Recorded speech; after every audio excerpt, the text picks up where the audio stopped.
Slaughterhouse Five by Kurt Vonnegut. All this happened, more or less. The war parts, anyway, are pretty much true. One guy I knew really was shot in Dresden for taking a teapot that wasn't his. Another guy I knew really did threaten to have his personal enemies killed by hired gunmen after the war. And so on. I've changed all the names. I really did go back to Dresden with Guggenheim money, God love it, in 1967. It looked a lot like Dayton, Ohio, more open spaces than Dayton has. There must be tons of human bone meal in the ground. I went back there with an old war buddy, Bernard V. O'Hare, and we made friends with a cab driver who took us to the slaughterhouse where we had been locked up at night as prisoners of war. His name was Gerhard Mueller. He told us that he was a prisoner of the Americans for a while. We asked him how it was to live under communism, and he said that it was terrible at first, because everybody had to work so hard and because there wasn't much shelter or food or clothing. But things were much better now. He had a pleasant little apartment, and his daughter was getting an excellent education. His mother was incinerated in the Dresden firestorm. So it goes. He sent O'Hare a postcard at Christmas time, and here is what it said. I wish you and your family, also as to your friend, Merry Christmas and a Happy New Year, and I hope that we'll meet again in a world of peace and freedom in the taxicab, if the accident will. I like that very much, if the accident will. I would hate to tell you what this lousy little book cost me in money and anxiety and time. When I got home from the Second World War 23 years ago, I thought it would be easy for me to write about the destruction of Dresden, since all I would have to do would be report what I had seen. And I thought, too, that it would be a masterpiece, or at least make me a lot of money since the subject was so big. But not many words about Dresden came from my mind then, not enough of them to make a book anyway. And not many words come now, either, when I have become an old fart with his memories and his Pall Malls, with his sons full grown. I think of how useless the Dresden part of my memory has been, and yet how tempting Dresden has been to write about, and I am reminded of the famous limerick, There was a young man from Stamboul, who soliloquized thus to his tool, You took all my wealth, and you ruined my health, and now you won't pee, you old fool. And I'm reminded, too, of the song that goes, My name is Jan Jansen, I work in Wisconsin, I work in a lumber mill there. The people I meet when I walk down the street, they say, What's your name? And I say, My name is Jan Jansen, I work in Wisconsin. And so on to infinity. Over the years, the people I've met have often asked me what I'm working on, and I've usually replied that the main thing was a book about Dresden. I said that to Harrison Starr, the movie maker, one time, and he raised his eyebrows and inquired, Is it an anti-war book? Yes, I said, I guess. You know what I say to people when I hear they're writing anti-war books? No. What do you say, Harrison Starr? I say, why don't you write an anti-glacier book instead? What he meant, of course, was that there would always be wars, that they were as easy to stop as glaciers. I believe that, too. And even if wars didn't keep coming like glaciers, there would still be plain old death. When I was somewhat younger, working on my famous Dresden book, I asked an old war buddy named Bernard V. O'Hare if I could come to see him. He was a district attorney in Pennsylvania. I was a writer on Cape Cod. We had been privates in the war, infantry scouts. We had never expected to make any money after the war, but we were doing quite well. I had the Bell Telephone Company find him for me. They are wonderful that way. I have this disease late at night sometimes, involving alcohol and the telephone. I get drunk, and I drive my wife away with a breath like mustard gas and roses. And then, speaking gravely and elegantly into the telephone, I ask the telephone operators to connect me with this friend or that one from whom I have not heard in years. I got O'Hare on the line in this way. He is short and I am tall. We were Mutt and Jeff in the war. We were captured together in the war. I told him who I was on the telephone. He had no trouble believing it. He was up. He was reading. Everybody else in his house was asleep. Listen, I said. I'm writing this book about Dresden. I'd like some help remembering stuff. I wonder if I could come down and see you. We could drink and talk and remember. He was unenthusiastic. He said he couldn't remember much. He told me, though, to come ahead. I think the climax of the book will be the execution of poor old Edgar Derby, I said. The irony is so great. A whole city gets burned down, and thousands of people are killed. And then this one American foot soldier is arrested in the ruins for taking a teapot. And he's given a regular trial, and then he's shot by firing squad. Says O'Hare. Don't you think that's really where the climax should come? I don't know anything about it, he said. That's your trade, not mine. As a trafficker in climaxes and thrills and characterization and wonderful dialogue and suspense and confrontations, I had outlined the Dresden story many times. The best outline I ever made, or anyway the prettiest one, was on the back of a roll of wallpaper. I used my daughter's crayons, a different color for each main character. One end of the wallpaper was the beginning of the story, and the other end was the end, and then there was all that middle part, which was the middle. And the blue line met the red line, and then the yellow line, and the yellow line stopped because the character represented by the yellow line was dead, and so on. The destruction of Dresden was represented by a vertical band of orange crosshatching, and all the lines that were still alive passed through it, and came out on the other side. The end, where all the lines stopped, was a beet field on the Elbe outside of Halle. The rain was coming down. The war in Europe had been over for a couple of weeks. We were formed in ranks, with Russian soldiers guarding us, Englishmen, Americans, Dutchmen, Belgians, Frenchmen, Canadians, South Africans, New Zealanders, Australians, thousands of us about to stop being prisoners of war. And on the other side of the field were thousands of Russians and Poles and Yugoslavians and so on, guarded by American soldiers. An exchange was made there in the rain, 1 for 1. O'Hare and I climbed into the back of an American truck with a lot of others. O'Hare didn't have any souvenirs. Almost everybody else did. I had a ceremonial Luftwaffe saber, still do. The rabid little American I call Paul Lazaro in this book had about a quart of diamonds and emeralds and rubies and so on. He had taken these from dead people in the cellars of Dresden. So it goes. An idiotic Englishman who had lost all his teeth somewhere had his souvenir in a canvas bag. The bag was resting on my insteps. He would peek into the bag every now and then. He would roll his eyes and swivel his scrawny neck, trying to catch people looking covetously at his bag. And he would bounce the bag on my insteps. I thought this bouncing was accidental, but I was mistaken. He had to show somebody what was in the bag, and he had decided he could trust me. He caught my eye, winked, and opened the bag. There was a plaster model of the Eiffel Tower. It was painted gold. It had a clock in it. There's a smashin' thing, he said. And we were flown to a rest camp in France, where we were fed chocolate malted milkshakes and other rich foods until we were all covered with baby fat. Then we were sent home, and I married a pretty girl who was covered with baby fat, too. And we had babies. And they're all grown up now, and I'm an old fart with his memories and his Pall Malls. My name is Jan Janssen. I work in Wisconsin. I work in a lumber mill there. Sometimes I try to call up old girlfriends on the telephone late at night after my wife has gone to bed. Operator, I wonder if you could give me the number of a Mrs. So-and-so. I think she lives at such and such. I'm sorry, sir, there's no such listing. Thanks, operator. Thanks just the same. And I let the dog out, or I let him in, and we talk some. I let him know I like him, and he lets me know he likes me. He doesn't mind the smell of mustard gas and roses. You're all right, Sandy, I'll say to the dog. You know that, Sandy? You're okay. Sometimes I'll turn on the radio and listen to a talk program from Boston or New York. I can't stand recorded music if I've been drinking a good deal. Sooner or later I go to bed and my wife asks me what time it is. She always has to know the time. Sometimes I don't know, and I say, "Search me." I think about my education sometimes. I went to the University of Chicago for a while after the Second World War. I was a student in the Department of Anthropology. At that time, they were teaching that there was absolutely no difference between anybody. They may be still teaching that. Another thing they taught was that nobody was ridiculous or bad or disgusting. Shortly before my father died, he said to me, "You know, you never wrote a story with a villain in it." I told him that was one of the things I learned in college after the war. While I was studying to be an anthropologist, I was also working as a police reporter for the famous Chicago City News Bureau for $28 a week.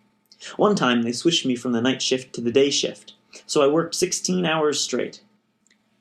We were supported by all the newspapers in town, and the AP and the UP and all that, and we would cover the courts and the police stations and the fire department and the Coast Guard out on Lake Michigan and all that. We were connected to the institutions that supported us by means of pneumatic tubes which ran under the streets of Chicago. Reporters would telephone in stories to writers wearing headphones, and the writers would stencil the stories on mimeographic sheets. The stories were mimeographed and stuffed into the brass and velvet cartridges which the pneumatic tubes ate. The very toughest reporters and writers were women who had taken over the jobs of men who'd gone to the war.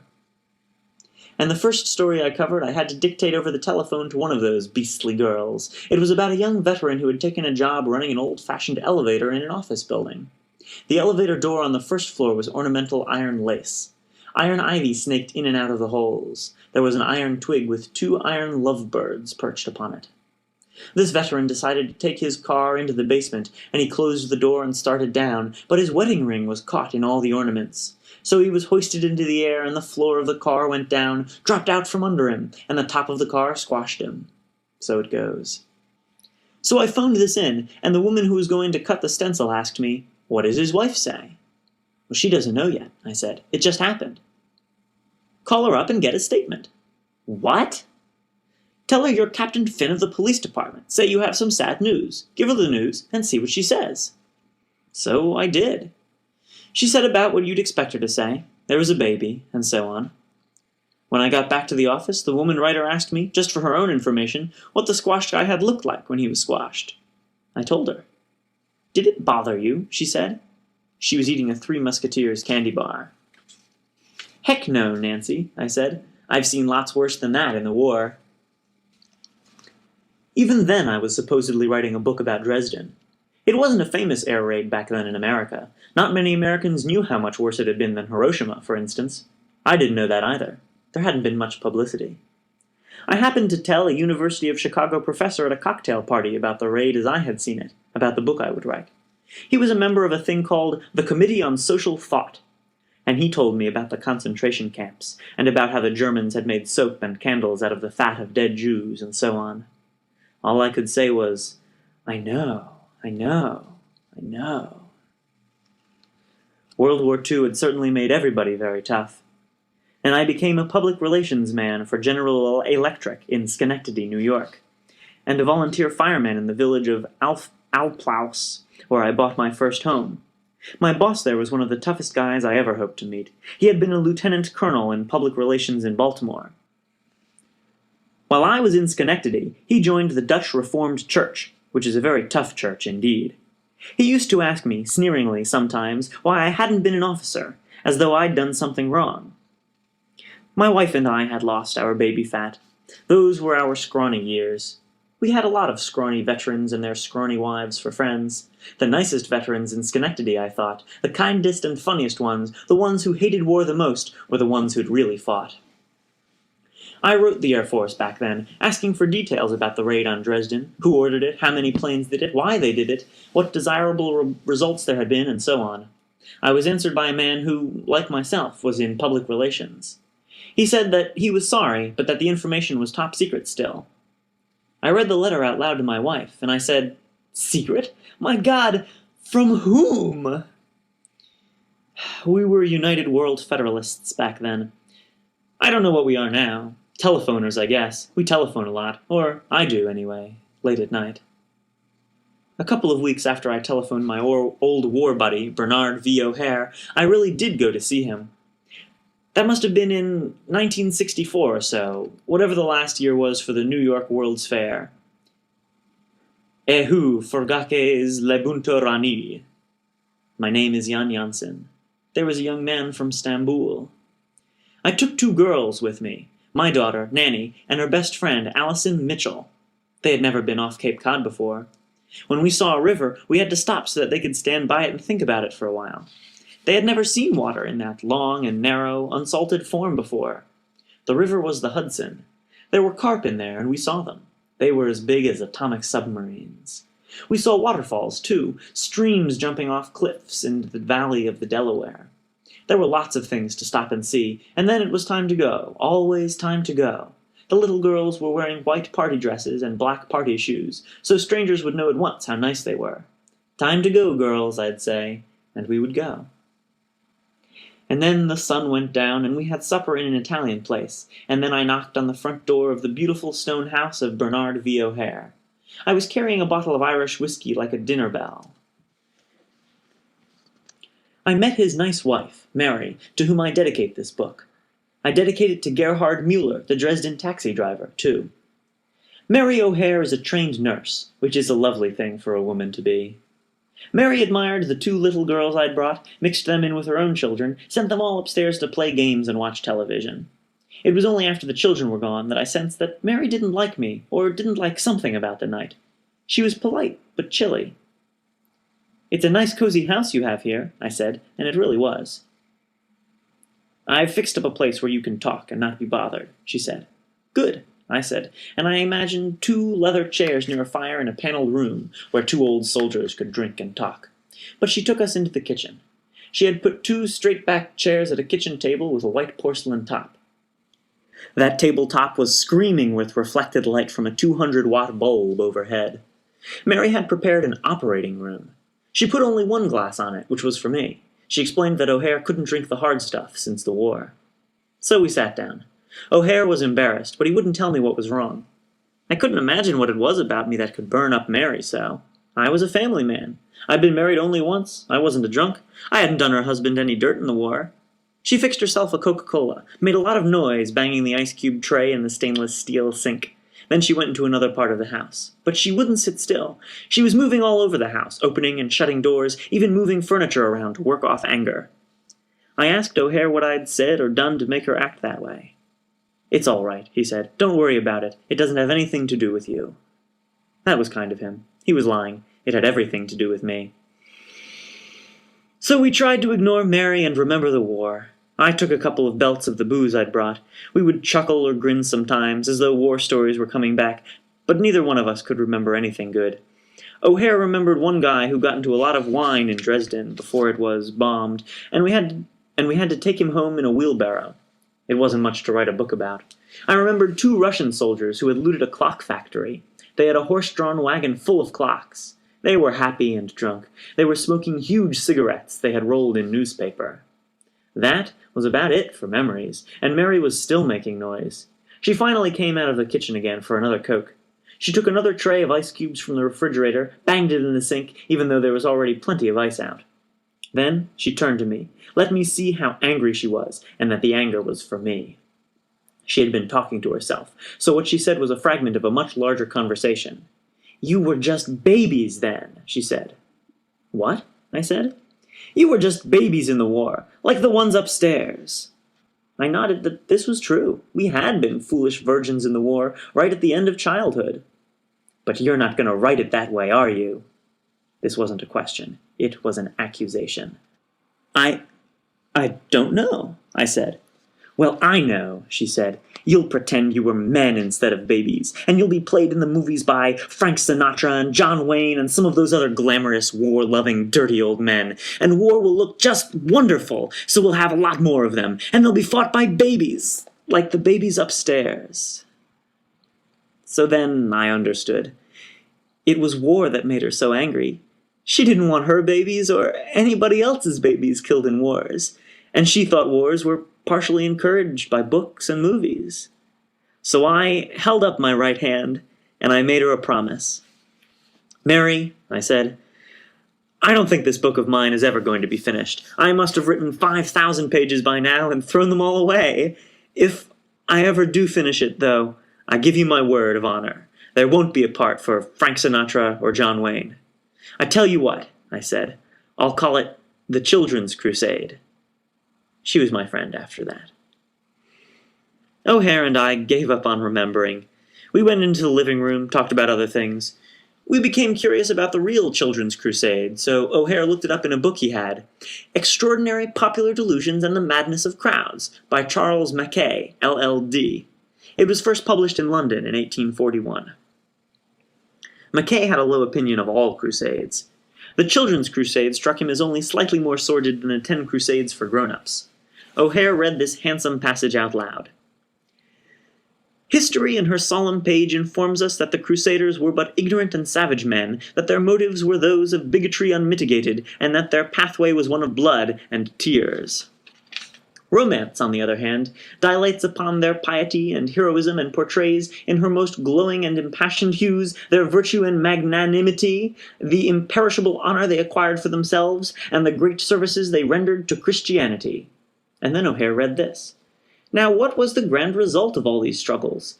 Europe expended millions of her treasures, and the blood of 2 million of her people, and a handful of quarrelsome knights retained possession of Palestine for about 100 years. Mackay told us that the Children's Crusade started in 1213, when 2 monks got the idea of raising armies of children in Germany and France and selling them in North Africa as slaves. 30,000 children volunteered, thinking they were going to Palestine. They were no doubt idle and deserted children who generally swarm in great cities, nurtured on vice and daring, said Mackay, and ready for anything. Pope Innocent III thought they were going to Palestine too, and he was thrilled. These children are awake while we are asleep, he said. Most of the children were shipped out of Marseille, and about half of them were drowned in shipwrecks. The other half got to North Africa, where they were sold. Through a misunderstanding, some children reported for duty at Genoa, where no slave ships were waiting. They were fed and sheltered and questioned kindly by the good people there, then given a little money and a lot of advice and sent back home. Hooray for the good people of Genoa, said Mary O'Hare. I slept that night in one of the children's bedrooms. O'Hare had put a book for me on the bedside table. It was Dresden, History, Stage and Gallery, by Mary Endell. It was published in 1908, and its introduction began, It is hoped that this little book will make itself useful. It attempts to give an English reading public a bird's-eye view of how Dresden came to look as it does, architecturally, of how it expanded musically, through the genius of a few men, to its present bloom, and it calls attention to certain permanent landmarks in art that make its gallery the resort of those seeking lasting impressions. I read some history further on. Now, in 1760, Dresden underwent a siege by the Prussians. On the 15th of July began the cannonade. The picture gallery took fire. Many of the paintings had been transported by the Koningstein, but some were seriously injured by splinters of bombshells, notably Francia's Baptism of Christ. Furthermore, the stately Kreuzkirche tower, from which the enemy's movements had been watched day and night, stood in flames. It later succumbed. In sturdy contrast with the pitiful fate of the Kreuzkirche stood the Frauenkirche, from the curves of whose stone dome the Prussian bombs rebounded like rain. Friedrich was obliged finally to give up the siege because he learned of the fall of Glatz, the crucial point of his new conquest. We must be off to Silesia, so that we do not lose everything. The devastation of Dresden was boundless. When Goethe, as a young student, visited the city, he still found sad ruins. The 2 little girls and I crossed the Delaware River where George Washington had crossed it the next morning. We went to the New York World's Fair, saw what the past had been like according to the Ford Motor Car Company and Walt Disney, saw what the future would be like according to General Motors. And I asked myself about the present, how wide it was, how deep it was, how much was mine to keep. I taught creative writing in the famous Writer's Workshop at the University of Iowa for a couple of years after that. I got into some perfectly beautiful trouble, got out of it again. I taught in the afternoons. In the mornings I wrote. I was not to be disturbed. I was working on my famous book about Dresden. And somewhere in there a nice man named Seymour Lawrence gave me a 3-book contract, and I said, Okay, the first of the 3 will be my famous book about Dresden. The friends of Seymour Lawrence call him Sam. And I say to Sam now, Sam, here's the book. It is so short and jumbled and jangled, Sam, because there is nothing intelligent to say about a massacre. Everybody is supposed to be dead, to never say anything or want anything ever again. Everything is supposed to be very quiet after a massacre, and it always is, except for the birds. And what do the birds say? All there is to say about a massacre, things like, Pooty-weet. I have told my sons that they are not, under any circumstances, to take part in massacres, and that the news of massacres of enemies is not to fill them with satisfaction or glee. I have also told them not to work for companies which make massacre machinery, and to express contempt for people who think we need machinery like that. As I've said, I recently went back to Dresden with my old friend O'Hare. We had 1,000,000 laughs in Hamburg and West Berlin and East Berlin and Vienna and Salzburg and Helsinki and in Leningrad too. It was very good for me because I saw a lot of authentic backgrounds for make-up stories which I will write later on. One of them will be Russian Baroque, and another will be No Kissing, and another will be Dollar Bar, and another will be If the Accident Will, and so on. And so on. There was a Lufthansa plane that was supposed to fly from Philadelphia to Boston to Frankfurt. O'Hare was supposed to get on in Philadelphia, and I was supposed to get on in Boston, and off we'd go. But Boston was socked in, so the plane flew straight to Frankfurt from Philadelphia, and I became a non-person in the Boston fog, and Lufthansa put me in a limousine with some other non-persons, and sent us to a motel for a non-night. The time would not pass. Somebody was playing with the clocks, and not only with the electric clocks, but the wind-up kind, too. The second hand on my watch would twitch once, and a year would pass, and then it would twitch again. There was nothing I could do about it. As an earthling, I had to believe whatever clocks said, and calendars. I had 2 books with me, which I'd meant to read on the plane. One was Words for the Wind by Theodore Rothke, and this is what I found in there. I wake to sleep, and take my waking slow. I feel my fate, and what I cannot fear, I learn by going where I have to go. My other book was Erika Ostrovsky's Céline and His Vision. Céline was a brave French soldier in the First World War, until his skull was cracked. After that he couldn't sleep, and there were noises in his head. He became a doctor, and he treated poor people in the daytime, and he wrote grotesque novels all night. No art is possible without a dance with death, he wrote. The truth is death, he wrote. I've fought nicely against it as long as I could, danced with it, festooned it, waltzed it around, decorated it with streamers, titillated it. Time obsessed him. Miss Ostrovsky reminded me of the amazing scene in Death on the Installment Plan, where Céline wants to stop the bustling of a street crowd. He screams on paper, "Make them stop! Don't let them move any more at all! There! Make them freeze once and for all, so that they won't disappear any more." I looked through the Gideon Bible in my motel room for tales of great destruction. "The sun was risen upon the earth when Lot entered into Zoar," I read. "Then the Lord rained upon Sodom and upon Gomorrah brimstone and fire from the Lord out of heaven, and he overthrew those cities, and all the plain, and all the inhabitants of the cities, and that which grew upon the ground." So it goes. Those were vile people in both those cities, as it is well known. The world was better off without them. And Lot's wife, of course, was told not to look back, where all those people in their homes had been. But she did look back, and I love her for that, because it was so human. So she was turned into a pillar of salt. So it goes. People aren't supposed to look back. I'm certainly not going to do it anymore. I've finished my war book now. The next one I write is going to be fun. This one is a failure, and had to be, since it was written by a pillar of salt.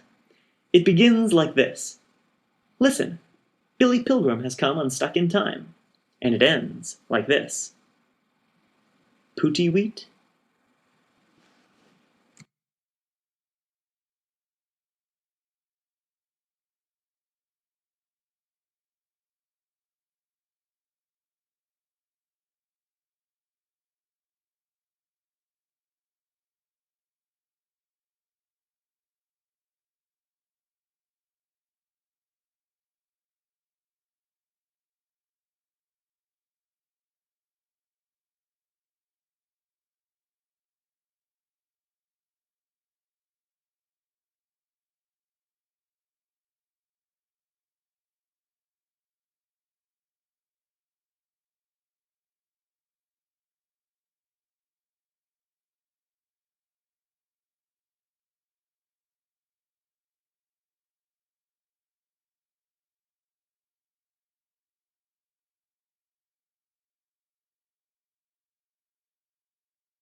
Chapter 2.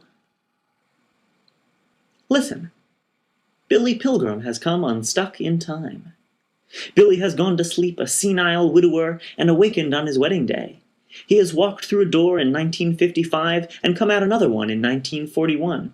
He has gone back through that door to find himself in 1963. He has seen his birth and death many times, he says, and pays random visits to all the events in between. He says. Billy is spastic in time, has no control over where he is going next, and the trips aren't necessarily fun. He is in a constant state of stage fright, he says, because he never knows what part of his life he is going to have to act in next. Billy was born in 1922 in Ilium, New York, the only child of a barber there. He was a funny-looking child who became a funny-looking youth, tall and weak, and shaped like a bottle of Coca-Cola.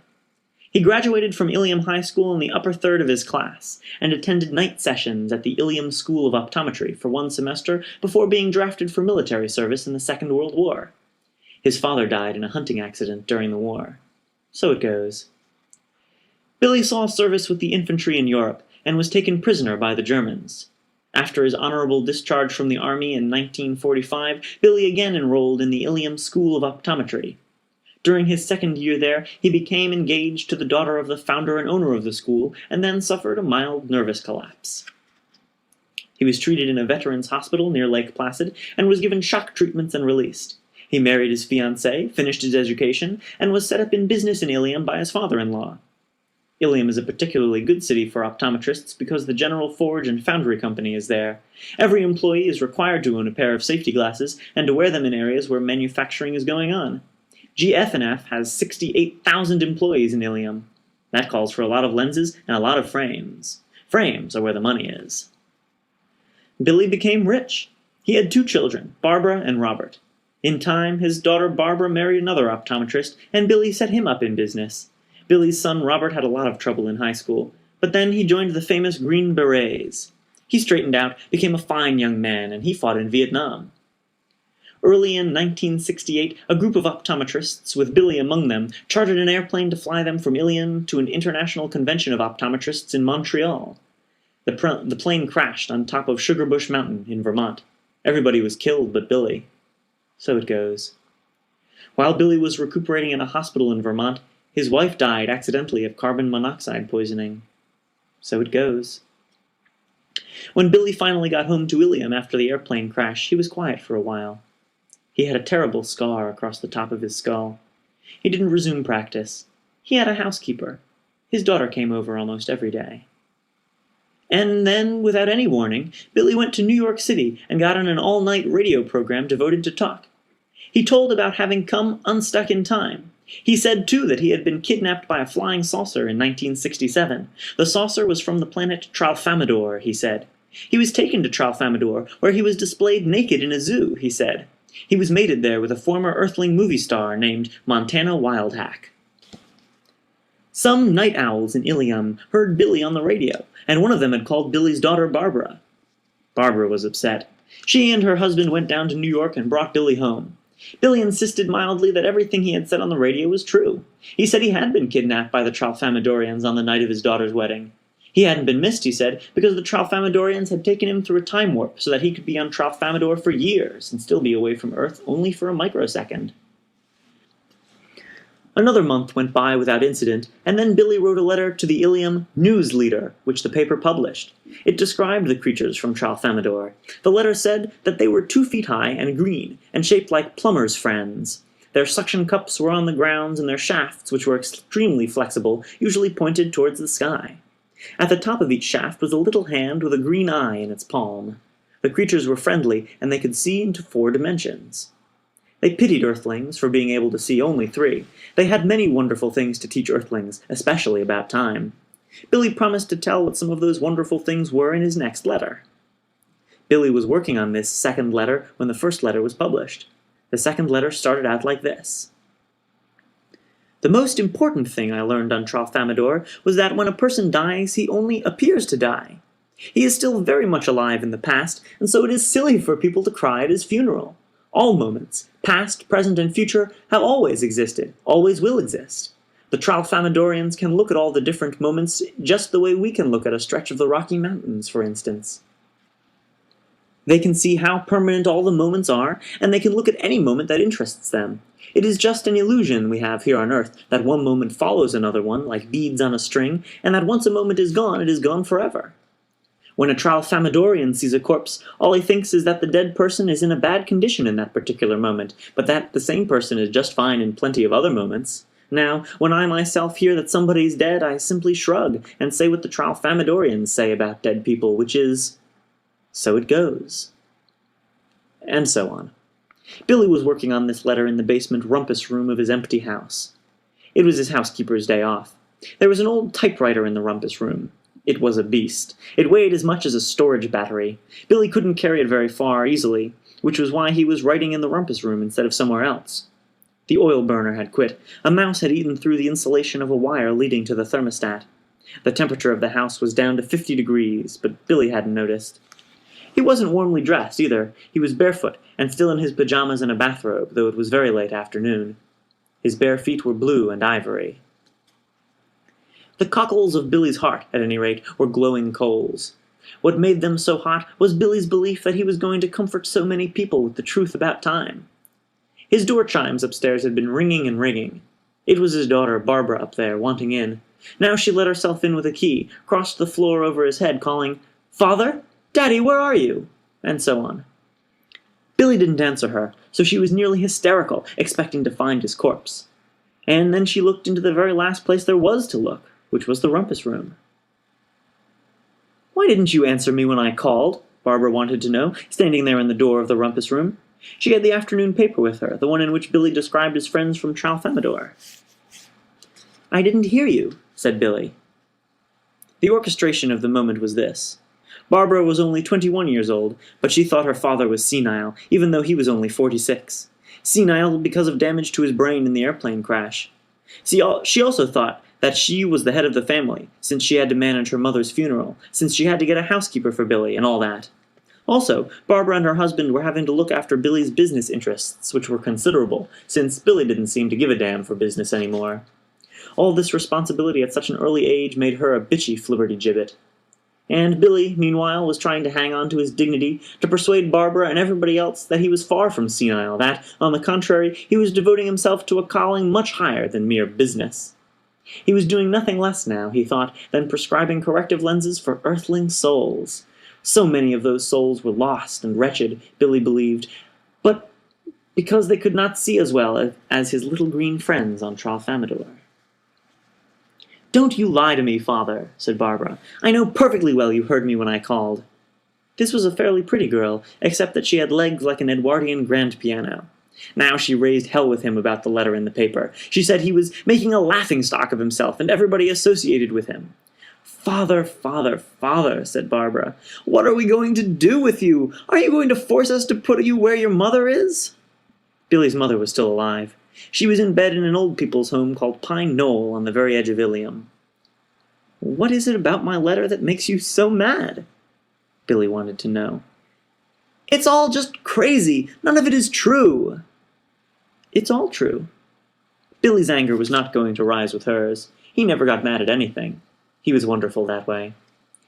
"There is no such planet as Tralfamador." "It can't be detected from Earth, if that's what you mean," said Billy. "Earth can't be detected from Tralfamador as far as that goes. They're both very small. They're both very far apart." "Where did you get a crazy name like Tralfamador?" "That's what the creatures who live there call it." "Oh, God," said Barbara, and she turned her back on him. She celebrated frustration by clapping her hands. "May I ask you a simple question?" "Of course." "Why is it you never mentioned any of this before the airplane crash?"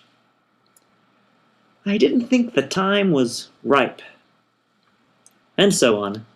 Billy says that he first came unstuck in time in 1944, long before his trip to Tralfamador. The Tralfamadorians didn't have anything to do with his coming unstuck. They were simply able to give him insights into what was really going on. Billy first came unstuck while World War II was in progress. Billy was a chaplain's assistant in the war.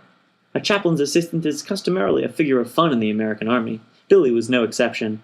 He was powerless to harm the enemy or to help his friends. In fact, he had no friends. He was a valet to a preacher, expected no promotions or medals, bore no arms, and had a meek faith in a loving Jesus, which most soldiers found putrid. While on maneuvers in South Carolina, Billy played hymns he knew from childhood, played them on a little black organ which was waterproof.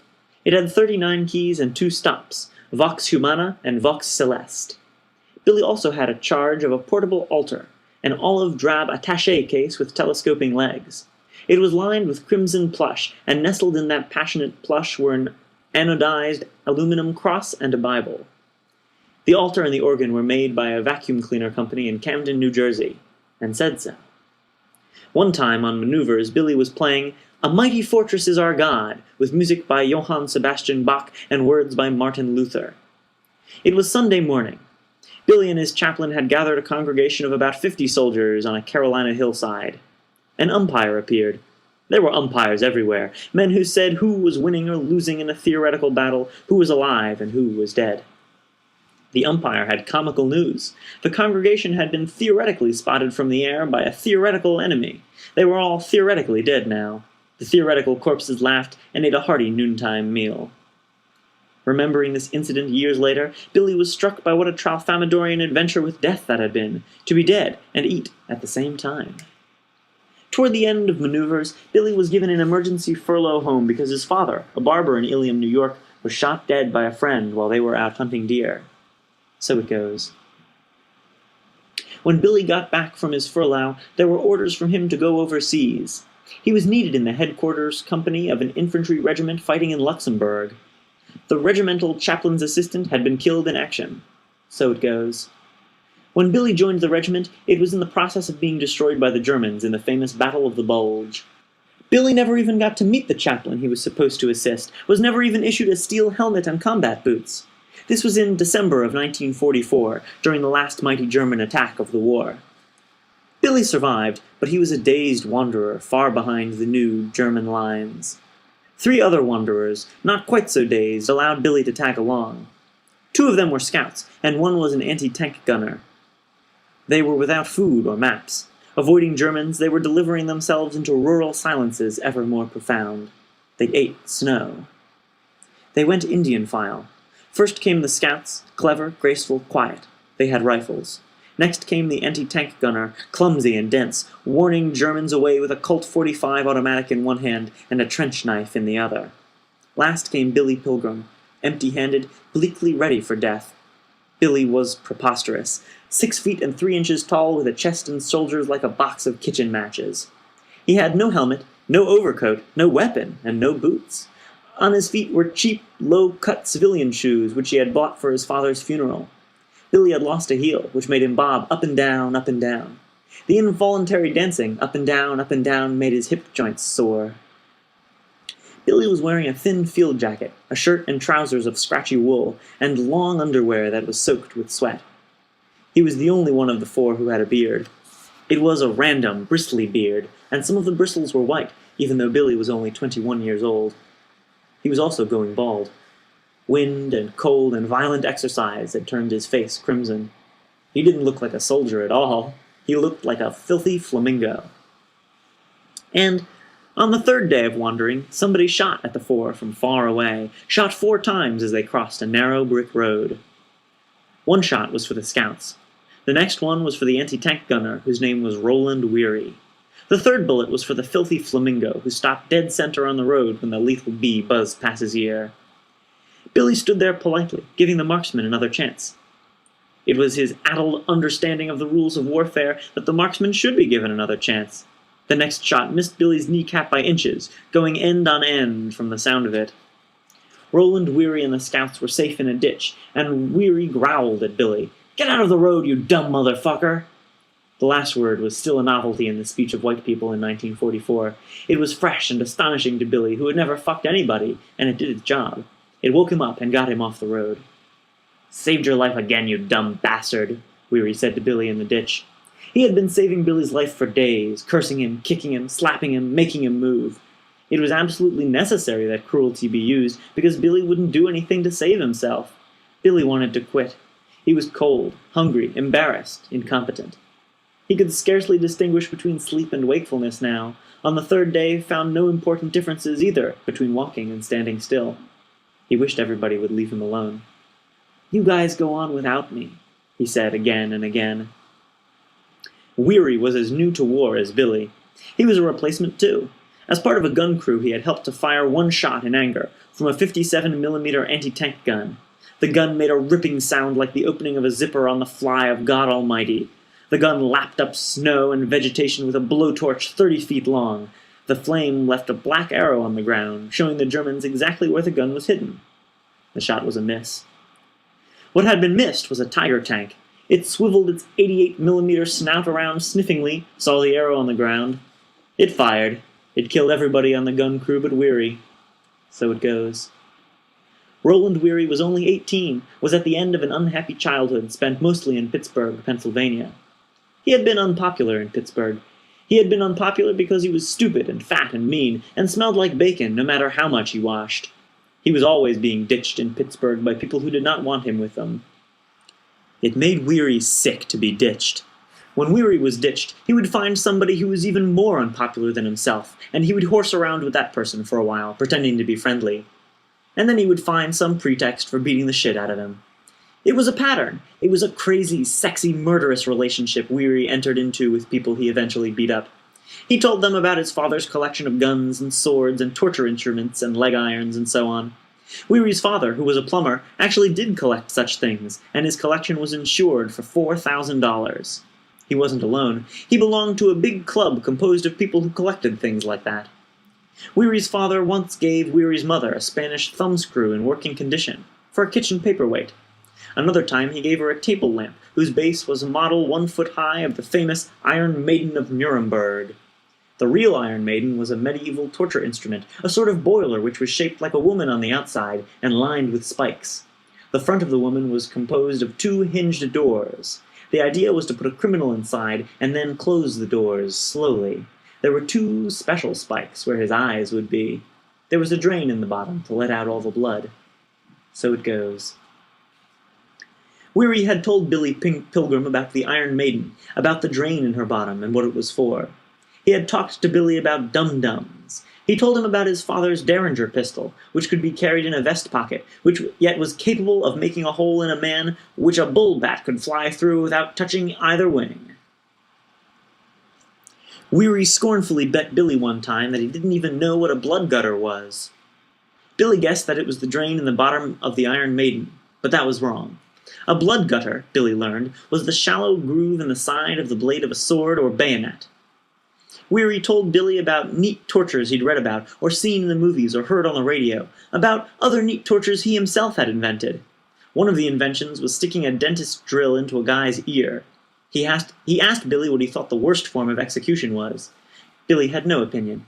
The correct answer turned out to be this.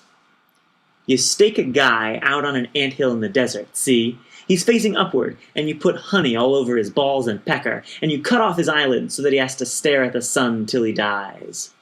So it goes. Now, lying in the ditch with Billy and the scouts after having been shot at, Weary made Billy take a very close look at his trench knife. It wasn't government issue. It was a present from his father. It had a 10-inch blade that was triangular in cross-section. Its grip consisted of brass knuckles, which was a chain of rings through which Weary slipped his stubby fingers. The rings weren't simple. They bristled with spikes.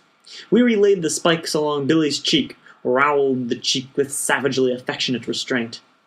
How'd you like to be hit with this, He wanted to know. I wouldn't, said Billy. Know why the blade's triangular? No. Makes a wound that won't close up. Oh. Makes a 3-sided hole in a guy. You stick an ordinary knife in a guy, makes a slit, right? A slit closes up, right? Right. Shit, what do you know? What the hell they teach in college? I wasn't there very long, said Billy, which was true. He had had only 6 months of college, and the college hadn't been a regular college either. It had been the night school of the Ilium School of Optometry. Joe College, said Weary scathingly. Billy shrugged. There's more to life than what you read in books, said Weary. You'll find that out. Billy made no reply to this either, there in the ditch, since he didn't want the conversation to go on any longer than necessary. He was dimly tempted to say, though, that he knew a thing or two about gore. Billy, after all, had contemplated torture and hideous wounds at the beginning and at the end of nearly every day of his childhood. Billy had had an extremely gruesome crucifix hanging on the wall of his little bedroom in Ilium. A military surgeon would have admired the clinical fidelity of the artist's rendition of all of Christ's wounds, the spear wound, the thorn wounds, the holes that were made by the iron spikes. Billy's Christ died horribly. He was pitiful. So it goes. Billy wasn't a Catholic, even though he grew up with a ghastly crucifix on the wall. His father had no religion. His mother was a substitute organist for several churches around town. She took Billy with her whenever she played, taught him to play a little too. She said she was going to join a church as soon as she decided which one was right. She never did decide. She did develop a terrific hankering for a crucifix, though, and she bought one from a Santa Fe gift shop during a trip the little family made out west during the Great Depression. Like so many Americans, she was trying to construct a life that made sense from things she found in gift shops. And the crucifix went up on the wall of Billy Pilgrim. The two scouts, loving the walnut stocks of their rifles in the ditch, whispered that it was time to move out again. 10 minutes had gone by without anybody coming to see if they were hit or not, to finish them off. Whoever had shot was evidently far away and all alone. And the four crawled out of the ditch without drawing any more fire. They crawled into a forest like the big unlucky mammals they were. Then they stood up and began to walk quickly. The forest was dark and old. The pines were planted in ranks and files. There was no undergrowth. 4 inches of unmarked snow blanketed the ground. The Americans had no choice but to leave trails in the snow as unambiguous as diagrams in a book on ballroom dancing. Step, slide, rest. Step, slide, rest. "Close it up and keep it closed," Roland Weary warned Billy Pilgrim as they moved out. Weary looked like Tweedledum or Tweedledee, all bundled up for battle. He was short and thick. He had every piece of equipment he had ever been issued, every present he'd received from home. Helmet, liner, wool cap, scarf, gloves, cotton undershirt, woolen undershirt, wool shirt, sweater, blouse, jacket, overcoat, cotton underpants, woolen trousers, cotton socks, woolen socks, combat boots, gas mask, canteen, mess kit, first aid kit, trench knife, blanket, shelter half, raincoat, bulletproof Bible, a pamphlet entitled Know Your Enemy, another pamphlet entitled Why We Fight, and another pamphlet of German phrases rendered in English phonetics, which would enable Weary to ask Germans questions such as, "Where is your headquarters?" and "How many howitzers have you?" or to tell them, "Surrender, your situation is hopeless," and so on. Weary had a block of balsa wood, which was supposed to be a foxhole pillow. He had a prophylactic kit containing 2 tough condoms for the prevention of disease only. He had a whistle he wasn't going to show anybody until he got promoted to corporal. He had a dirty picture of a woman attempting sexual intercourse with a Shetland pony. He had made Billy Pilgrim admire that picture several times. The woman and the pony were posed before velvet draperies which were fringed with deedly balls. They were flanked by Doric columns. In front of one column was a potted palm. The picture that Weary had was a print of the first diary photograph in history. The word photography was first used in 1839, and it was in that year, too, that Louis J. M. Daguerre revealed to the French Academy that an image formed on a silvered metal plate covered with a thin film of silver iodide could be developed in the presence of mercury vapor. In 1841, only 2 years later, an assistant to Daguerre, André Lefebvre, was arrested in the Tuileries Gardens for attempting to sell a gentleman a picture of the woman and the pony. That was where Weary bought the picture, too, in the Tuileries. Lefebvre argued that the picture was fine art, and that his intention was to make Greek mythology come alive. He said the columns and the potted palm proved that. When asked which myth he meant to represent, Lefebvre replied that there were thousands of myths like that, with the woman a mortal and the pony a god. He was sentenced to 6 months in prison. He died there of pneumonia. So it goes. Billy and the scouts were skinny people. Roland Weary had fat to burn. He was a roaring furnace under all his layers of wool and straps and canvas. He had so much energy that he bustled back and forth between Billy and the scouts, delivering dumb messages which nobody had sent and which nobody was pleased to receive. He also began to suspect, since he was so much busier than anybody else, that he was the leader. He was so hot and bundled up, in fact, that he had no sense of danger. His vision of the outside world was limited to what he could see through a narrow slit between the rim of his helmet and his scarf from home, which concealed his baby face from the bridge of his nose on down. He was so snug in there that he was able to pretend that he was safe at home, having survived the war, and that he was telling his parents and sister a true war story, whereas the true war story was still going on. Weary's version of the true war story went like this. There was a big German attack, and Weary and his anti-tank buddies fought like hell until everybody was killed but Weary. So it goes. And then Weary tied in with 2 scouts, and they became close friends immediately, and they decided to fight their way back to their own lines. They were going to travel fast. They were damned if they'd surrender. They shook hands all around. They called themselves the Three Musketeers. But then, this damn college kid, who was so weak he shouldn't even have been in the army, asked if he could come along. He didn't even have a gun or a knife. He didn't even have a helmet or a cap.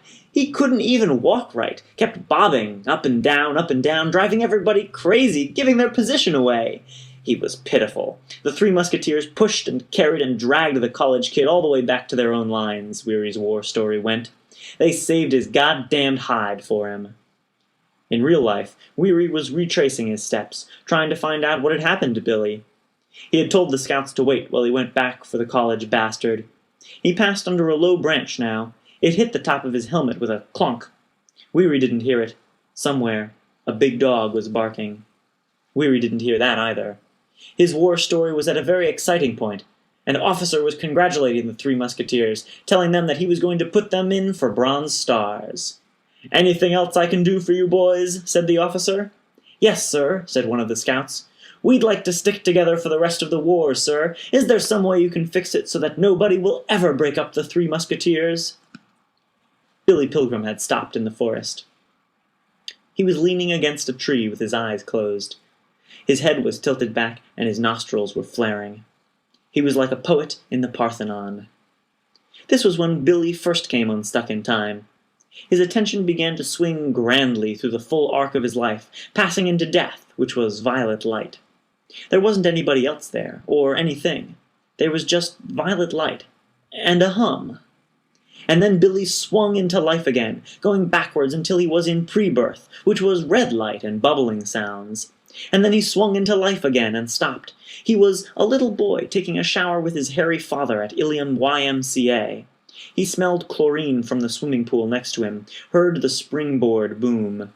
Little Billy was terrified, because his father had said Billy was going to learn to swim by the method of sink or swim. His father was going to throw Billy into the deep end, and Billy was going to damn well swim. It was like an execution. Billy was numb as his father carried him from the shower room to the pool. His eyes were closed. When he opened his eyes, he was on the bottom of the pool, and there was beautiful music everywhere. He lost consciousness, but the music went on. He dimly sensed that somebody was rescuing him. Billy resented that. From there he traveled in time to 1965. He was 41 years old, and he was visiting his decrepit mother at Pine Knoll, an old people's home he had put her in only a month before. She had caught pneumonia, and wasn't expected to live. She did live, though, for years after that. Her voice was nearly gone, so in order to hear her, Billy had to put his ear right next to her papery lips. She evidently had something very important to say. "How?" she began, and she stopped. She was too tired. She hoped that she wouldn't have to say the rest of the sentence, that Billy would finish it for her. But Billy had no idea what was on her mind. "How what, Mother?" he prompted. She swallowed hard, and shed some tears. Then she gathered energy from all over her ruined body, even from her toes and fingertips. At last she had accumulated enough to whisper this complete sentence. "How did I get so old?" Billy's antique mother passed out, and Billy was led from the room by a pretty nurse. The body of an old man, covered by a sheet, was wheeled by just as Billy entered the corridor. The man had been a famous marathon runner in his day. So it goes. This was before Billy had his head broken in an airplane crash, by the way, before he became so vocal about flying saucers and traveling in time. Billy sat down in a waiting room. He wasn't a widower yet. He sensed something hard under the cushion of his overstuffed chair. He dug it out, discovered that it was a book, The Execution of Private Slavic by William Bradford Hugh. It was a true account of the death before an American firing squad of Private Eddie D. Slavic, 3689641 the only American soldier to be shot for cowardice since the Civil War. So it goes. Billy read the opinion of a staff judge advocate who reviewed Slavik's case, which ended like this. He has directly challenged the authority of the government, and future discipline depends on a resolute reply to this challenge. If the death penalty is to ever be implemented for desertion, it should be imposed in this case, not as a punitive measure, nor as retribution, but to maintain the discipline upon which alone an army can succeed against the enemy.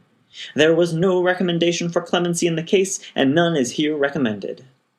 So it goes. Billy blinked in 1965, traveled in time to 1958. He was at a banquet in honor of a Little League team of which his son Robert was a member. The coach, who had never been married, was speaking. He was all choked up. "Honest to God," he was saying, "I'd consider it an honor just to be a water boy for these kids." Billy blinked in 1958, traveled in time to 1961. It was New Year's Eve, and Billy was disgracefully drunk at a party where everybody was in optometry, or married to an optometrist. Billy usually didn't drink much, because the war had ruined his stomach, but he certainly had a snootful now, and he was being unfaithful to his wife Valencia for the first and only time. He had somehow persuaded a woman to come into the laundry room of the house, and then sit up on the gas dryer, which was running. The woman was very drunk herself, and she helped Billy get her girdle off. "What is it you wanted to talk about?" she said. "It's all right," said Billy. He honestly thought it was all right. He couldn't remember the name of the woman. "How come they call you Billy instead of William?" "Business reasons," said Billy. That was true. His father-in-law, who owned the Ilium School of Optometry, who had set Billy up in practice, was a genius in his field. He told Billy to encourage people to call him Billy, because it would stick in their memories. It would also make him seem slightly magical, since there weren't any other grown Billies around. It also compelled people to think of him as a friend, right away. Somewhere in there was an awful scene, with people expressing disgust for Billy and the woman, and Billy found himself out in his automobile, trying to find the steering wheel. The main thing now was to find the steering wheel. At first Billy windmilled his arms, hoping to find it by luck.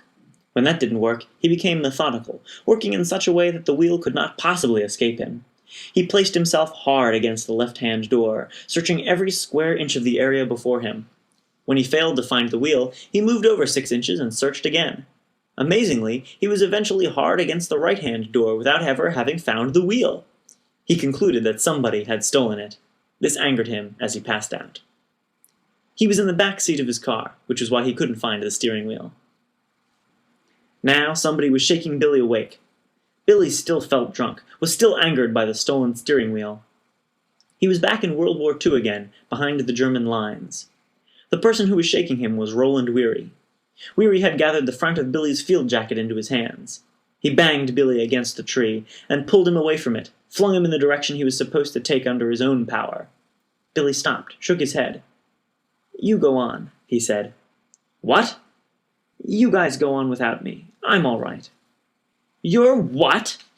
"I'm okay." "Jesus, I'd hate to see somebody sick," said Weary, through 5 layers of humid scarf from home.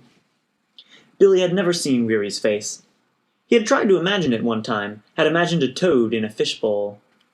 Weary kicked and shoved Billy for 1/4 of a mile. The scouts were waiting between the banks of a frozen creek. They had heard the dog.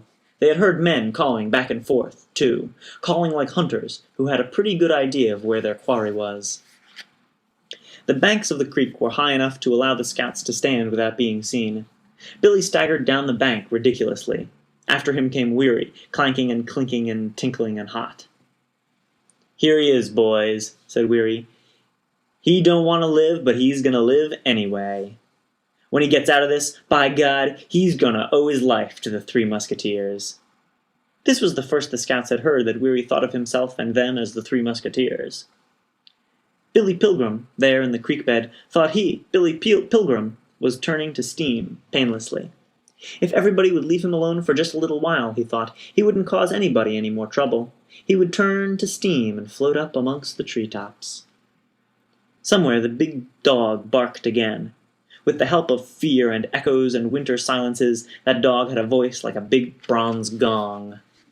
Roland Weary, 18 years old, insinuated himself between the scouts, draped a heavy arm around the soldier of each. "So, what do the three musketeers do now?" he said.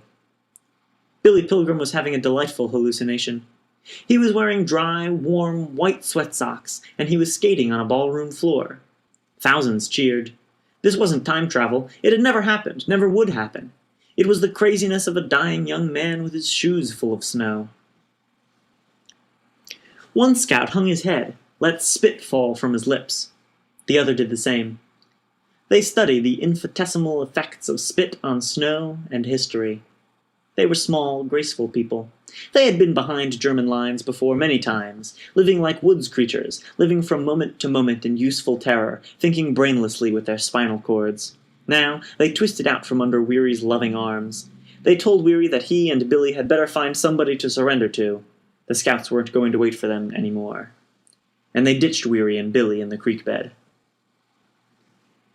Billy Pilgrim went on skating, doing tricks in sweat socks, tricks that most people would consider impossible, making turns, stopping on a dime, and so on.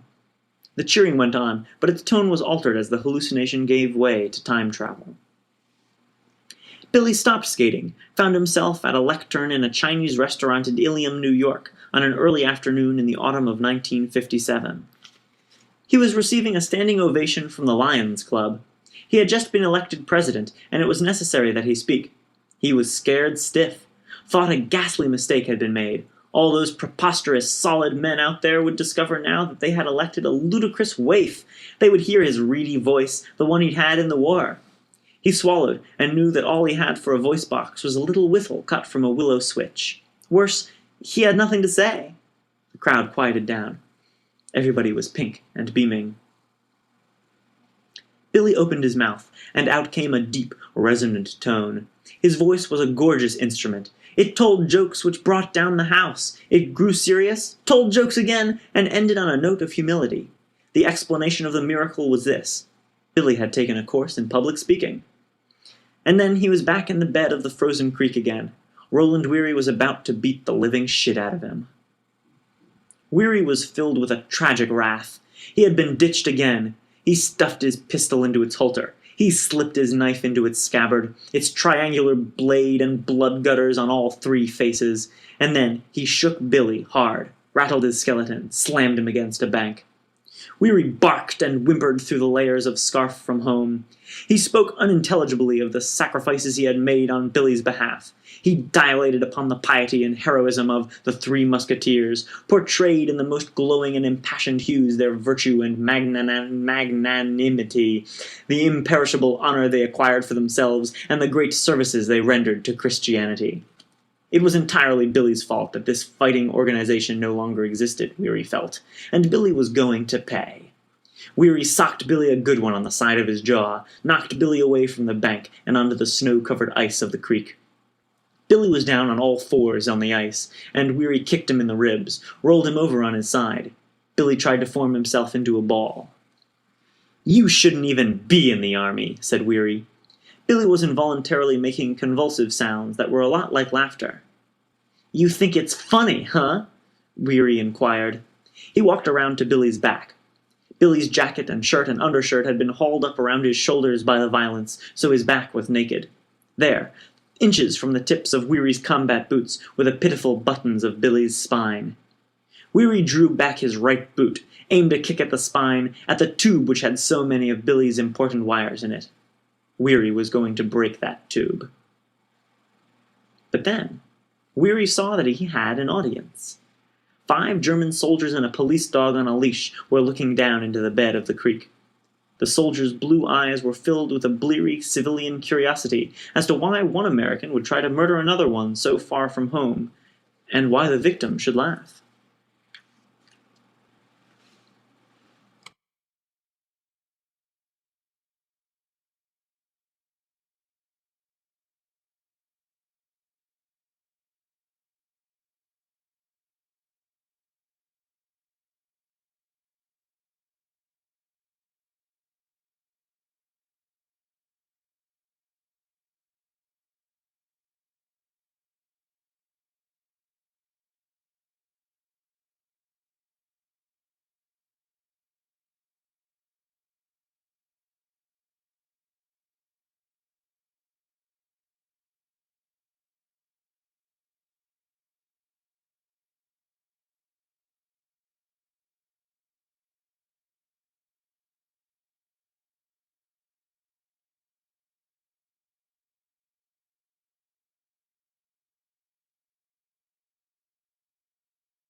Chapter 3.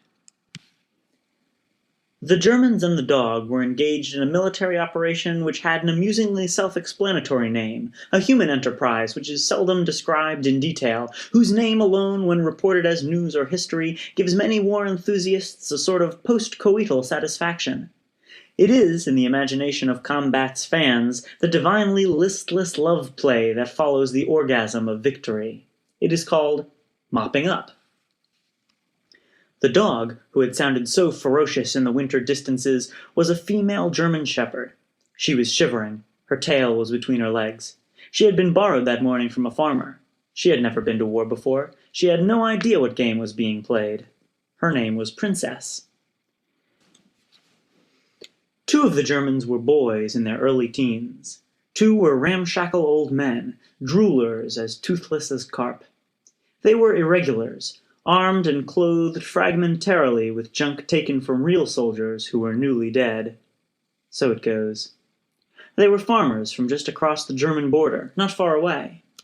Their commander was a middle-aged corporal, red-eyed, scrawny, tough as dried beef, sick of war. He had been wounded 4 times, and patched up, and sent back to war.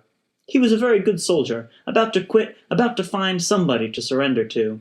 His bandy legs were thrust into golden cavalry boots which he had taken from a dead Hungarian colonel in the Russian front. So it goes. Those boots were almost all he owned in this world. They were his home. An anecdote. One time, a recruit was watching him bone and wax those golden boots, and he held one up to the recruit and said, "If you look in there deeply enough, you'll see Adam and Eve." Billy Pilgrim had not heard this anecdote, but lying on the black ice there, Billy stared into the patina of the corporal's boots, saw Adam and Eve in the golden depths. They were naked. They were so innocent, so vulnerable, so eager to behave decently. Billy Pilgrim loved them. Next to the golden boots were a pair of feet which were swaddled in rags. They were crisscrossed by canvas straps, were shod with hinged wooden clogs. Billy looked up at the face that went with the clogs. It was the face of a blonde angel, of a 15-year-old boy. The boy was as beautiful as Eve. Billy was helped to his feet by the lovely boy, by the heavenly androgyne, and the others came forward to dust the snow off Billy, and then they searched him for weapons. He didn't have any. The most dangerous thing they found on his person was a 2-inch pencil stub. 3 inoffensive bangs came from far away. They came from German rifles. The 2 scouts who had ditched Billy and Weary had just been shot. They had been lying in ambush for Germans. They had been discovered and shot from behind. Now they were dying in the snow, feeling nothing, turning the snow to the color of raspberry sherbet. So it goes. So Roland Weary was the last of the 3 musketeers. And Weary, bug-eyed with terror, was being disarmed. The corporal gave Weary's pistol to the pretty boy. He marveled at Weary's cruel trench knife, said in German that Weary would no doubt like to use the knife on him, to tear his face off with the spiked knuckles, to stick the blade into his belly or throat. He spoke no English, and Billy and Weary understood no German. "Nice playthings you have," the corporal told Weary, and he handed the knife to an old man. "Isn't that a pretty thing, He tore open Weary's overcoat and blouse. Brass buttons flew like popcorn. The corporal reached into Weary's gaping bosom as though he meant to tear out his pounding heart, but he brought out only Weary's bulletproof Bible instead. A bulletproof Bible is a Bible small enough to be slipped into a soldier's breast pocket, over his heart. It is sheathed in steel. The corporal found the dirty picture of the woman and the pony in Weary's hip pocket. "What a lucky pony, eh?" he said. Don't you wish you were that pony?" He handed the picture to the other old man. "Spoils of war! It's yours, all yours, you lucky lad!" Then he made Weary sit down in the snow and take off his combat boots, which he gave to the beautiful boy.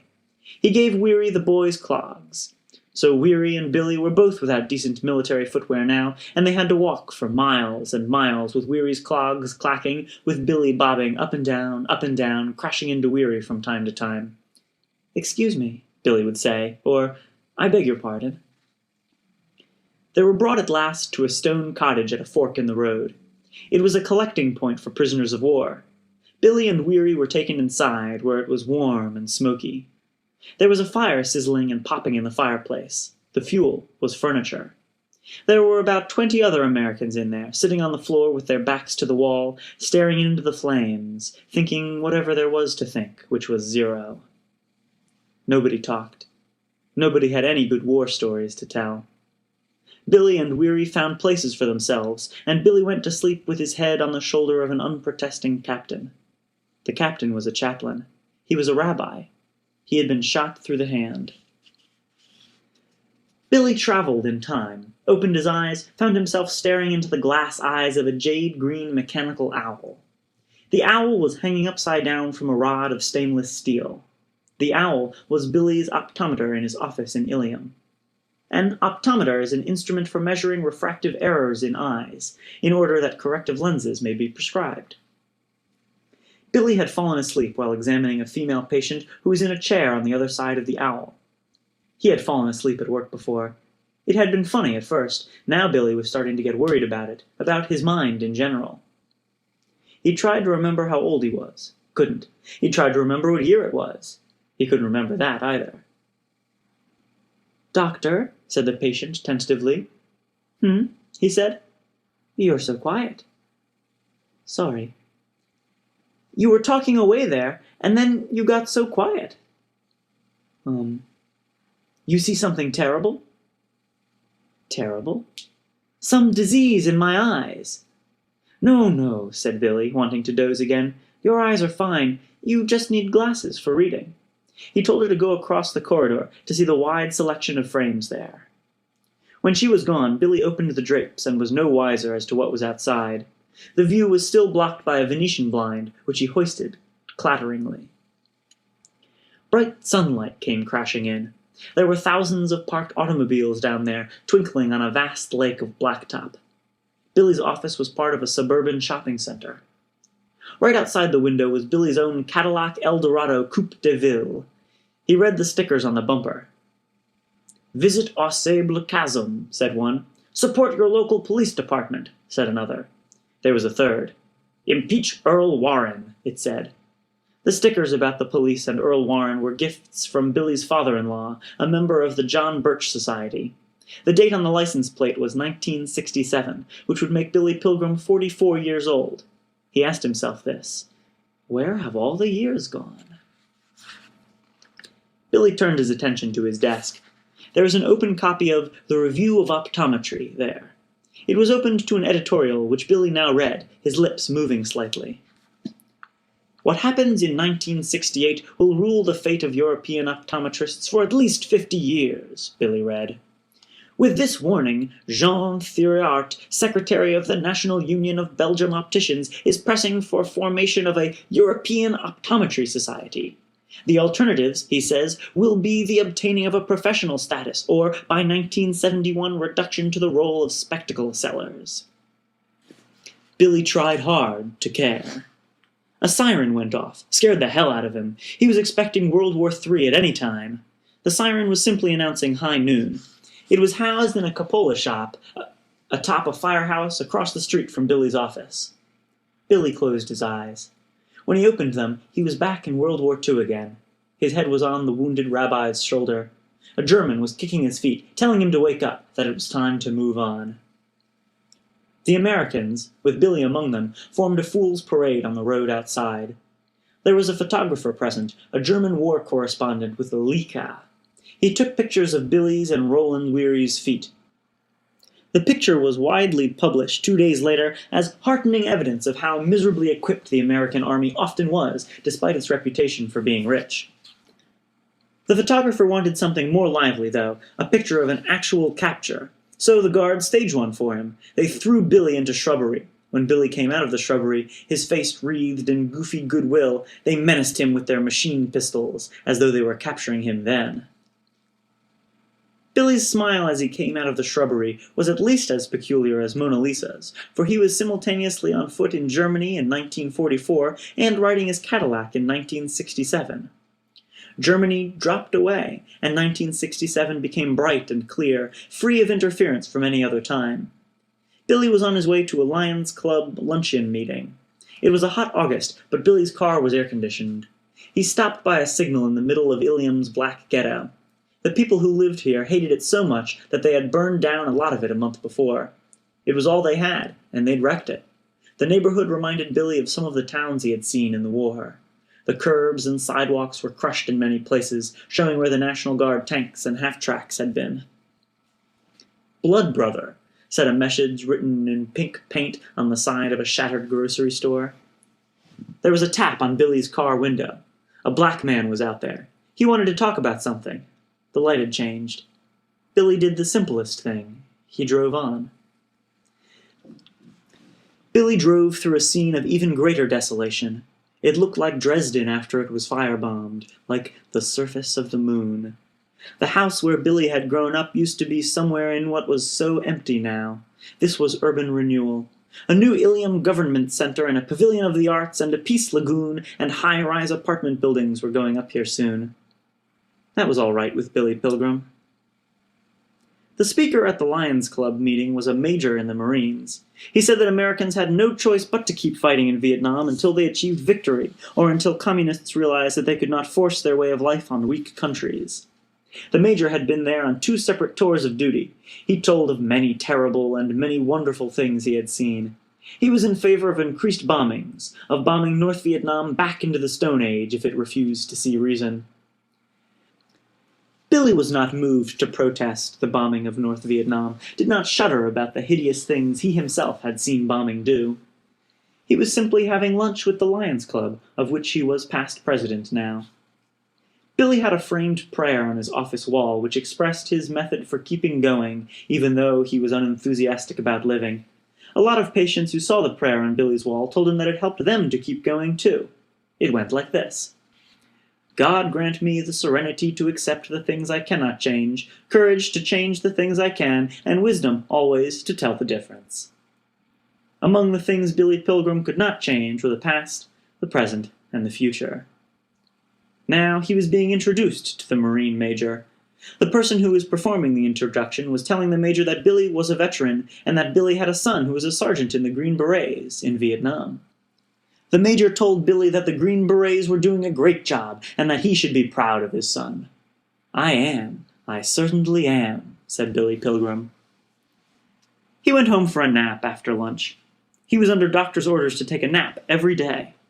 The doctor hoped that this would relieve a complaint that Billy had. Every so often, for no apparent reason, Billy Pilgrim would find himself weeping. Nobody had ever caught Billy doing it, only the doctor knew. It was an extremely quiet thing Billy did, and not very moist. Billy owned a lovely Georgian home in Ilium. He was as rich as Croesus, something he had never expected to be, not in a million years. He had 5 other optometrists working for him in the shopping plaza location, and netted over $60,000 a year. In addition, he owned a fifth of the new Holiday Inn out on Route 54, and half of 3 Tasty Freeze stands. Tasty Freeze was a sort of frozen custard. It gave all the pleasure that ice cream could give, without the stiffness and bitter coldness of ice cream. Billy's home was empty. His daughter Barbara was about to get married, and she and his wife had gone downtown to pick out patterns for her crystal and silverware. There was a note saying so on the kitchen table. There were no servants. People just weren't interested in careers in domestic service anymore. There wasn't a dog either. There used to be a dog named Spot, but he died. So it goes. Billy had liked Spot a lot, and Spot had liked him. Billy went up the carpeted stairway and into his and his wife's bedroom. The room had flowered wallpaper. There was a double bed with a clock radio on the table beside it. Also on the table were controls for the electric blanket, and a switch to turn on a gentle vibrator which was bolted to the springs of the box mattress. The trade name of the vibrator was Magic Fingers. The vibrator was the doctor's idea, too. Billy took off his trifocals and his coat and his necktie and his shoes, and he closed the Venetian blinds, and then the drapes, and he lay down on the outside of the coverlet. But sleep would not come. Tears came instead. They seeped. Billy turned on the magic fingers, and he was jiggled as he wept. The door chimes rang. Billy got off the bed and looked down through a window at the front doorstep to see if somebody important had come to call. There was a crippled man down there, as spastic in space as Billy Pilgrim was in time. Convulsions made the man dance flappingly all the time, made him change his expressions, too, as though he were trying to imitate various famous movie stars. Another cripple was ringing a doorbell across the street. He was on crutches. He had only one leg. He was so jammed between his crutches that his shoulders hid his ears. Billy knew what the cripples were up to. They were selling subscriptions to magazines that would never come. People subscribed to them because the salesmen were so pitiful. Billy had heard about this racket from a speaker at the Lions Club 2 weeks before, a man from the Better Business Bureau. The man said that anybody who saw cripples working a neighborhood for magazine subscriptions should call the police. Billy looked down the street, saw a new Buick Riviera parked about half a block away. There was a man in it, and Billy assumed correctly that he was the man who had hired the cripples to do this thing. Billy went on weeping as he contemplated the cripples and their boss. His door chimes clanged hellishly. He closed his eyes and opened them again. He was still weeping, but he was back in Luxembourg again. He was marching with a lot of other prisoners. It was a winter wind that was bringing tears to his eyes. Ever since Billy had been thrown into shrubbery for the sake of a picture, he had been seeing St. Elmo's fire, a sort of electronic radiance around the heads of his companions and captors.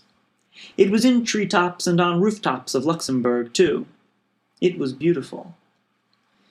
Billy was marching with his hands on top of his head, and so were all the other Americans. Billy was bobbing up and down, up and down.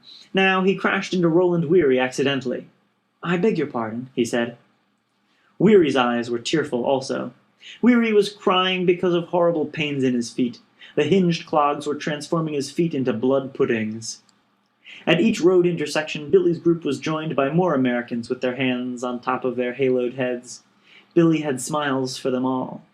They were moving like water, downhill all the time, and they flowed at last to a main highway on a valley's floor. Through the valley flowed a Mississippi of humiliated Americans. Tens of thousands of Americans shuffled eastward, their hands clasped on top of their heads. They sighed and groaned. Billy and his group joined the river of humiliation, and the late afternoon sun came out from the clouds. The Americans didn't have the road to themselves. The westbound lane boiled and boomed with vehicles which were rushing German reserves to the front. The reserves were violent, wind-burned, bristly men. They had teeth like piano keys. They were festooned with machine-gun belts, smoked cigars, and guzzled booze. They took wolfish bites from sausages, patted their horny palms with potato-masher grenades. One soldier in black was having a drunk hero's picnic all by himself on top of a tank. He spit on the Americans. The spit hit Roland Weary's shoulder, gave Weary a fourragère of snot and blutwurst and tobacco juice and schnapps. Billy found the afternoon stingingly exciting. There was so much to see.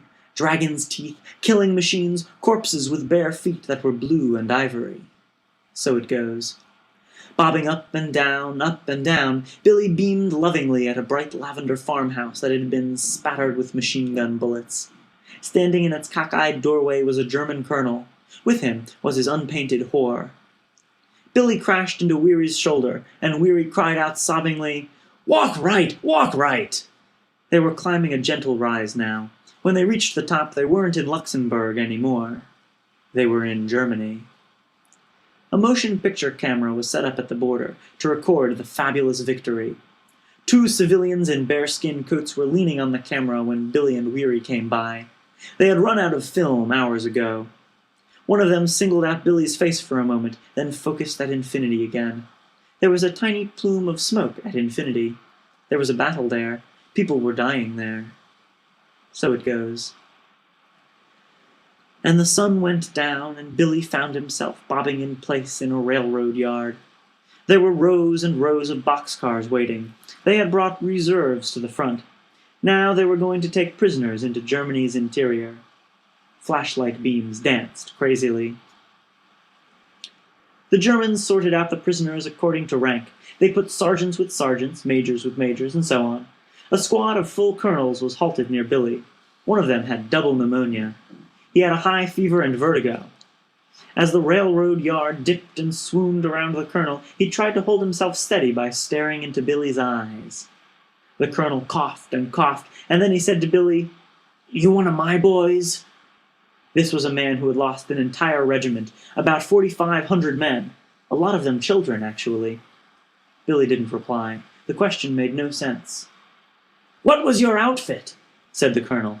He coughed and coughed. Every time he inhaled, his lungs rattled like greasy paper bags. Billy couldn't remember the outfit he was from. "You from the 451st?" "451st what?" said Billy. There was a silence.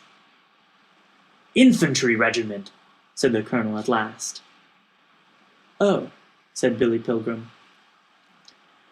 There was another long silence, with the colonel dying and dying, drowning where he stood. And then he cried out wetly, "It's me, boys! It's Wild Bob!" That is what he had always wanted his troops to call him, Wild Bob. None of the people who could hear him were actually from his regiment, except for Roland Weary, and Weary wasn't listening. All Weary could think of was the agony in his own feet. But the colonel imagined that he was addressing his beloved troops for the last time, and he told them that they had nothing to be ashamed of, that they were dead Germans all over the battlefield who wished to God they had never heard of the 451st. He said that after the war he was going to have a regimental reunion in his hometown, which was Cody, Wyoming. He was going to barbecue whole steers. He said all this while staring into Billy's eyes. He made the inside of poor Billy's skull echo with balderdash. "God be with you, boys," he said, and that echoed and echoed. And then he said, "If you're ever in Cody, Wyoming, just ask for Wild Bob." I was there. So was my old war buddy, Bernard V. O'Hare. Billy Pilgrim was packed into a boxcar with many other privates. He and Roland Weary were separated. Weary was packed into another car in the same train. There were narrow ventilators at the corners of the car, under the eaves. Billy stood by one of these, and, as the crowd pressed against him, he climbed part way up a diagonal corner brace to make more room. This placed his eyes on a level with the ventilator, so he could see another train about 10 yards away. Germans were writing on the cards with blue chalk the number of persons in each car, their rank, their nationality, the date on which they had been put aboard. Other Germans were securing the hasps on the car doors with wire and spikes and other trackside trash. Billy could hear somebody writing on his car, too, but he couldn't see who was doing it. Most of the privates on Billy's car were very young, at the end of childhood. But crammed into the corner with Billy was a former hobo who was 40 years old. "I've been hungrier than this," the hobo told Billy. "I've been in worse places than this. This ain't so bad." A man in a boxcar across the way called out through the ventilator that a man had just died in there. So it goes. There were 4 guards who heard him. They weren't excited by the news. "Yo, yo," said one, nodding dreamily. "Yo, yo." And the guards didn't open the car with the dead man in it. They opened the next car instead, and Billy Pilgrim was enchanted by what was in there. It was like heaven. There was candlelight, and there were bunks with quilts and blankets heaped on them. There was a cannonball stove with a steaming coffee pot on top. There was a table with a bottle of wine and a loaf of bread and a sausage on it. There were 4 bowls of soup. There were pictures of castles and lakes and pretty girls on the walls.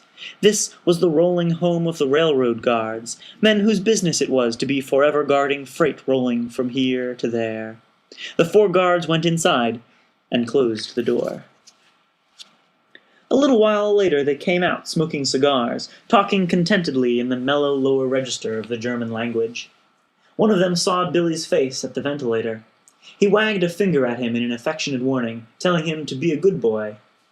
The Americans across the way told the guards again about the dead man on their car. The guards got a stretcher out of their own cozy car, opened the dead man's car, and went inside. The dead man's car wasn't crowded at all. There were just 6 live colonels in there, and 1 dead one. The Germans carried the corpse out. The corpse was Wild Bob. So it goes. During the night, some of the locomotives began to tootle to one another, and then to move. The locomotive and the last car of each train were marked with a striped banner of orange and black, indicating that the train was not fair game for airplanes, that it was carrying prisoners of war. The war was nearly over. The locomotives began to move east in late December. The war would end in May. German prisons everywhere were absolutely full, and there was no longer any food for the prisoners to eat, and no longer any fuel to keep them warm. And yet, here came more prisoners. Billy Pilgrim's train, the longest train of all, did not move for 2 days. "This ain't bad," the hobo told Billy on the second day. "This ain't nothing at all." Billy looked out through the ventilator. The railroad yard was a desert now, except for a hospital train marked with red crosses, on a siding far, far away. Its locomotive whistled. The locomotive of Billy Pilgrim's train whistled back. They were saying, "Hello." Even though Billy's train wasn't moving, its boxcars were kept locked tight. Nobody was going to get off until the final destination. To the guards who walked up and down outside, each car became a single organism which ate and drank and excreted through its ventilators. It talked or sometimes yelled through its ventilators, too. In went water and loaves of black bread and sausage and cheese, and out came shit and piss and language. Human beings in there were excreting into steel helmets which were passed to the people in the ventilators who dumped them. Billy was a dumper. The human beings also passed canteens, which guards would fill with water. When food came in, the human beings were quiet and trusting and beautiful. They shared. Human beings in there took turns, standing or lying down. The legs of those who stood were like fence posts driven into a warm, squirming, farting, sighing earth. The queer earth was a mosaic of sleepers who nestled like spoons. Now the train began to creep eastward. Somewhere in there was Christmas. Billy Pilgrim nestled like a spoon with the hobo on Christmas night, and he fell asleep, and he traveled in time to 1967 again, to the night he was kidnapped by a flying saucer from Tralfamadore.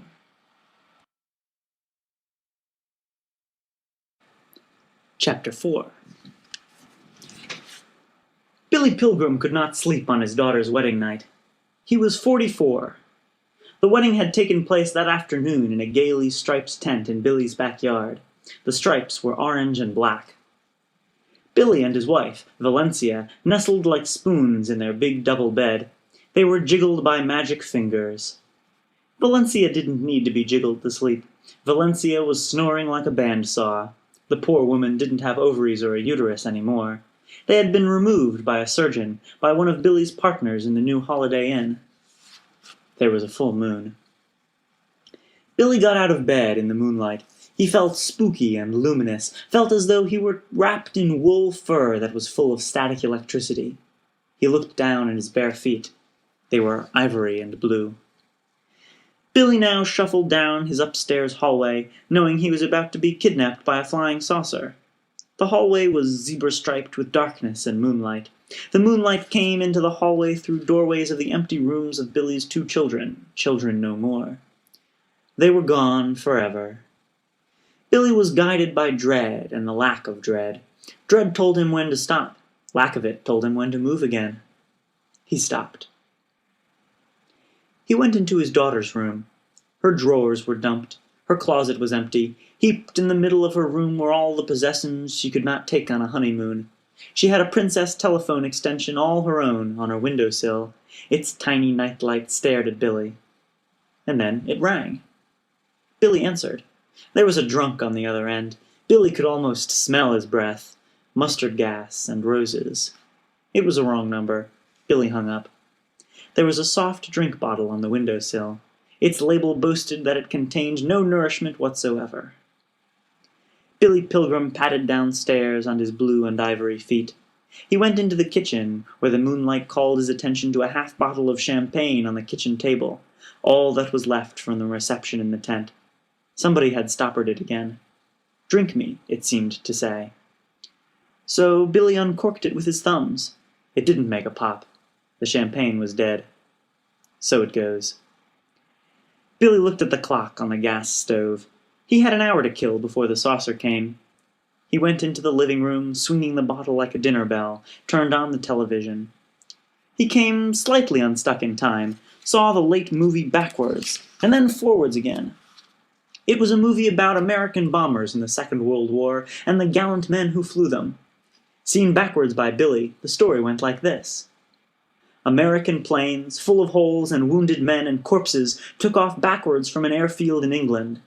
Over France, a few German fighter planes flew at them backwards, sucked bullets and shell fragments from some of the planes and crewmen. They did the same for wrecked American bombers on the ground, and those planes flew up backwards to join the formation. The formation flew backwards over a German city that was in flames. The bombers opened their bomb bay doors, exerted a miraculous magnetism which shrunk the fires, gathered them into cylindrical steel containers, and lifted the containers into the bellies of the planes. The containers were stored neatly in racks. The Germans below had miraculous devices of their own, which were long steel tubes. They used them to suck more fragments from the crewmen and planes. But there were still a few wounded Americans, though, and some of the bombers were in bad repair. Over France, though, German fighters came up again, made everything and everybody good as new. When the bombers got back to their base, the steel cylinders were taken from the racks and shipped back to the United States of America, where factories were operating night and day, dismantling the cylinders, separating the dangerous contents into minerals. Touchingly, it was mainly women who did this work. The minerals were then shipped to specialists in remote areas. It was their business to put them into the ground, to hide them cleverly, so they would never hurt anybody ever again. The American flyers turned in their uniforms, became high school kids. And Hitler turned into a baby, Billy Pilgrim supposed. That wasn't in the movie. Billy Pilgrim was extrapolating. Everybody turned into a baby. And all humanity, without exception, conspired biologically to produce two perfect people named Adam and Eve, he supposed. Billy saw the war movies backwards and then forwards, and then it was time to go into his backyard and meet the flying saucer. Out he went, his blue and ivory feet crushing the wet salad of the lawn. He stopped, took a swig of the dead champagne. It was like 7-Up. He would not raise his eyes to the sky, though he knew there was a flying saucer from Tralfamadore up there. He would see it soon enough, inside and out, and he would see, too, where it came from soon enough. Soon enough. Overhead he heard the cry of what might have been a melodious owl. But it wasn't a melodious owl. It was a flying saucer from Tralfamadore, navigating in both space and time, therefore seeming to Billy Pilgrim to have come from nowhere all at once. Somewhere a big dog barked. The saucer was 100 feet in diameter, with portholes around its rim. The light from the portholes was a pulsing purple. The only noise it made was the owl song. It came down to hover over Billy, and to enclose him in a cylinder of pulsing purple light. Now there was the sound of a seeming kiss as an airtight hatch in the bottom of the saucer was opened. Down snaked a ladder that was outlined in pretty lights like a Ferris wheel. Billy was paralyzed by a zap gun aimed at him from one of the portholes. It became imperative that he take hold of the bottom rung of the sinuous ladder, which he did. The rung was electrified so that Billy's hands locked onto it hard. He was hauled into the airlock, and machinery closed the bottom door. Only then did the ladder, wound onto a reel in the airlock, let him go. Only then did Billy's brain start working again. There were 2 peepholes inside the airlock, with yellow eyes pressed to them. There was a speaker on the wall. The Tralfamadorians had no voice boxes. They communicated telepathically. They were able to talk to Billy by means of a computer and a sort of electric organ which made every earthling speech sound. "Welcome aboard, Mr. Pilgrim," said the loudspeaker. "Any questions?" Billy licked his lips, thought a while, and inquired at last, "Why me?" "Well, that is a very earthling question to ask, Mr. Pilgrim. Why you? Why us, for that matter? Why anything? Because this moment simply is. Have you ever seen bugs trapped in amber?" "Yes," said Billy. In fact, had a paperweight in his office, which was a blob of polished amber with 3 ladybugs embedded in it. "Well, here we are, Mr. Pilgrim, trapped in the amber of this moment. There is no why." They introduced an anesthetic into Billy's atmosphere now, put him to sleep. They carried him to a cabin where he was strapped to a yellow Barca lounger which they had stolen from a Sears Roebuck warehouse. The hold of the saucer was crammed with other stolen merchandise, which would be used to furnish Billy's artificial habitat in a zoo on Tralfamador. The terrific acceleration of the saucer as it left Earth twisted Billy's slumbering body, distorted his face, dislodged him in time, sent him back to the war. When he regained consciousness, he wasn't on the flying saucer. He was in a boxcar crossing Germany again. Some people were rising from the floor of the car, and others were lying down. Billy planned to lie down, too. It would be lovely to sleep. It was black in the car, and black outside the car, which seemed to be going about 2 miles an hour. The car never seemed to go any faster than that. It was a long time between clicks, between joints in the track. There would be a click, and then a year would go by, and then there would be another click. The train often stopped to let really important trains bawl and hurtle by. Another thing it did was stop on sidings near prisons, leaving a few cars there.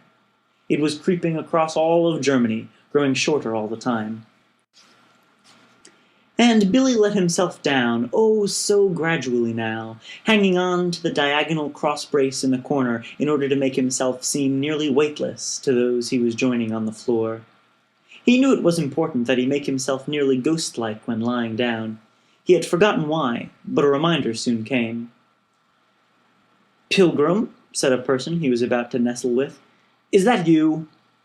Billy didn't say anything, but nestled very politely, closed his eyes.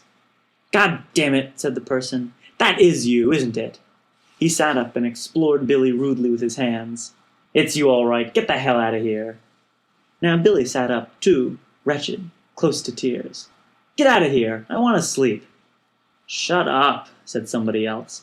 "I'll shut up when Pilgrim gets away from here." So Billy stood up again, clung to the cross-brace. "Where can I sleep?" he asked quietly. "Not with me." "Not with me, you son of a bitch," said somebody else. "You yell. You kick." "I do?" "You're goddamn right you do. And whimper." "I do?" "Keep the hell away from here, Pilgrim."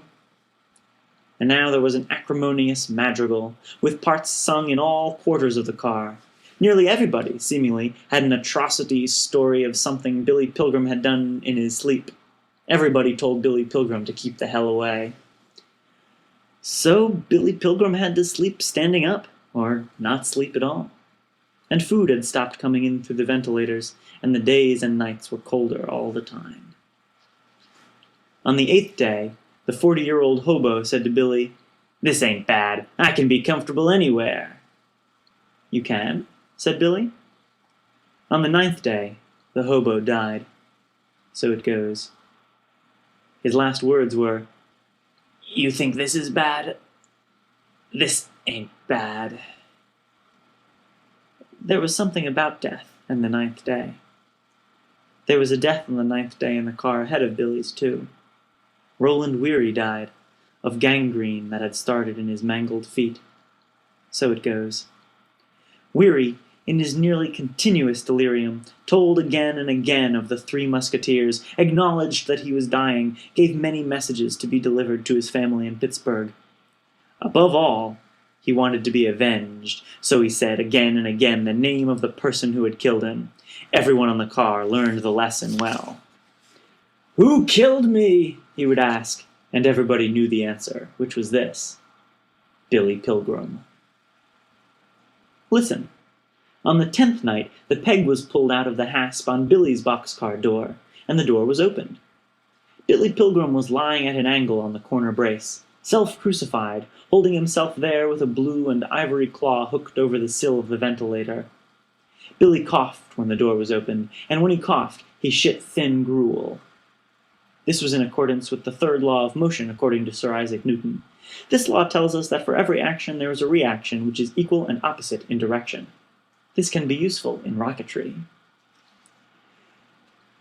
The train had arrived on a siding by a prison which was originally constructed as an extermination camp for Russian prisoners of war. The guards peeked inside Billy's car owlishly, cooed calmingly. They had never dealt with Americans before, but they surely understood this general sort of freight. They knew that it was essentially a liquid which could be induced to flow slowly towards cooing and light. It was nighttime. The only light outside came from a single bulb which hung from a pole, high and far away. All was quiet outside, except for the guards, who cooed like doves, and the liquid began to flow. Gobs of it built up in the doorway, plopped to the ground. Billy was the next to last human being to reach the door. The hobo was last. The hobo could not flow, could not plop. He wasn't liquid anymore. He was stone. So it goes. Billy didn't want to drop from the car to the ground. He sincerely believed that he would shatter like glass. So the guards helped him down, cooing still. They set him down facing the train. It was such a dinky train now. There was a locomotive, a tender, and 3 little boxcars. The last boxcar was the railroad guard's heaven on wheels. Again, in that heaven on wheels, the table was set. Dinner was served. At the base of the pole from which the light bulb hung were 3 seeming haystacks. The Americans were wheedled and teased over to these 3 stacks, which weren't hay after all. They were overcoats taken from prisoners who were dead. So it goes. It was the guards' firmly expressed wish that every American without an overcoat should take one. The coats were cemented together with ice, so the guards used their bayonets as ice picks, pricking free collars and hems and sleeves and so on, and then peeling off coats and handing them out at random. The coats were stiff and dome-shaped, having conformed to their piles. The coat that Billy Pilgrim had got had been crumpled and frozen in such a way, and was so small that it appeared not to be a coat, but a sort of large black 3-cornered hat. There were gummy stains on it, too, like crankcase drainings or old strawberry jam. There seemed to be a dead, furry animal frozen to it. The animal was in fact the coat's fur collar. Billy glanced dully at the coats of his neighbors. Their coats all had brass buttons or tinsel or piping or numbers or stripes or eagles or moons or stars dangling from them. They were soldiers' coats. Billy was the only one who had a coat from a dead civilian. So it goes. And Billy and the rest were encouraged to shuffle around their dinky train into the prison camp. There wasn't anything warm or lively to attract them, merely long, low, narrow sheds by the thousands, with no lights inside. Somewhere a dog barked. With the help of fear and echoes and winter silences, that dog had a voice like a big bronze gong. Billy and the rest were wooed through gate after gate, and Billy saw his first Russian. The man was all alone in the night, a rag bag with a round, flat face that glowed like a radium dial. Billy passed within a yard of him. There was barbed wire between them. The Russian did not wave or speak, but he looked directly into Billy's soul with sweet hopefulness, as though Billy might have good news for him, news that he might be too stupid to understand, but good news all the same. Billy blacked out as he walked through gate after gate. He came to in what he thought might be a building on Tralfamadore. It was shrilly lit and lined with white tiles. It was on Earth, though. It was a delousing station through which all new prisoners had to pass. Billy did as he was told, took off his clothes. That was the first thing they told him to do on Tralfamadore, too. A German measured Billy's upper right arm with his thumb and forefinger, asked a companion what sort of army would send a weakling like that to the front. They looked at the other American bodies now, pointed out a lot more that were nearly as bad as Billy's. One of the best bodies belonged to the oldest American by far, a high school teacher from Indianapolis. His name was Edgar Derby.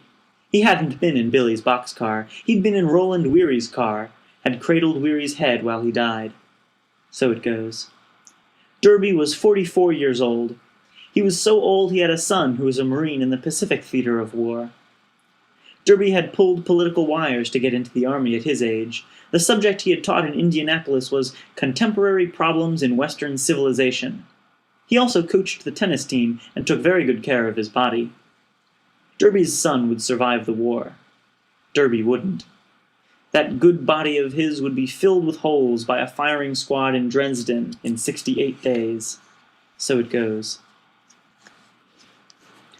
The worst American body wasn't Billy's. The worst body belonged to a car thief from Cicero, Illinois. His name was Paul Lazzaro. He was tiny, and not only were his bones and teeth rotten, but his skin was disgusting. Lazaro was polka-dotted all over with dime-sized scars. He had had many plagues of boils. Lazaro too had been on Roland Weary's boxcar, and had given his word of honor to Weary that he would find some way to make Billy Pilgrim pay for Weary's death. He was looking around now, wondering which naked human being was Billy.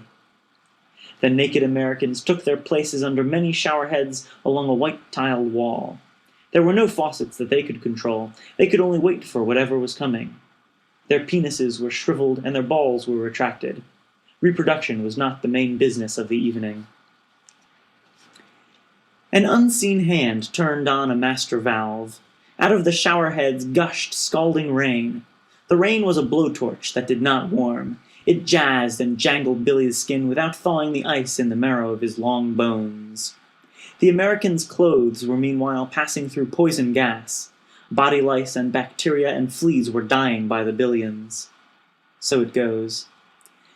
And Billy zoomed back in time to his infancy. He was a baby who had just been bathed by his mother.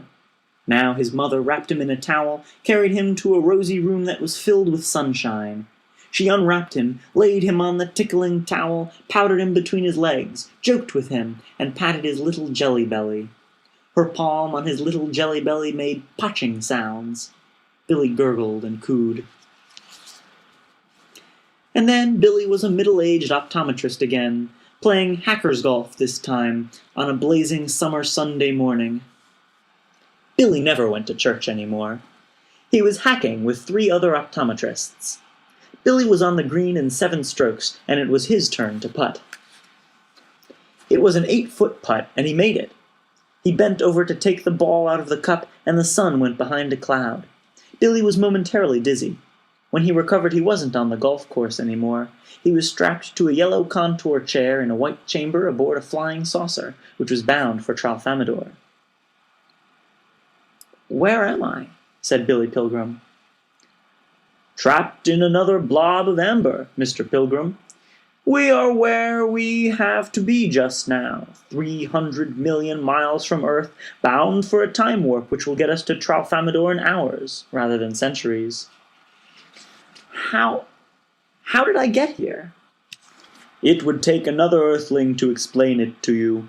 Earthlings are the great explainers, explaining why this event is structured as it is, telling how other events may be achieved or avoided. I am a Tralfamadorian, seeing all time as you might see a stretch of the Rocky Mountains. All time is all time. It does not change. It does not lend itself to warnings or explanations. It simply is.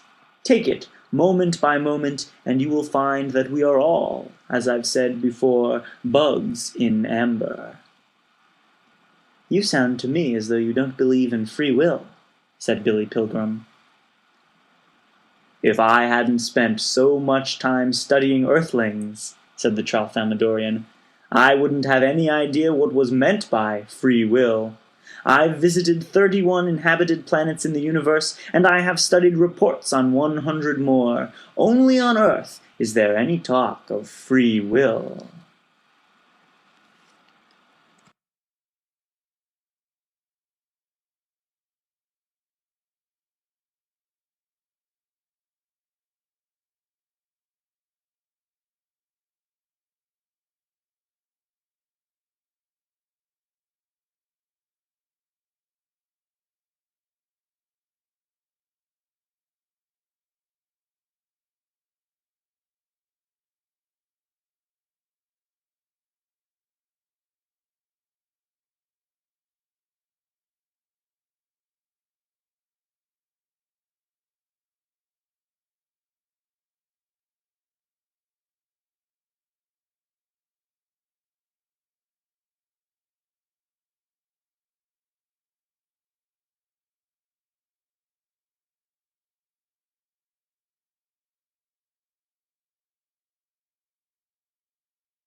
Chapter 5.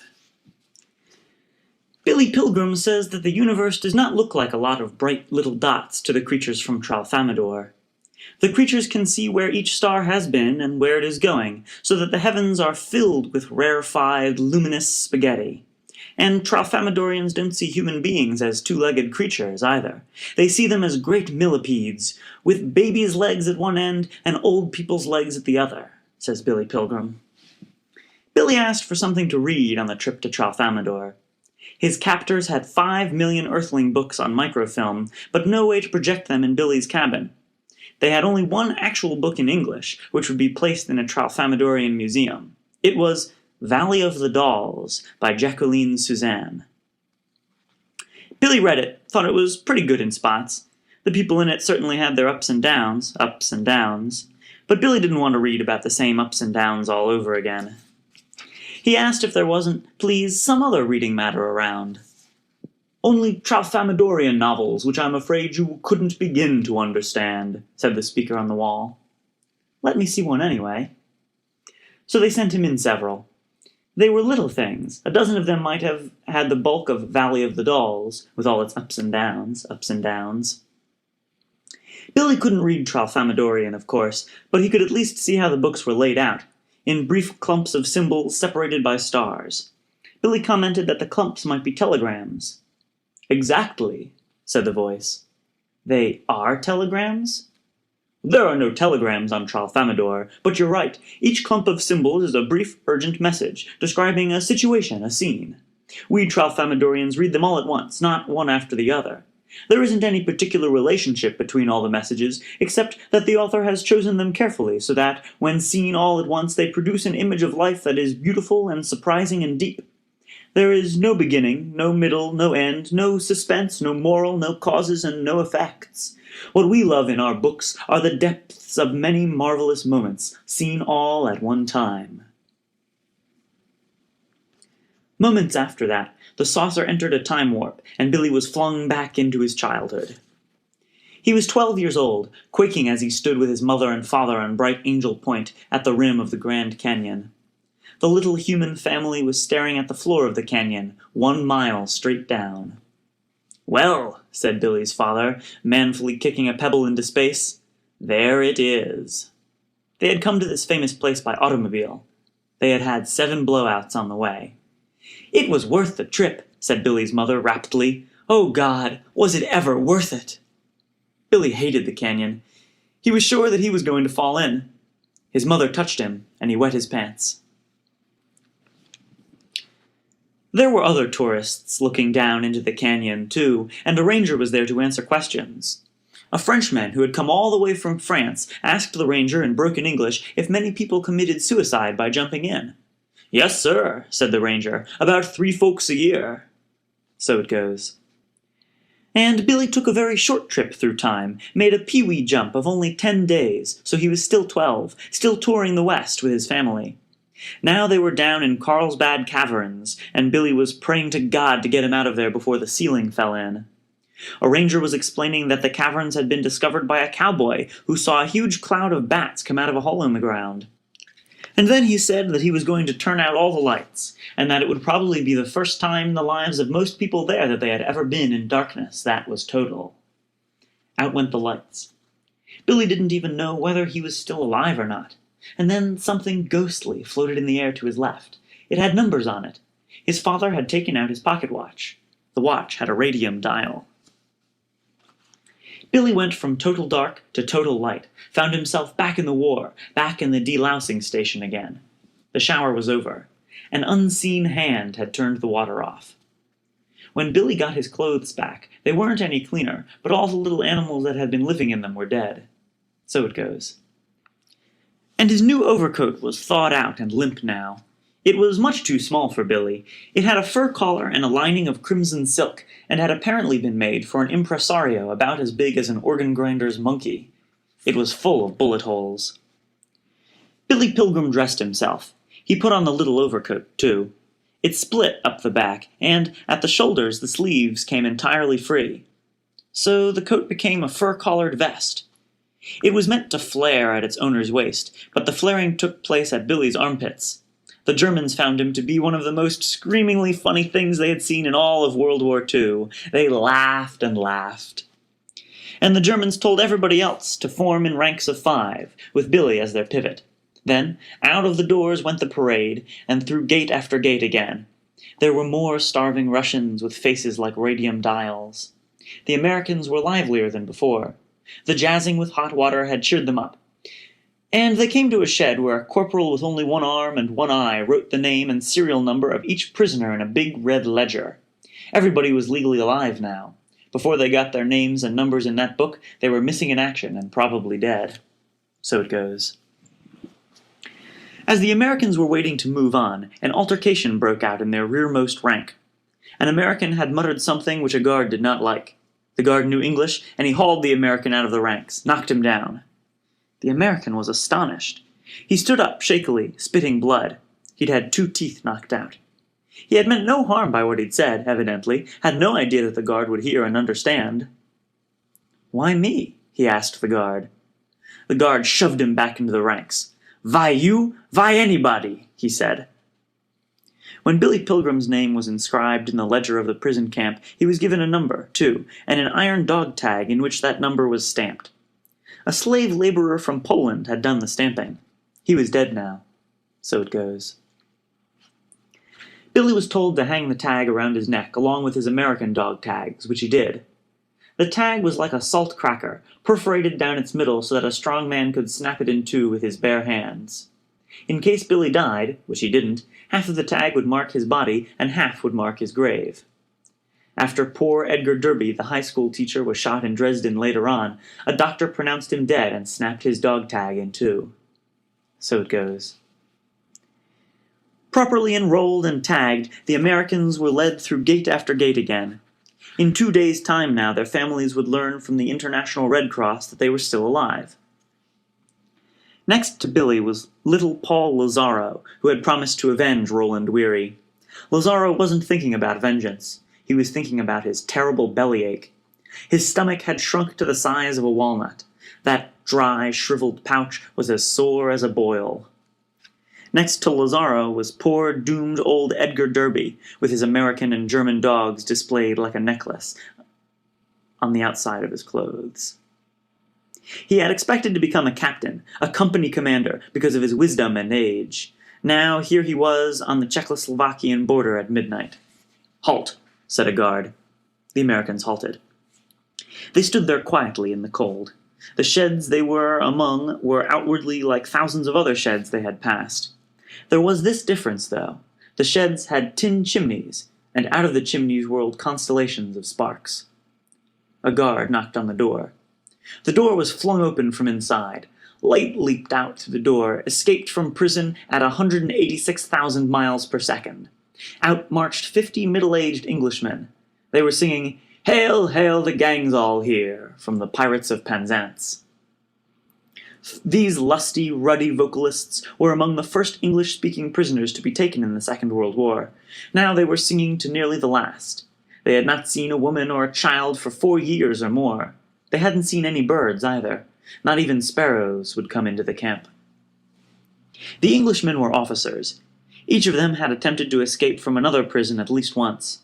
Now they were here, dead center in a sea of dying Russians.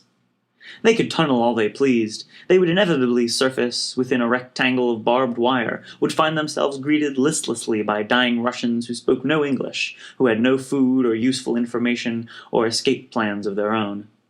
They could scheme all they pleased to hide aboard a vehicle or steal one, but no vehicle ever came into their compound. They could feign illness, if they liked, but that wouldn't earn them a trip anywhere either. The only hospital in the camp was a 6-bed affair in the British compound itself. The Englishmen were clean and enthusiastic and decent and strong. They sang boomingly well. They had been singing together every night for years. The Englishmen had also been lifting weights and chinning themselves for years. Their bellies were like washboards. The muscles of their calves and upper arms were like cannonballs. They were all masters of checkers and chess and bridge and cribbage and dominoes and anagrams and charades and ping-pong and billiards as well. They were among the wealthiest people in Europe, in terms of food.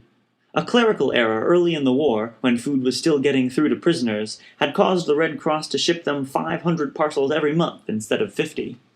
The Englishmen had hoarded these so cunningly that now, as the war was ending, they had 3 tons of sugar, 1 ton of coffee, 1,100 pounds of chocolate, 700 pounds of tobacco, 1,700 pounds of tea, 2 tons of flour, 1 ton of canned beef, 1,200 pounds of canned butter, 1,600 pounds of canned cheese, 800 pounds of powdered milk, and 2 tons of orange marmalade.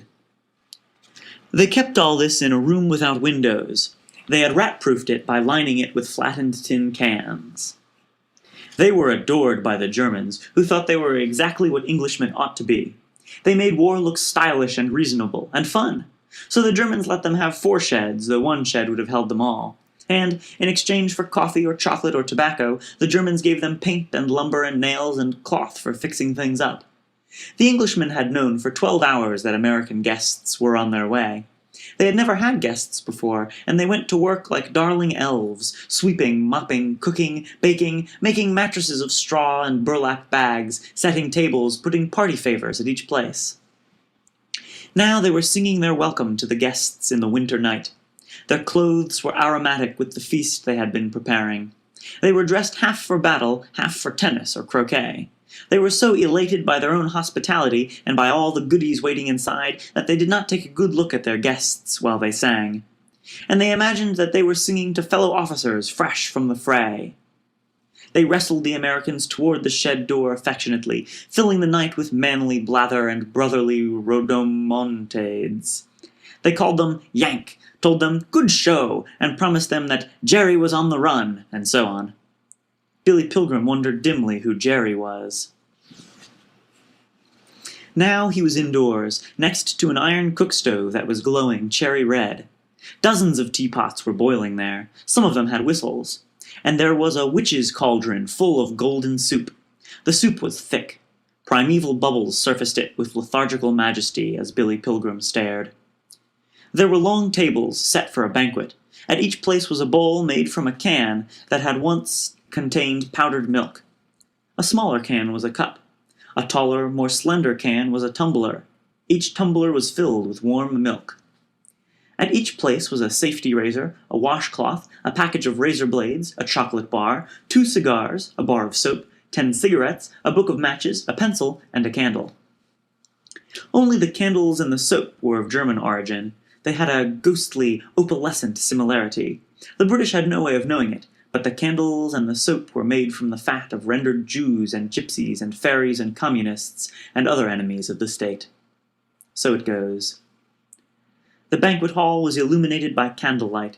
There were heaps of fresh-baked white bread on the tables, gobs of butter, pots of marmalade. There were platters of sliced beef from cans. Soup and scrambled eggs and hot marmalade pie were yet to come. And, at the far end of the shed, Billy saw pink arches with azure draperies hanging between them, and an enormous clock, and 2 golden thrones, and a bucket and a mop. It was in this setting that the evening's entertainment would take place, a musical version of Cinderella, the most popular story ever told. Billy Pilgrim was on fire, having stood too close to the glowing stove. The hem of his little coat was burning. It was a quiet, patient sort of fire, like the burning of punk. Billy wondered if there was a telephone somewhere. He wanted to call his mother, to tell her that he was alive and well. There was silence now, as the Englishmen looked in astonishment at the frowsy creatures they had so lustily waltzed inside. One of the Englishmen saw that Billy was on fire. "You're on fire, lad," he said, and Billy got away from the stove and beat out the sparks with his hands. When Billy made no comment on this, the Englishman asked him, "Can you talk? Can you hear?" Billy nodded. The Englishman touched him exploratorily here and there, filled with pity. "My God, what have they done to you, lad? This isn't a man, it's a broken kite." "Are you really an American?" said the Englishman. "Yes," said Billy. "And your rank?" "Private." "What became of your boots, lad?" "I don't remember." "Is that coat a joke?" "Sir?" "Where did you get such a thing?" Billy had to think hard about that. "They gave it to me," he said at last. "Jerry gave it to you?" "Who?" "The Germans gave it to you?" "Yes." Billy didn't like the questions. They were fatiguing. "Oh, yank, yank, yank," said the Englishman. "That coat was an insult." "Sir, it was a deliberate attempt to humiliate you. You mustn't let Jerry do things like that." Billy Pilgrim swooned. Billy came to on a chair facing the stage. He had somehow eaten, and now he was watching Cinderella. Some part of him had evidently been enjoying the performance for quite a while. Billy was laughing hard. The women in the play were really men, of course. The clock had just struck midnight, and Cinderella was lamenting, "Goodness me, the clock has struck, alack-a-day, and fuck my luck." Billy found the couplet so comical that he not only laughed, he shrieked. He went on shrieking until he was carried out of the shed and into another, where the hospital was. It was a 6-bed hospital. There weren't any other patients in there. Billy was put to bed and tied down and given a shot of morphine. Another American volunteered to watch over him. The volunteer was Edgar Derby, the high school teacher who would be shot to death in Dresden. So it goes. Derby sat on a 3-legged stool. He was given a book to read. The book was The Red Badge of Courage by Stephen Crane. Derby had read it before. Now he read it again while Billy Pilgrim entered a morphine paradise. Under morphine, Billy had a dream of giraffes in a garden. The giraffes were following gravel paths, were pausing to munch sugar pears from treetops. Billy was a giraffe, too. He ate a pear. It was a hard one. It fought back against his grinding teeth. It snapped in juicy protest. The giraffes accepted Billy as one of their own, as a harmless creature as preposterously specialized as themselves. Two approached him from opposite sides, leaned against him. They had long, muscular upper lips which they could shape like the bells of bugles. They kissed him with these. They were female giraffes, cream and lemon yellow. They had horns like doorknobs. The knobs were covered with velvet. Why? Night came to the garden of giraffes, and Billy Pilgrim slept without dreaming for a while, and then he traveled in time. He woke up with his head under a blanket in a ward for nonviolent mental patients in a veterans hospital near Lake Placid, New York. It was springtime in 1948, 3 years after the end of the war. Billy uncovered his head. The windows of the ward were open. Birds were twittering outside. "Pooty wheat?" one asked him. The sun was high. There were 29 other patients assigned to the ward, but they were all outdoors now, enjoying the day. They were free to come and go as they pleased, to go home even if they liked, and so was Billy Pilgrim. They had come here voluntarily, alarmed by the outside world. Billy had committed himself in the middle of his final year at the Ilium School of Optometry. Nobody else suspected that he was going crazy. Everybody else thought he looked fine and that he was acting fine. Now he was in the hospital. The doctors agreed. He was going crazy. They didn't think it had anything to do with the war. They were sure Billy was going to pieces because his father had thrown him into the deep end of the YMCA swimming pool when he was a little boy, and had then taken him to the rim of the Grand Canyon. The man assigned to the bed next to Billy's was a former infantry captain named Elliot Rosewater. Rosewater was sick and tired of being drunk all the time. It was Rosewater who introduced Billy to science fiction, and in particular to the writings of Kilgore Trout. Rosewater had a tremendous collection of science fiction paperbacks under his bed. He had brought them to the hospital in his steamer trunk. Those beloved frumpish books gave off a smell that permeated the ward, like flannel pajamas that hadn't been changed for a month, or like Irish stew. Kilgore Trout became Billy's favorite living author, and science fiction became the only sort of tales he could read. Rosewater was twice as smart as Billy, but he and Billy were dealing with similar crises in similar ways. They had both found life meaningless, partly because of what they had seen in war. Rosewater, for instance, had shot a 14-year-old fireman, mistaking him for a German soldier. So it goes. And Billy had seen the greatest massacre in European history, which was the firebombing of Dresden. So it goes. So they were trying to reinvent themselves and their universe. Science fiction was a big help. Rosewater said an interesting thing to Billy one time about a book that wasn't science fiction. He said that everything there was to know about life was in The Brothers Karamazov by Fyodor Dostoevsky. "But that isn't enough anymore," said Rosewater. Another time, Billy heard Rosewater say to a psychiatrist, "I think you guys are going to have to come up with a lot of wonderful new lies, or people just aren't going to want to go on living." There was a still life on Billy's bedside table. 2 pills, an ashtray with 3 lipstick-stained cigarettes in it, 1 cigarette still burning, and a glass of water. The water was dead. So it goes. Air was trying to get out of that dead water. Bubbles were clinging to the walls of the glass, too weak to climb out. The cigarettes belonged to Billy's chain-smoking mother. She had sought the ladies' room, which was off the ward for whacks and waves and spars and wafts who had gone bananas. She would be back any moment now. Billy covered his head with his blanket again. He always covered his head when his mother came to see him in the mental ward, always got much sicker until she went away. It wasn't that she was ugly, or had bad breath, or a bad personality. She was a perfectly nice, standard-issue, brown-haired white woman with a high school education. She upset Billy simply by being his mother.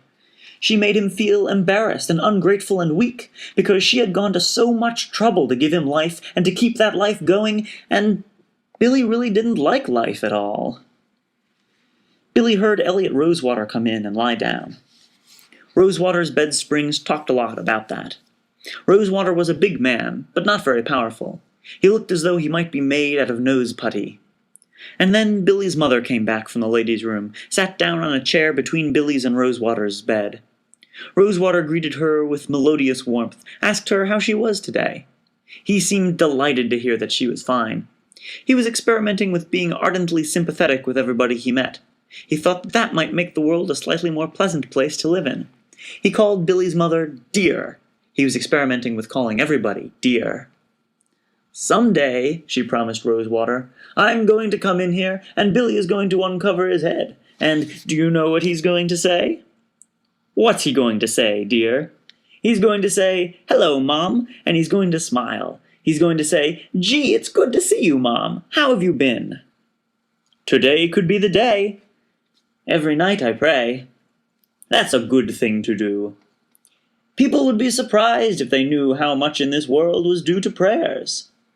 "You never said a truer word, dear." "Does your mother come in to see you often?" "My mother is dead," said Rosewater. "So it goes." "I'm sorry." "At least she had a happy life as long as it lasted. Oh, that's a consolation, anyway." "Yes." "Billy's father is dead, you know," said Billy's mother. "So it goes." "A boy needs a father." And on it went, that duet between the dumb praying lady and the big hollow man who was so full of loving echoes. "He was at the top of his class when this happened," said Billy's mother. "Maybe he was working too hard," said Rosewater. He held a book he wanted to read, but he was much too polite to read and talk, too, easy as it was to give Billy's mother satisfactory answers.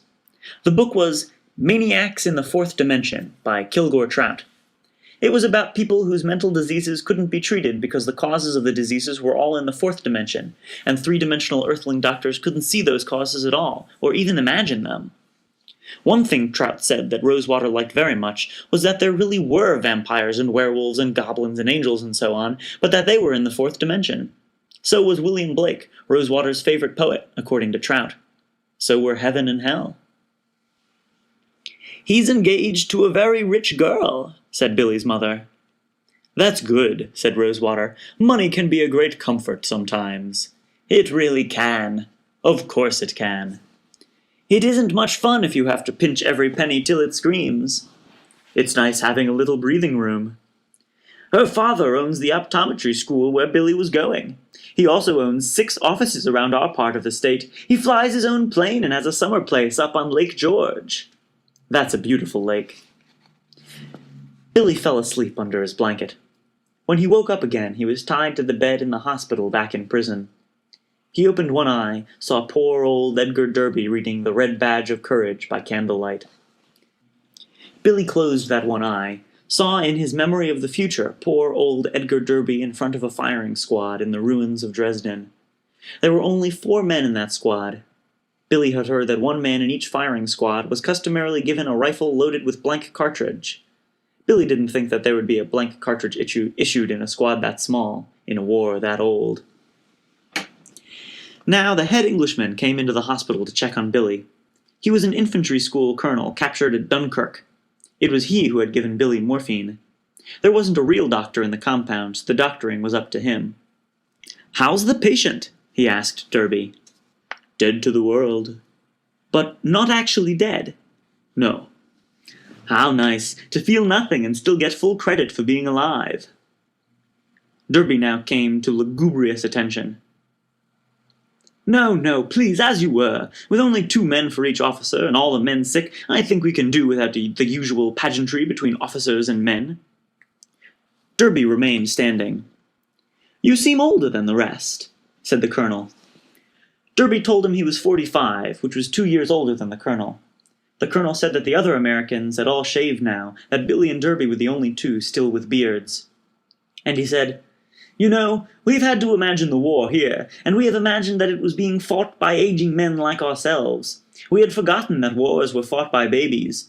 When I saw those freshly shaved faces, it was a shock. My God, I said to myself, it's the children's crusade." The colonel asked old Derby how he had been captured, and Derby told a tale of being in a clump of trees with about 100 other frightened soldiers. The battle had been going on for 5 days. The 100 had been driven into the trees by tanks.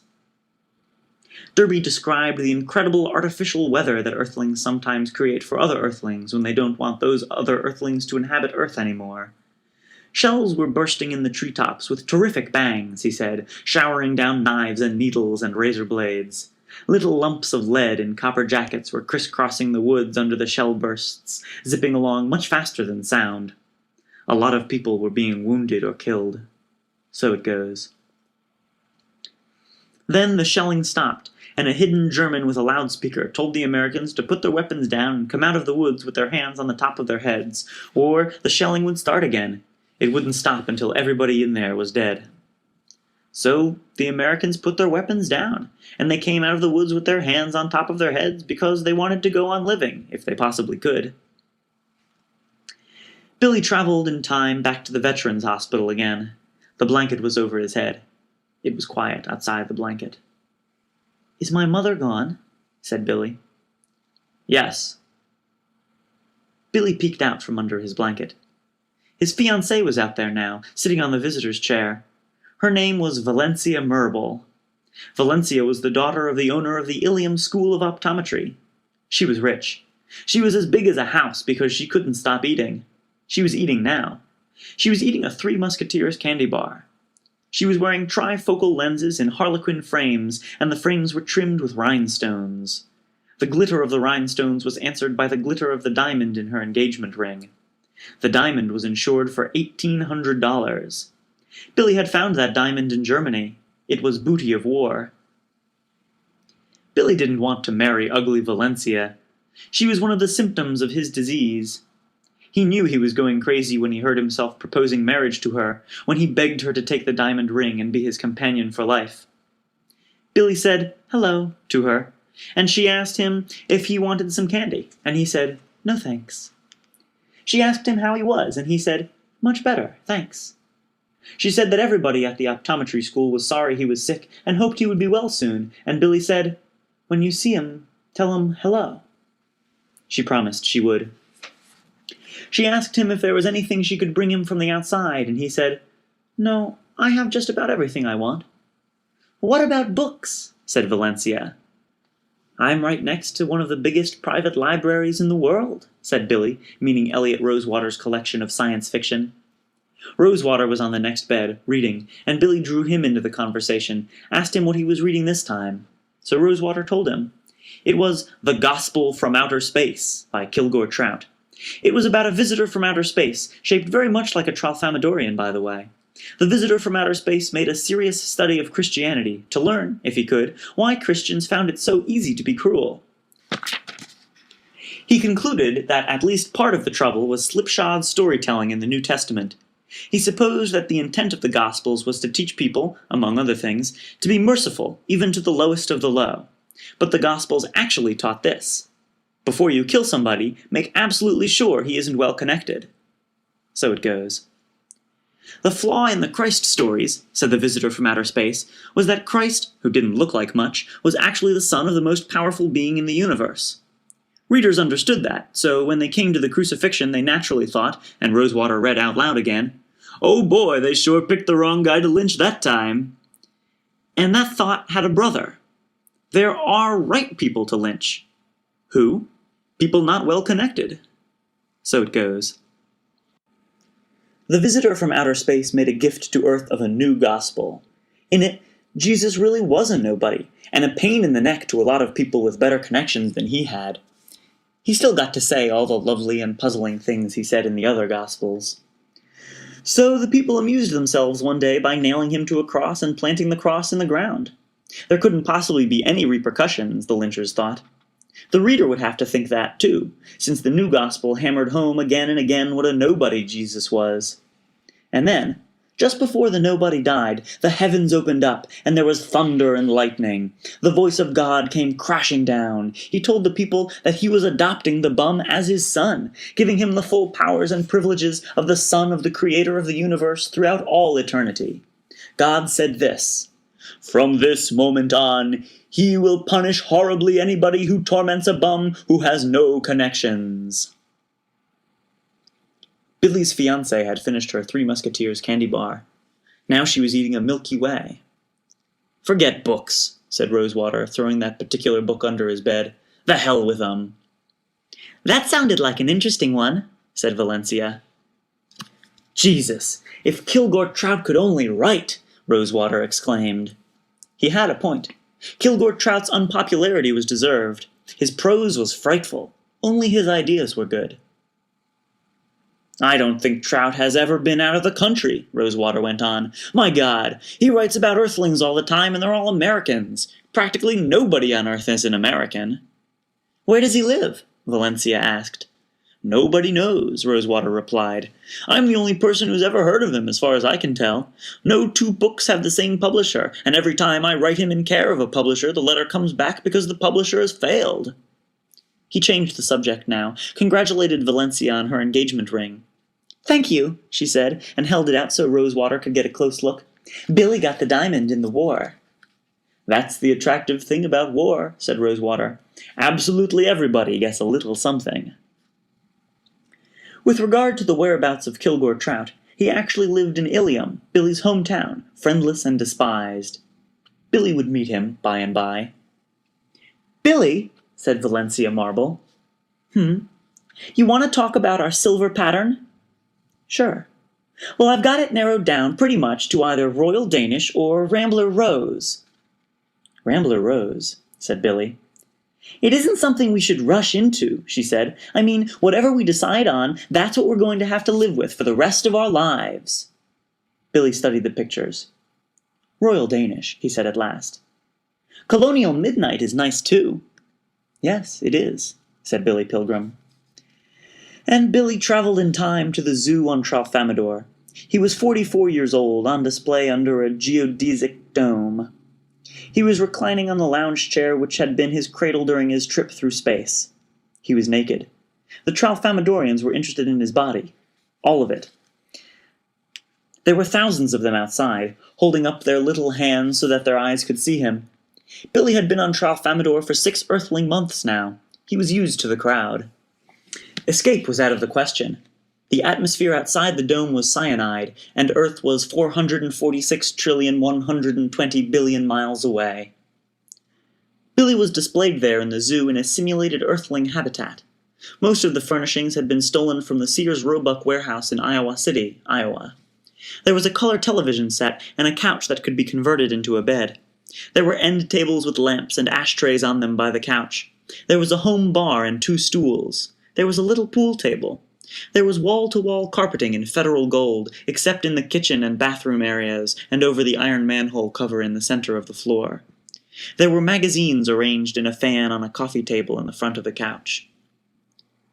There was a stereophonic phonograph. The phonograph worked. The television didn't. There was a picture of one cowboy killing another one pasted to the television tube. So it goes. There were no walls in the dome, no place for Billy to hide. The mint green bathroom fixtures were right out in the open. Billy got off his lounge chair now, went into the bathroom and took a leak. The crowd went wild. Billy brushed his teeth on Tralfamador, put in his partial denture, and went into his kitchen. His bottled gas range and his refrigerator and his dishwasher were mint green, too. There was a picture painted on the door of the refrigerator. The refrigerator had come that way. It was a picture of a gay 90s couple on a bicycle built for two. Billy looked at that picture now, tried to think something about the couple. Nothing came to him. There didn't seem to be anything to think about those two people. Billy ate a good breakfast from cans. He washed his cup and plate and knife and fork and spoon and saucepan, put them away. Then he did exercises he had learned in the army. Straddle jumps, deep knee bends, sit-ups and push-ups. Most Tralfamadorians had no way of knowing Billy's body and face were not beautiful. They supposed that he was a splendid specimen. This had a pleasant effect on Billy, who began to enjoy his body for the first time. He showered after his exercises and trimmed his toenails.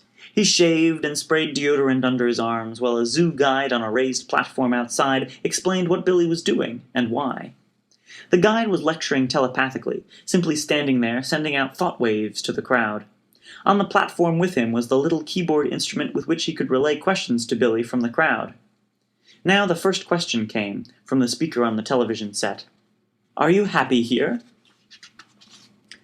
"About as happy as I was on Earth," said Billy Pilgrim, which was true. There were 5 sexes on Tralfamador, each of them performing a step necessary in the creation of a new individual. They looked identical to Billy, because their sex differences were all in the 4th dimension. One of the biggest moral bombshells handed to Billy by the Tralfamadorians, incidentally, had to do with sex on Earth. They said their flying saucer crews had identified no fewer than 7 sexes on Earth, each essential to reproduction. Again, Billy couldn't possibly imagine what 5 of those 7 sexes had to do with the making of a baby, since they were sexually active only in the 4th dimension. The Tralfamadorians tried to give Billy clues that would help him imagine sex in the invisible dimension. They told him that there could be no earthling babies without male homosexuals. There could be babies without female homosexuals. There couldn't be babies without women over 65 years old. There could be babies without men over 65. There couldn't be babies without other babies who had lived an hour or less after birth. And so on. It was gibberish to Billy. There was a lot that Billy said that was gibberish to the Tralfamadorians, too. They couldn't imagine what time looked like to him. Billy had given up on explaining that. The guide outside had to explain as best he could. The guide invited the crowd to imagine that they were looking across a desert at a mountain range on a day that was twinkling bright and clear. They could look at the peak, or a bird, or a cloud, at a stone right in front of them, or even down into a canyon behind them. But among them was this poor earthling, and his head was encased in a steel sphere which he could never take off. There was only one eye-hole through which he could look, and welded to that eye-hole were 6 feet of pipe.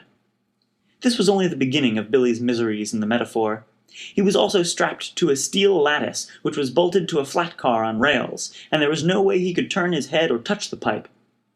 The far end of the pipe rested on a bipod, which was also bolted to the flat car. All Billy could see was the little dot at the end of the pipe. He didn't know he was on a flat car, didn't even know there was anything peculiar about his situation. The flat car sometimes crept, sometimes went extremely fast, often stopped, went uphill, downhill, around curves, along straightaways. Whatever poor Billy saw through the pipe, he had no choice but to say to himself, "That's life." Billy expected the Tralfamadorians to be baffled and alarmed by all the wars and other forms of murder on Earth. He expected them to fear that the earthling combination of ferocity and spectacular weaponry might eventually destroy part, or maybe all, of the innocent universe. Science fiction had led him to expect that. But the subject of war never came up until Billy brought it up himself. Somebody in the zoo crowd asked him, through the lecturer, what the most valuable thing he had learned on Tralfamador was so far, and Billy replied, "How the inhabitants of a whole planet can live in peace. As you know, I am from a planet that has been engaged in senseless slaughter since the beginning of time. I myself have seen the bodies of schoolgirls who were boiled alive in a water tower by my own countrymen, who were proud of fighting pure evil at the time." This was true. Billy saw the boiled bodies in Dresden. "And I have lit my way in a prison at night with candles from the fat of human beings, who were butchered by the brothers and fathers of those schoolgirls who were boiled. Earthlings must be the terrors of the universe. If other planets aren't now in danger from Earth, they soon will be. So tell me the secret, so I can take it back to Earth and save us all. How can a planet live in peace?" Billy felt that he had spoken soaringly. He was baffled when he saw the Tralfamadorians close their little hands on their eyes. He knew from past experience what this meant. He was being stupid. Would you mind telling me," he said to the guide, much deflated, "what was so stupid about that?" "We know how the universe ends," said the guide, "and Earth has nothing to do with it, except that it gets wiped out too." How does the universe end?" said Billy. "We blow it up, experimenting with new fuels for our flying saucers. A Tralfamadorian test pilot presses the starter button, and the whole universe disappears. So it goes." "If you know this," said Billy, "isn't there some way you can prevent it? Can't you keep the pilot from pressing the buttons?" "He has always pressed it, and he always will. We will always let him, and we always will let him. The moment is structured that way." "So," said Billy gropingly, "I suppose that the idea of preventing war on Earth is stupid too." "Of course." "But you do have a peaceful planet here." "Oh, today we do. On other days we have wars as horrible as any you've ever seen or read about. There isn't anything we can do about them, so we simply don't look at them. We ignore them. We spend eternity looking at pleasant moments, like today at the zoo. Isn't this a nice moment?" "Yes." "That's one thing Earthlings might learn to do, if they try hard enough. Ignore the awful times and concentrate on the good ones." Said Billy Pilgrim. Shortly after he went to sleep that night, Billy traveled in time to another moment which was quite nice, his wedding night with the former Valencia Mirabal. He had been out of the Veterans Hospital for 6 months. He was all well. He had graduated from the Ilium School of Optometry, 3rd in his class of 47. Now he was in bed with Valencia in a delightful studio apartment which was built on the end of a wharf in Cape Ann, Massachusetts. Across the water were the lights of Gloucester. Billy was on top of Valencia, making love to her. One result of this act would be the birth of Robert Pilgrim, who would become a problem in high school, but who would then straighten out as a member of the famous Green Berets. Valencia wasn't a time traveler, but she did have a lively imagination. While Billy was making love to her, she imagined that she was a famous woman in history. She was being Queen Elizabeth I of England, and Billy was supposedly Christopher Columbus. Billy made a noise like a small, rusty hinge. He had just emptied his seminal vesicles into Valencia, had contributed his share of the Green Beret. According to the Tralfamadorians, of course, the Green Beret would have 7 parents in all. Now he rolled off his huge wife, whose rapt expression did not change when he departed. He lay with the buttons of his spine along the edge of the mattress, folded his hands behind his head. He was rich now. He had been rewarded for marrying a girl nobody in his right mind would have married. His father-in-law had given him a new Buick Roadmaster, an all-electric home, and had made him manager of his most prosperous office, his Ilium office, where Billy could expect to make at least $30,000 a year. That was good. His father had only been a barber. And his mother said, "The Pilgrims are coming up in the world." The honeymoon was taking place in the bittersweet mysteries of Indian summer in New England. The lovers' apartment had one romantic wall which was all French doors. They opened onto a balcony in the oily harbor beyond. A green and orange dragger, black in the night, grumbled and drummed past their balcony, not 30 feet from their wedding bed. It was going to sea with only its running lights on. Its empty holds were resonant, made the song of the engines rich and loud. The wharf began to sing the same song, and then the honeymooners' headboard sang too. And it continued to sing long after the dragger was gone. "Thank you," said Valencia at last. The headboard was singing a mosquito song. "You're welcome." "It was nice." And then she began to cry. "What's the matter?" "I'm so happy." "Good." "I never thought anybody would marry me." Said Billy Pilgrim. "I'm going to lose weight for you," she said. "What?"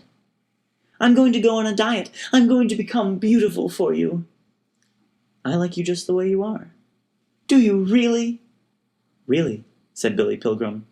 He had already seen a lot of their marriage, thanks to time travel, knew that it was going to be at least bearable all the way. A great motor yacht named the Scheherazade now slid past the marriage bed. The song its engine sang was a very low organ note. All her other lights were on. Two beautiful people, a young man and a young woman in evening clothes, were at the rail in the stern, loving each other and their dreams and the lake.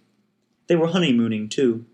They were Lance Roomford of Newport, Rhode Island, and his bride, the former Cynthia Landry, who had been a childhood sweetheart of John F. Kennedy in Hyannisport, Massachusetts.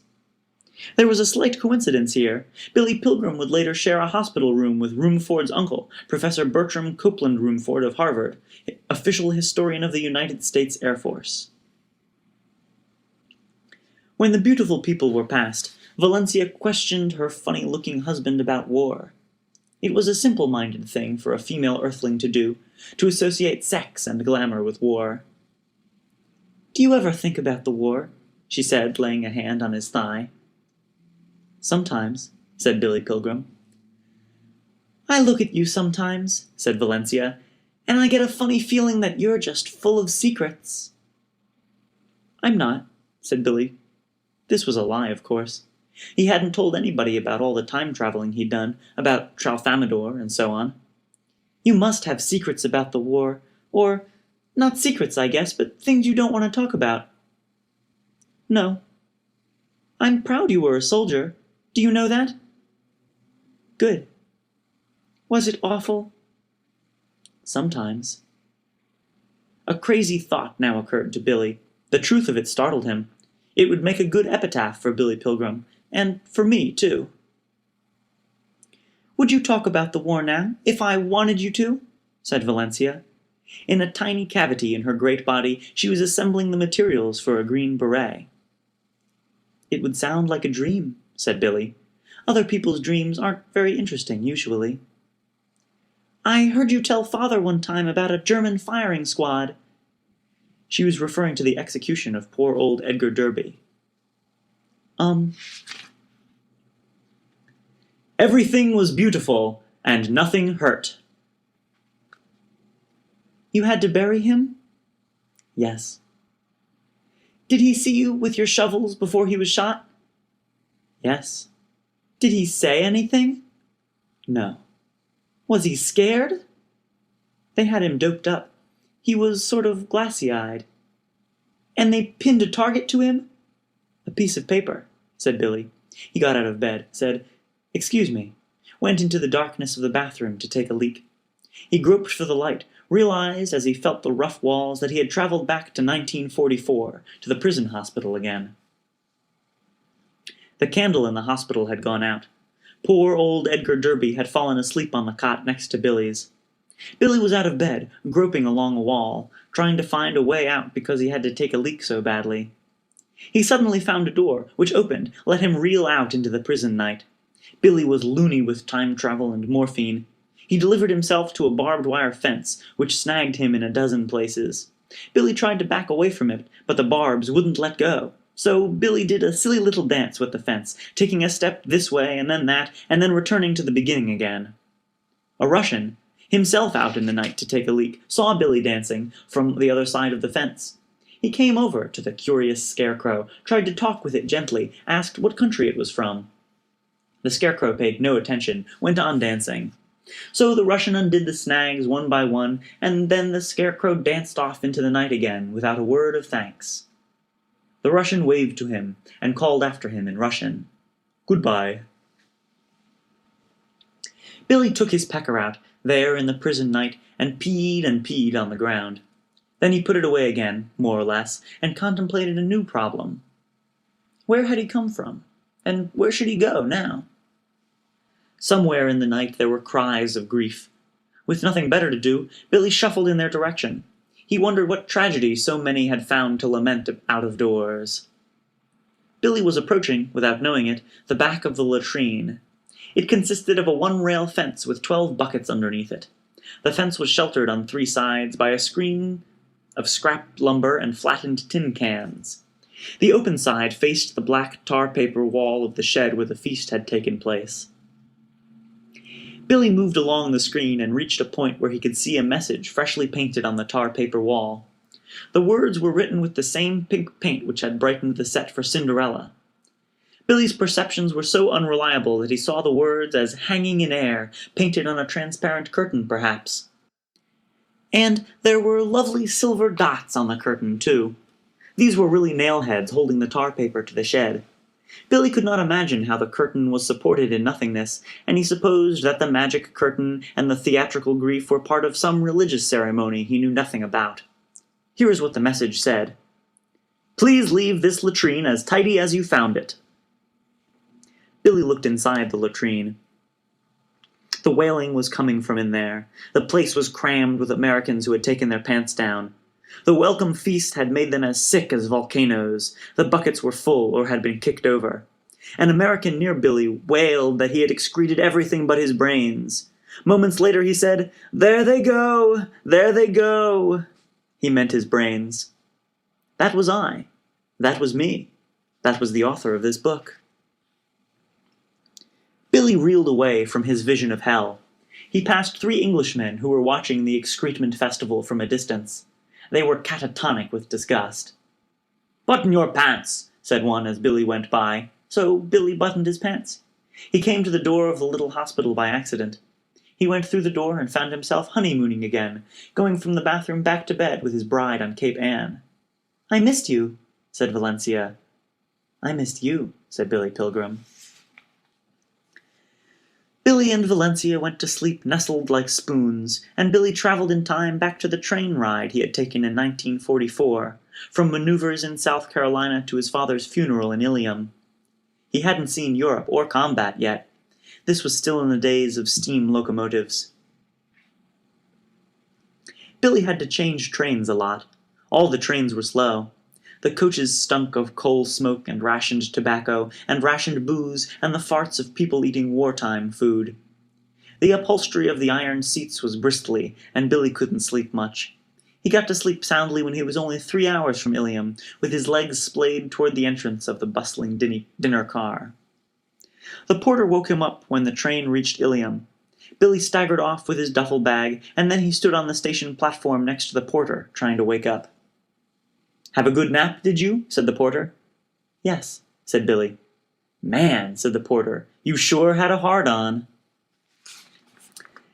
At 3 a.m. on Billy's morphine night in prison, a new patient was carried into the hospital by 2 lusty Englishmen. He was tiny. He was Paul Lazaro, the polka-dotted car thief from Cicero, Illinois. He had been caught stealing cigarettes from under the pillow of an Englishman. The Englishman, half asleep, had broken Lazaro's right arm and knocked him unconscious. The Englishman who had done this was helping to carry Lazaro in now. He had fiery red hair and no eyebrows. He had been Cinderella's blue fairy godmother in the play. Now he supported his half of Lazaro with one hand, while he closed the door behind himself with the other. "Doesn't weigh as much as a chicken," he said. The Englishman with Lazaro's feet was the colonel who had given Billy his knockout shot. The blue fairy godmother was embarrassed and angry, too. "If I'd known I was fighting a chicken," he said, "I wouldn't have fought so hard." The blue fairy godmother spoke frankly about how disgusting all the Americans were. "Weak, smelly, self-pitying, a pack of sniveling, dirty, thieving bastards," he said. "They're worse than the bleeding Russians." "They do seem a scruffy lot," the colonel agreed. A German major came in now. He considered the Englishmen as close friends. He visited them nearly every day, played games with them, lectured to them on German history, played their piano, gave them lessons in conversational German. He told them often that, if it weren't for their civilized company, he would go mad. His English was splendid. He was apologetic about the Englishmen's having to put up with the American enlisted men. He promised them that they would not be inconvenienced for more than a day or two, that the Americans would soon be shipped to Dresden as contract labor. He had a monograph with him, published by the German Association of Prison Officials. It was a report on the behavior in Germany of American enlisted men as prisoners of war. It was written by a former American who had risen high in the German Ministry of Propaganda. His name was Howard W. Campbell, Jr. He would later hang himself while awaiting trial as a war criminal. So it goes. While the British colonel set Lazaro's broken arm and mixed plaster for the cast, the German major translated out loud passages from Howard W. Campbell Jr.'s monograph. Campbell had been a fairly well-known playwright at the time. His opening line was this one: "America is the wealthiest nation on earth, but its people are mainly poor, and poor Americans are urged to hate themselves. To quote the American humorist Kin Hubbard, it ain't no disgrace to be poor, but it might as well be. It is in fact a crime for an American to be poor, even though America is a nation of poor. Every other nation has folk traditions of men who were poor but extremely wise and virtuous, and therefore more estimable than anyone with power and gold. No such tales are told by the American poor. They mock themselves and glorify their betters. The meanest eating or drinking establishment, owned by a man who is himself poor, is very likely to have a sign on its wall asking this cruel question: If you're so smart, why ain't you rich? There will also be an American flag, no larger than a child's hand, glued to a lollipop stick and flying from the cash register." The author of the monograph, a native of Schenectady, New York, was said by some to have had the highest IQ of all the war criminals who were made to face death by hanging. So it goes. "Americans, like human beings everywhere, believe many things that are obviously untrue," the monograph went on. "Their most destructive untruth is that it is very easy for any American to make money. They will not acknowledge how hard, in fact, money is to come by, and, therefore, those who have no money blame and blame and blame themselves. This inward blame has been a treasure for the rich and powerful, who have had to do less for their poor, publicly and privately, than any other ruling class since, say, Napoleonic times. Many novelties have come from America. The most startling of these, a thing without precedents, is a mass of undignified poor. They do not love one another because they do not love themselves. Once this is understood, the disagreeable behavior of American enlisted men in German prisons ceases to be a mystery." Howard W. Campbell Jr. now discussed the uniform of the American enlisted in World War II. "Every other American in history, prosperous or not, has attempted to clothe even its lowliest soldiers as to make them impressive to themselves and others as stylish experts in drinking and copulation and looting and sudden deaths. The American army, however, sends its enlisted men out to fight and die in a modified business suit, quite evidently made for another man, a sterilized but unpressed gift from a nose-holding charity which passes out clothing to drunks in the slums. When a dashingly clad officer addresses such a frumpously dressed bum, he scolds him, as an officer in any army must. But the officer's contempt is not, as in other armies, avuncular theatricality. It is a genuine expression of hatred for the poor, who have no one to blame for their misery but themselves. A prison administrator dealing with captured American enlisted men for the first time should be warned. Expect no brotherly love, even between brothers. There will be no cohesion between individuals. Each will be a sulky child who often wishes he were dead." Campbell told what the German experience with the American enlisted man had been. They were known everywhere to be the most self-pitying, least fraternal, and dirtiest of all prisoners of war, said Campbell. They were incapable of concerted action on their own behalf. They despised any leader from among their own number, refused to follow or even listen to him, on the grounds that he was no better than they were, that he should stop putting on airs. And so on. Billy Pilgrim went to sleep, woke up as a widower in his empty home in Ilium. His daughter Barbara was reproaching him for writing ridiculous letters to the newspapers. "Did you hear what I said?" Barbara inquired. It was 1968 again. "Of course." He had been dozing. "If you're going to act like a child, maybe we'll just have to treat you like a child." "That isn't what happens next," said Billy. "We'll see what happens next." Big Barbara now embraced herself. "It's awfully cold in here. Is the heat on?" "The heat?" "The furnace, the thing in the basement, the thing that makes hot air come out of these registers. I don't think it's working." "Maybe not." "Aren't you cold?" "I hadn't noticed." "Oh my God, you are a child. If we leave you alone here, you'll freeze to death, you'll starve to death." And so on. It was very exciting for her, taking his dignity away in the name of love.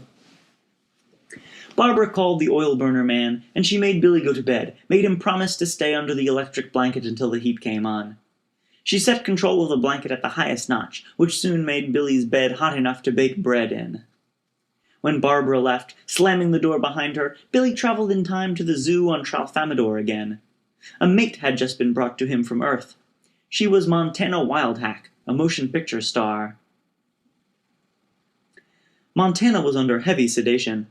Tralfamadorians wearing gas masks brought her in, put her on Billy's yellow lounge chair, withdrew through his airlock. The vast crowd outside was delighted. All attendance records for the zoo were broken. Everybody on the planet wanted to see the Earthling's mate. Montana was naked, and so was Billy, of course. He had a tremendous wang, incidentally. You never know who'll get one. Now she fluttered her eyelids. Her lashes were like buggy whips. "Where am I?" she said. "Everything is all right," said Billy gently. "Please don't be afraid." Montana had been unconscious during her trip from Earth. The Tralfamadorians hadn't talked to her, hadn't shown themselves to her. The last thing she remembered was sunning herself by a swimming pool in Palm Springs, California. Montana was only 20 years old. Around her neck was a silver chain with a heart-shaped locket hanging from it, between her breasts. Now she turned her head to see the myriads of Tralfamadorians outside the dome. They were applauding her by opening and closing their little green hands quickly. Montana screamed and screamed. All the little green hands closed tight because Montana's terror was so unpleasant to see. The head zookeeper ordered a crane operator, who was standing by, to drop a navy blue canopy over the dome, thus simulating Earthling night inside. Real night came to the zoo for only one Earthling hour out of every 62. Billy switched on a floor lamp. The light from the single source threw the Baroque detailing of Montana's body into sharp relief. Billy was reminded of fantastic architecture in Dresden before it was bombed. In time, Montana came to love and trust Billy Pilgrim. He did not touch her until she made it clear that she wanted him to. After she had been on Tralfamadore for what would have been an Earthling week, she asked him shyly if he wouldn't sleep with her, which he did. It was heavenly. And Billy traveled in time from that delightful bed to a bed in 1968. It was his bed in Ilium, and the electric blanket was turned up high. He was drenched in sweat, remembered groggily that his daughter had put him to bed, had told him to stay there until the oil burner was repaired. Somebody was knocking on his bedroom door. "Yes?" said Billy. "Oil burner, man." "Yes?" "It's running good now. Heat's coming up." "Good." "Mouse ate through a wire from the thermostat." "I'll be darned." Billy sniffed. His hot bed smelled like a mushroom cellar. He had had a wet dream about Montana Wildhack. On the morning after that wet dream, Billy decided to go back to work in his office in the shopping plaza. Business was booming as usual. His assistants were keeping up with it nicely. They were startled to see him. They had been told by his daughter that he might never practice again. But Billy went into his examining room briskly, asked that the first patient be sent in. So they sent him one, a 12-year-old boy who was accompanied by his widowed mother. They were strangers, new in town. Billy asked them a little bit about themselves, learned that the boy's father had been killed in Vietnam, in the famous 5-day battle for Hill 875 near Dak To. So it goes. While he examined the boy's eyes, Billy told him matter-of-factly about his adventures on Tralfamadore, assured the fatherless boy that his father was very much alive, still in moments the boy would see again and again. "Isn't that comforting?" Billy asked. And somewhere in there, the boy's mother went out and told the receptionist that Billy was evidently going crazy. Billy was taken home. His daughter asked him again, "Father, father, father, what are we going to do with you?" Chapter 6. Listen. Billy Pilgrim says that he went to Dresden, Germany, on the day after his morphine night in the British compound in the center of the extermination camp for Russian prisoners of war. Billy woke up at dawn on that day in January. There were no windows in the little hospital, and the ghostly candles had gone out, so the only light came from pinprick holes in the walls and from a sketchy rectangle that outlined the imperfectly fitted door. Little Paul Lazaro, with a broken arm, snored on one bed. Edgar Derby, the high school teacher who would eventually be shot, snored on the other. Billy sat up in bed. He had no idea what year it was or what planet he was on. Whatever the planet's name was, it was cold. But it wasn't the cold that had awakened Billy. It was animal magnetism which was making him shiver and itch. It gave him profound aches in his musculature, as though he had been exercising hard. The animal magnetism was coming from behind him. If Billy had had to guess as to the source, he would have said that there was a vampire bat hanging upside down on the wall behind him. Billy moved down towards the foot of his cot before turning to look at whatever it was. He didn't want the animal to drop onto his face and maybe claw his eyes out or bite off his big nose. Then he turned.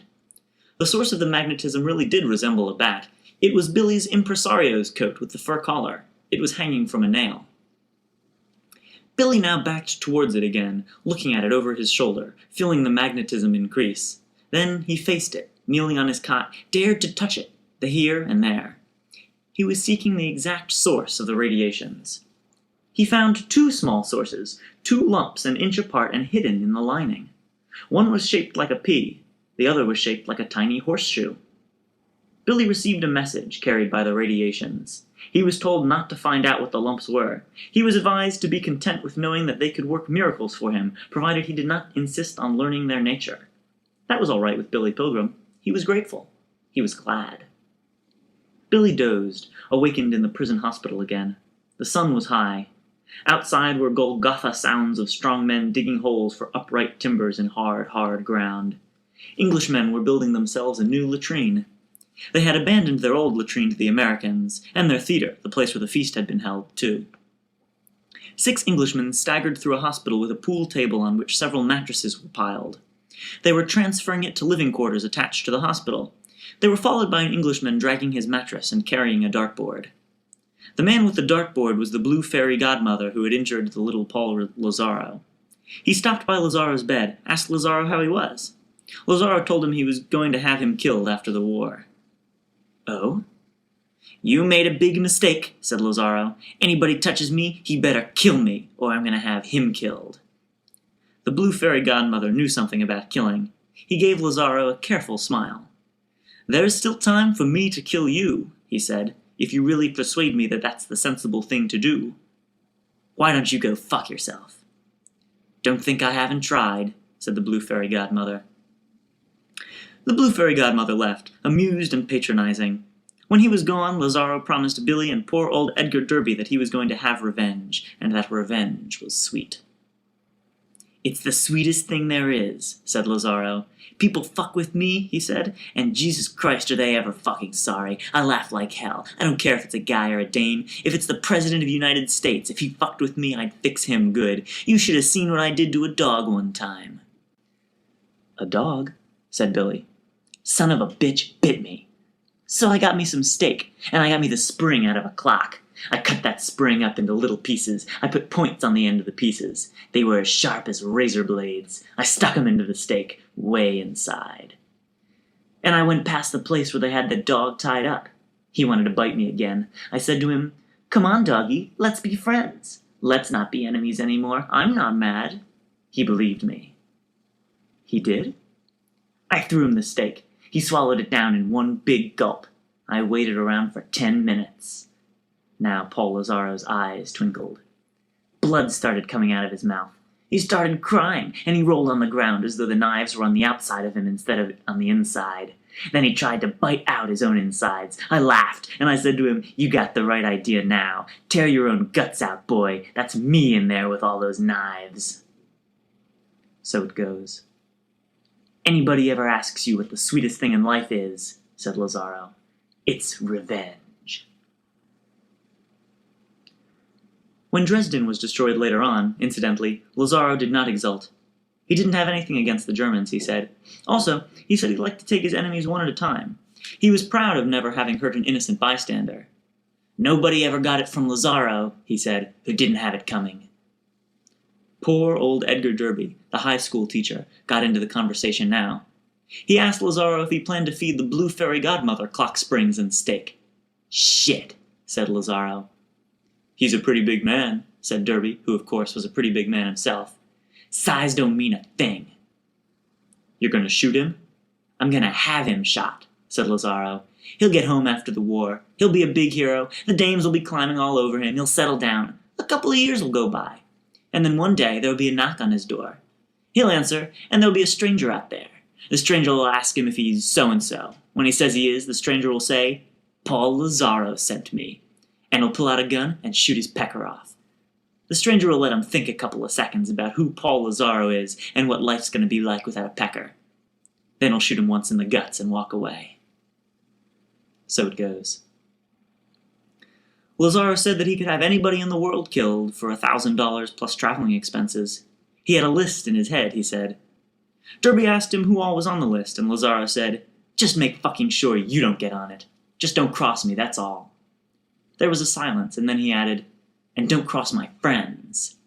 "You have friends?" Derby wanted to know. "In the war?" said Lazaro. "Yeah, I had a friend in the war. He's dead." So it goes. "That's too bad." Lazaro's eyes were twinkling again. "Yeah, he was my buddy on the boxcar. His name was Roland Weary. He died in my arms." Now he pointed to Billy with his one mobile hand. "He died on account of this silly little cocksucker right here. So I promised him I'd have this silly little cocksucker shot after the war." Lazaro erased with his hand anything Billy Pilgrim might be about to say. "Just forget about it, kid," he said. "Enjoy life while you can. Nothing's going to happen for maybe 5, 10, 15, 20 years. But let me give you a piece of advice. Whenever the doorbell rings, have somebody else answer the door." Billy Pilgrim says now that this really is the way he's going to die. As a time traveler, he's seen his own death many times, has described it to a tape recorder. The tape is locked up with his will and some other valuables in his safe deposit box at the Ilium Merchants National Bank and Trust, he says. "I, Billy Pilgrim," the tape begins, "will die, have died, and always will die on February 13th, 1976. At the time of his death, he says, he's in Chicago to address a large crowd on the subject of flying saucers and the true nature of time. His home is still in Ilium. He has had to cross 3 international boundaries in order to reach Chicago. The United States of America has been balkanized and been divided into 20 petty nations so that it will never again be a threat to world peace. Chicago has been hydrogen bombed by angry Chinamen." So it goes. It's all brand new. Billy is speaking before a capacity audience in a baseball park, which is covered by a geodesic dome. The flag of the country is behind him. It is a Hereford bull on a field of green. Billy predicts his own death within an hour. He laughs about it, invites the crowd to laugh with him. "It is high time I was dead," he says. "Many years ago," he said, "a certain man promised to have me killed. He's an old man now, living not far from here. He has read all the publicity associated with my appearance here in your fair city. He's insane, and tonight he will keep his promise." There are protests from the crowd. Billy Pilgrim rebukes them. "If you protest, if you think that death is a terrible thing, then you have not understood a word I've said." Now he closes his speech, as he closes every speech, with these words. "Farewell, hello. Farewell, hello." There are police around him as he leaves the stage. They are there to protect him from the crush of popularity. No threats on his life have been made since 1945. The police offer to stay with him. They are floridly willing to stand in a circle around him all night with their zap guns drawn. "No, no," says Billy serenely. "It is time for you to go home to your wives and children, and it is time for me to be dead for a little while, and then to live again." At that moment, Billy's high forehead is in the crosshairs of a high-powered laser gun. It is aimed at him from the darkened press box.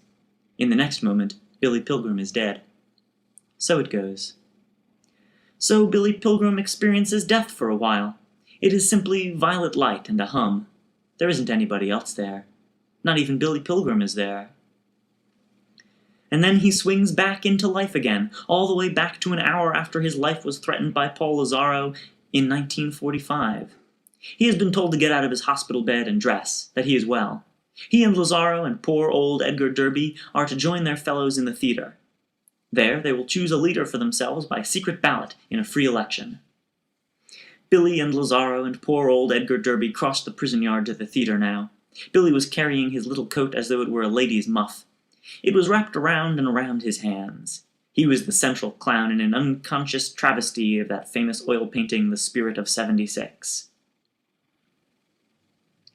Edgar Derby was writing letters home in his head, telling his wife that he was alive and well, that she shouldn't worry, that the war was nearly over, that he would soon be home. Lazaro was talking to himself about people he was going to have killed after the war, and rackets he was going to work, and women he was going to make fuck him, whether they wanted to or not. If he had been a dog in a city, a policeman would have shot him and sent his head to a laboratory to see if he had rabies. So it goes. As they neared the theater, they came upon an Englishman who was hacking a groove in the earth with the heel of his boot.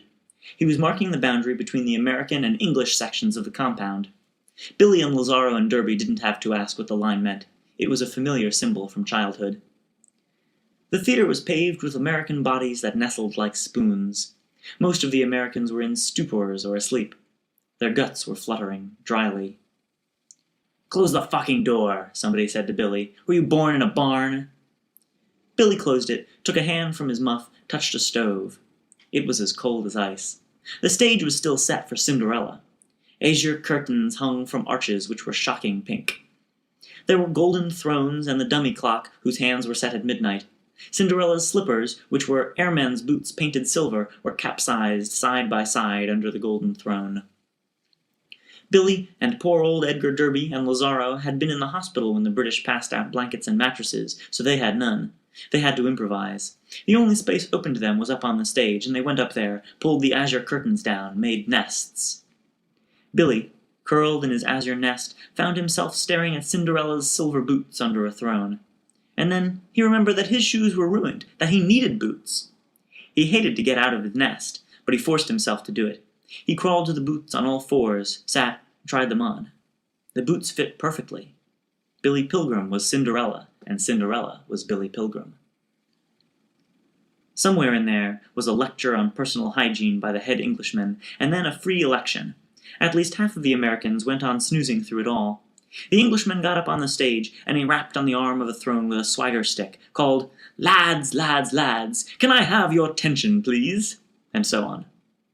What the Englishman said about survival was this: "If you stop taking pride in your appearance, you will very soon die." He said that he had seen several men die in the following way. They ceased to stand up straight, then ceased to shave or wash, then ceased to get out of bed, then ceased to talk, and then died. There is much to be said for it. It is evidently very easy and painless way to go. So it goes. The Englishman said that he, when captured, had made and kept the following vows to himself: to brush his teeth twice a day, to shave once a day, to wash his face and hands before every meal and after going to the latrine, to polish his shoes every day, to exercise for at least half an hour each morning and then move his bowels, and to look into a mirror frequently, frankly evaluating his appearance, particularly with respect to posture. Billy Pilgrim had heard all this while lying in his nest.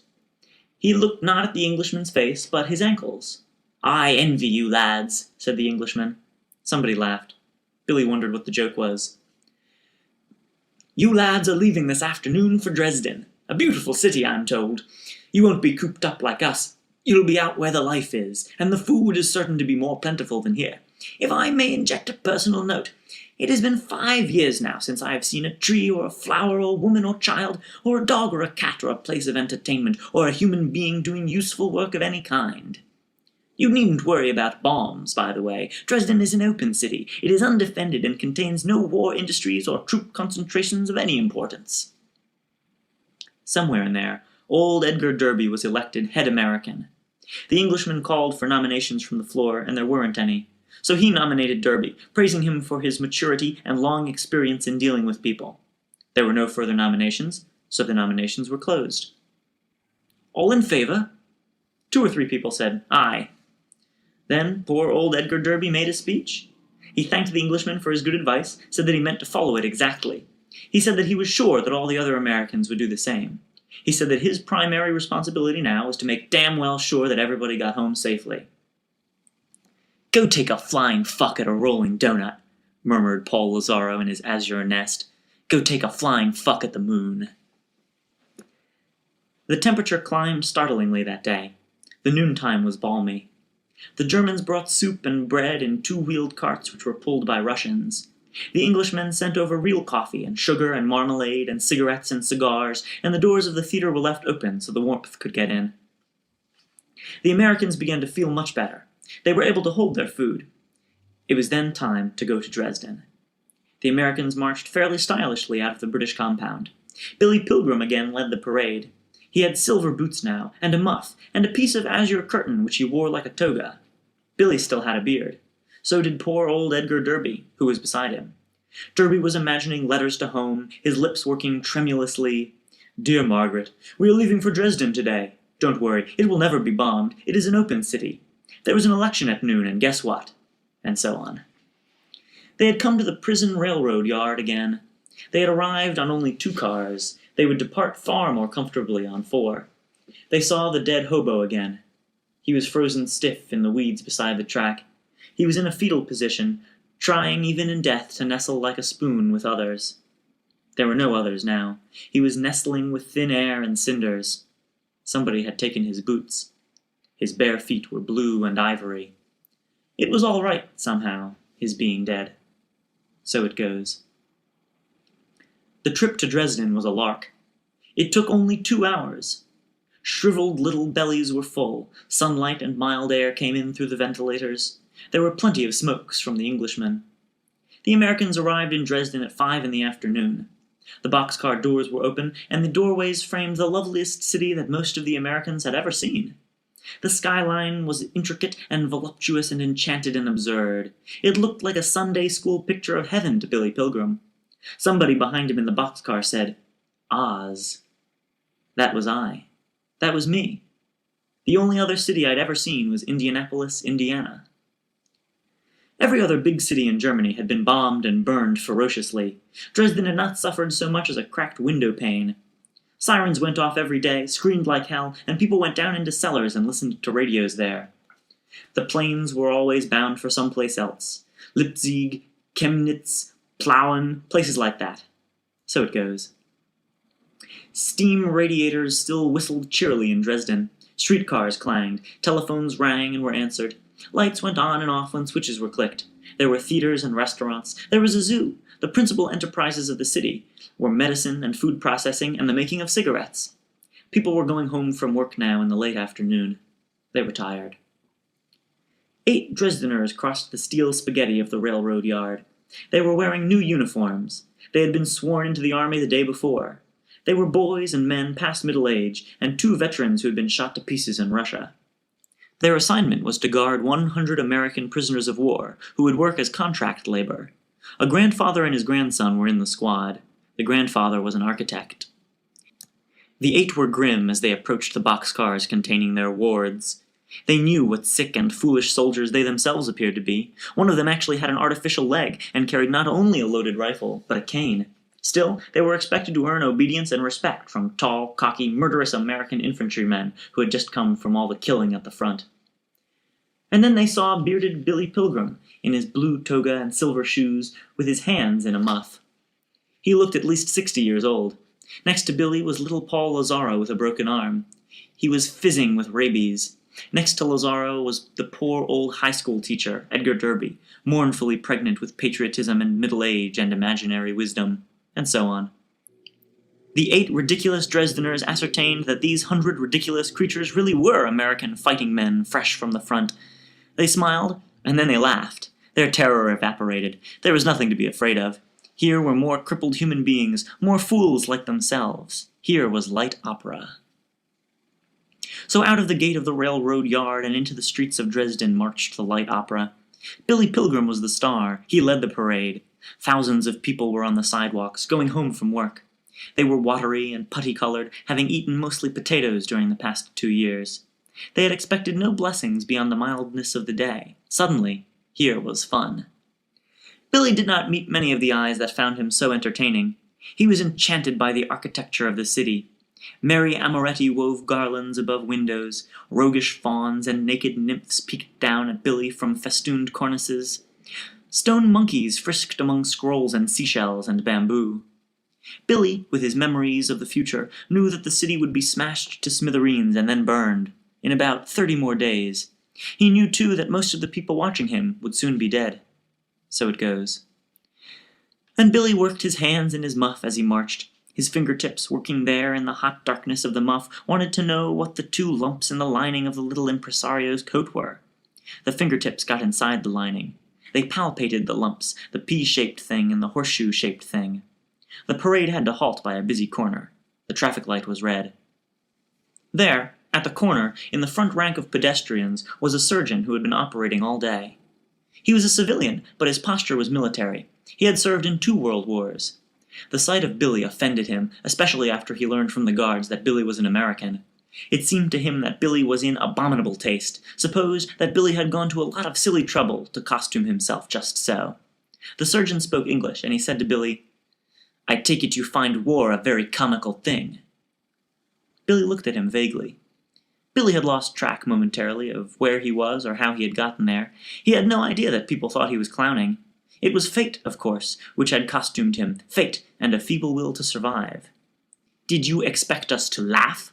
the surgeon asked him. The surgeon was demanding some sort of satisfaction. Billy was mystified. Billy wanted to be friendly, wanted to help if he could, but his resources were meager. His fingers now held the 2 objects from the lining of the coat. Billy decided to show the surgeon what they were. "You thought we would enjoy being mocked?" the surgeon said. "And do you feel proud to represent America as you do?" Billy withdrew a hand from his muff, held it under the surgeon's nose. On his palm rested a 2-carat diamond and a partial denture. The denture was an obscene little artifact, silver and pearl and tangerine. Billy smiled. The parade pranced, staggered, and reeled to the gate of the Dresden slaughterhouse, and then it went inside. The slaughterhouse wasn't a busy place anymore. Almost all the hooved animals in Germany had been killed and eaten and excreted by human beings, mostly soldiers. So it goes. The Americans were taken to the 5th building inside the gate. It was a 1-story cement block cube with sliding doors in front and back. It had been built as a shelter for pigs about to be butchered. Now it was going to serve as a home away from home for 100 American prisoners of war. There were bunks in there, and 2 pot-bellied stoves and a water tap. Behind it was a latrine, which was a 1-rail fence with buckets under it. There was a big number over the door of the building. The number was 5. Before the Americans could go inside, their only English-speaking guard told them to memorize their simple address in case they got lost in the big city. Their address was this: Slaughterhouse Five. Schlachthof meant slaughterhouse. Fünf was good old 5.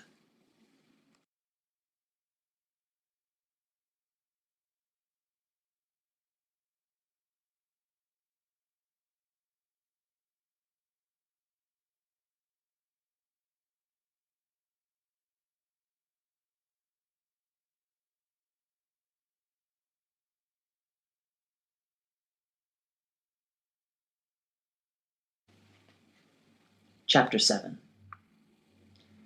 Billy Pilgrim got onto a chartered airplane in Ilium 25 years after that. He knew it was going to crash, but he didn't want to make a fool of himself by saying so. It was supposed to carry Billy and 28 other optometrists to a convention in Montreal. His wife, Valencia, was outside, and his father-in-law, Lionel Merble, was strapped to the seat beside him. Lionel Merble was a machine. Tralfamadorians, of course, say that every creature and plant in the universe is a machine. It amuses them that so many Earthlings are offended by the idea of being machines.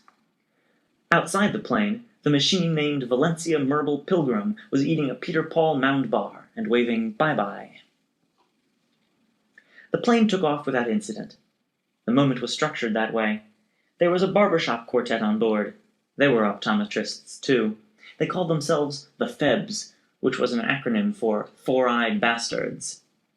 When the plane was safely aloft, the machine that was Billy's father-in-law asked the quartet to sing his favorite song. They knew what song he meant, and they sang it, and it went like this. In my prison cell I sit, with my breeches full of shit, and my balls are bouncing gently on the floor. And I see the bloody snag when she bit me in the bag. Oh, I'll never fuck a Polak anymore. Billy's father-in-law laughed and laughed at that, and he begged the quartet to sing the other Polish song he liked so much. So they sang a song from the Pennsylvania coal mines that began, Me and Mike we work in mine, holy shit we have good time. Once a week we get our pay, holy shit, no work next day. Speaking of people from Poland, Billy Pilgrim accidentally saw a Pole hanged in public about 3 days after Billy got to Dresden. Billy just happened to be walking to work with some others shortly after sunrise, and they came to a gallows in a small crowd in front of a soccer stadium. The Pole was a farm laborer who was being hanged for having sexual intercourse with a German woman. So it goes. Billy, knowing the plane was going to crash pretty soon, closed his eyes, traveled back in time to 1944. He was back in the forest in Luxembourg again, with the Three Musketeers. Roland Weary was shaking him, bonking his head against the tree. "You guys go on without me," said Billy Pilgrim. The barbershop quartet on the airplane was singing "Wait Till the Sun Shines, Nellie," when the plane smacked into the top of Sugarbush Mountain in Vermont. Everybody was killed but Billy and the co-pilot. So it goes. The people who first got to the crash scene were young Austrian ski instructors from the famous ski resort below. They spoke to each other in German as they went from body to body. They wore black wind masks with 2 holes for their eyes and a red topknot. They looked like gollywogs, like white people pretending to be black for the laughs they could get. Billy had a fractured skull, but he was still conscious. He didn't know where he was. His lips were working, and one of the gollywogs put his ear close to them to hear what might be his dying words. Billy thought the gollywog had something to do with World War II, and he whispered to him his address. Slaughterhouse Five. Billy was brought down Sugarbush Mountain on a toboggan. The gollywogs controlled it with ropes and yodeled melodiously for the right of way. Near the bottom, the trail swooped around the pylons of a chairlift. Billy looked up at all the young people in bright elastic clothing and enormous boots and goggles bombed out of their skulls with snow, swinging through the sky in yellow chairs. He supposed that they were part of an amazing new phase of World War II. It was all right with him. Everything was pretty much all right with Billy. He was taken to a small private hospital. A famous brain surgeon came up from Boston and operated on him for 3 hours. Billy was unconscious for 2 days after that, and he dreamed millions of things, some of them true. The true things were time travel. One of the true things was his first evening in the slaughterhouse. He and poor old Edgar Derby were pushing an empty 2-wheeled cart down a dirt lane between empty pens for animals. They were going to a communal kitchen for supper for all. They were guarded by a 16-year-old German named Werner Gluck. The axles of the cart were greased with the fat of dead animals. So it goes. The sun had just gone down, and its afterglow was backlighting the city, which formed low cliffs around the bucolic void to the idle stockyards. The city was blacked out because bombers might come, so Billy didn't get to see Dresden do one of the most cheerful things a city is capable of doing when the sun goes down, which is to wink its lights on one by one. There was a broad river to reflect those lights, which would have made their nighttime winkings very pretty indeed. It was the Elbe. Werner Gluck, the young guard, was a Dresden boy. He had never been in the slaughterhouse before, so he wasn't sure where the kitchen was.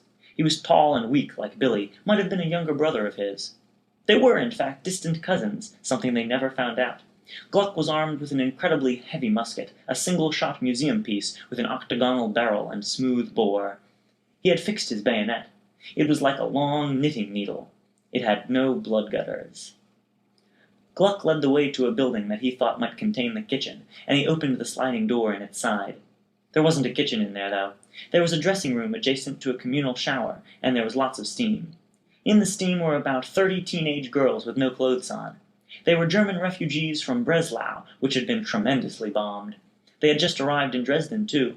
Dresden was jammed with refugees. There those girls were, with all their private parts bare, for anybody to see. And there in the doorway were Gluck and Derby and Pilgrim, the childish soldier and the poor old high school teacher, and the clown in his toga and silver shoes, staring. The girls screamed, they covered themselves with their hands and turned their backs and so on, and made themselves utterly beautiful. Werner Gluck, who had never seen a naked woman before, closed the door. Billy had never seen one either. It was nothing new to Derby. When the 3 fools found the communal kitchen, whose main job was to make lunch for workers in the slaughterhouse, everybody had gone home but one woman who had been waiting for them impatiently. She was a war widow. So it goes. She had her hat and coat on. She wanted to go home too, even though there wasn't anybody there. Her white gloves were laid out side by side on the zinc countertop. She had 2 big cans of soup for the Americans. It was simmering over low fires on the gas range. She had stacks of loaves of black bread, too. She asked Gluck if he wasn't awfully young to be in the army. He admitted that he was. She asked Edgar Derby if he wasn't awfully old to be in the army. He said he was. She asked Billy Pilgrim what he was supposed to be, and Billy said he didn't know. He was just trying to keep warm. "All the real soldiers are dead," she said. It was true. So it goes. Another true thing that Billy saw while he was unconscious in Vermont was the work that he and the others had to do in Dresden during the month before the city was destroyed. They washed windows and swept floors and cleaned lavatories and put jars into boxes and sealed cardboard boxes in a factory that made malt syrup. The syrup was enriched with vitamins and minerals. The syrup was for pregnant women. The syrup tasted like thin honey laced with hickory smoke, and everybody who worked in the factory secretly spooned it all day long. They weren't pregnant, but they needed vitamins and minerals too. Billy didn't spoon syrup on his first day at work, but lots of other Americans did. Billy spooned it on the second day. There were spoons hidden all over the factory, on rafters, in drawers, behind radiators, and so on. They had been hidden in haste by persons who had been spooning syrup who had heard somebody else coming. Spooning was a crime. On his second day, Billy was cleaning behind a radiator, and he found a spoon. To his back was a vat of syrup that was cooling. The only other person who could see Billy and his spoon was poor old Edgar Derby, who was washing a window outside. The spoon was a tablespoon. Billy thrust it into the vat, turned it around and around, making a gooey lollipop. He thrust it into his mouth. A moment went by, and then every cell in Billy's body shook him with ravenous gratitude and applause. There were diffident raps on the factory window. Derby was out there, having seen it all. He wanted some syrup, too. So Billy made a lollipop for him. He opened the window. He stuck the lollipop into poor old Edgar Derby's gaping mouth. A moment passed, and then Derby burst into tears. Billy closed the window and hid the sticky spoon. Somebody was coming.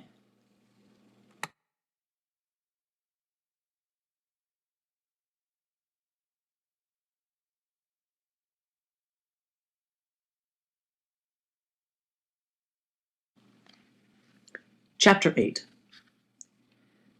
The Americans in the slaughterhouse had a very interesting visitor 2 days before Dresden was destroyed. He was Howard W. Campbell, Jr., an American who had become a Nazi. Campbell was the one who had written the monograph about the shabby behavior of American prisoners of war. He wasn't doing more research about prisoners now. He had come to the slaughterhouse to recruit men for a German military unit called the Free American Corps. Campbell was the inventor and commander of the unit, which was supposed to fight only on the Russian front. Campbell was an ordinary-looking man, but he was extravagantly costumed in a uniform of his own design. He wore a white 10-gallon hat and black cowboy boots decorated with swastikas and stars. He was sheathed in a blue body stocking which had yellow stripes running from his armpits to his ankles. His shoulder patch was a silhouette of Abraham Lincoln's profile on a field of pale green. He had a broad armband which was red with a blue swastika in a circle of white. He was explaining this armband now in the cement block hog barn. Billy Pilgrim had a boiling case of heartburn since he had been spooning malt syrup all day long at work. The heartburn brought tears to his eyes, so that his image of Campbell was distorted by jiggling lenses of salt water. "Blue is for the American sky," Campbell was saying. "White is for the race that pioneered the continent, drained the swamps, and cleared the forests, and built the roads and bridges. Red is for the blood of American patriots, which was shed so gladly in years gone by." Campbell's audience was sleepy. It had worked hard at the syrup factory, and then it had marched a long way home in the cold. It was skinny and hollow-eyed. Its skins were beginning to blossom with small sores. So were its mouths and throats and intestines. The malt syrup it spooned at the factory contained only a few of the vitamins and minerals every earthling needs. Campbell offered the Americans food now, steaks and mashed potatoes and gravy and mince pie, if they would join the Free American Corps. "Once the Russians are defeated," he went on, "you will be repatriated through Switzerland." There was no response. "You're going to have to fight the communists sooner or later," said Campbell. "Why not get it over with now?" And then it developed that Campbell was not going to go unanswered after all. Poor old Edgar Derby, the doomed high school teacher, lumbered to his feet for what was probably the finest moment in his life. There are almost no characters in this story, and almost no dramatic confrontations, because most of the people in it are so sick and so much the listless playthings of enormous forces. One of the main effects of the war, after all, is that people are discouraged from being characters. But old Edgar Derby was a character now. His stance was that of a punch-drunk fighter. His head was down. His fists were out front, waiting for information and battle plan. Derby raised his head, called Campbell a snake. He corrected that. He said that snakes couldn't help being snakes, and that Campbell, who could help being what he was something much lower than a snake or a rat, or even a blood-filled tick. Campbell smiled. Derby spoke movingly of the American form of government, with freedom and justice and opportunities and fair play for all. He said there wasn't a man there who wouldn't gladly die for those ideals. He spoke of the brotherhood between American and Russian people, and how these two nations were going to crush the disease of Nazism, which wanted to infect the whole world. The air raid sirens of Dresden howled mournfully. The Americans and their guards and Campbell took shelter in an echoing meat locker which was hollowed in living rock under the slaughterhouse. There was an iron staircase with iron doors at the top and bottom. Down in the locker were a few cattle and sheep and pigs and horses hanging from iron hooks. So it goes. The locker had empty hooks for thousands more. It was naturally cool. There was no refrigeration. There was candlelight. The locker was whitewashed and smelled of carbolic acid. There were benches along a wall. The Americans went to these, brushing away flakes of whitewash before they sat down. Howard W. Campbell, Jr. remained standing, like the guards. He talked to the guards in excellent German. He had written many popular German plays and poems in his time, and had married a famous German actress named Resi North. She was dead now, had been killed while entertaining troops in the Crimea. So it goes. Nothing happened that night. It was the next night that about 130,000 people in Dresden would die. So it goes. Billy dozed in the meat locker. He found himself engaged again, word for word, gesture for gesture, in the argument with his daughter with which this tale began. "Father," she said, "what are we going to do with you?" And so on. "You know who I could just kill?" she asked. "Who could you kill?" said Billy. "That Kilgore Trout." Kilgore Trout was and is a science fiction writer, of course. Billy had not only read dozens of books by Trout, he had also become Trout's friend, to the extent that anyone can become a friend of Trout, who is a bitter man. Trout lives in a rented basement in Ilium, about 2 miles from Billy's nice white home. He himself has no idea how many novels he has written, possibly 75 of the things. Not one of them has made money. So Trout keeps body and soul together as a circulation man for the Ilium Gazette, manages newspaper delivery boys, bullies and flatters and cheats little kids. Billy met him for the first time in 1964. Billy drove his Cadillac down a back alley in Ilium, and he found his way blocked by dozens of boys and their bicycles. A meeting was in progress. The boys were harangued by a man in a full beard. He was cowardly and dangerous, and obviously very good at his job. Trout was 62 years old back then. He was telling the kids to get off their dead butts and get their daily customers to subscribe to the fucking Sunday edition, too. He said that whoever sold the most Sunday subscriptions during the next 2 months would get a free trip for himself and his parents to Martha's fucking Vineyard for a week, all expenses paid. And so on. One of the newspaper boys was actually a newspaper girl. She was electrified. Trout's paranoid face was terribly familiar to Billy, who had seen it on the jackets of so many books. But, coming upon that face suddenly in a hometown alley, Billy could not guess why the face was familiar. Billy thought maybe he had known this cracked messiah in Dresden somewhere. Trout certainly looked like a prisoner of war. And then the newspaper girl held up her hand. "Mr. Trout," she said, "if I win, can I take my sister, too?" "Hell no," said Kilgore Trout. "You think money grows on trees?" Trout, incidentally, had written a book about a money tree. It had $20 bills for leaves. Its flowers were government bonds. Its fruit was diamonds.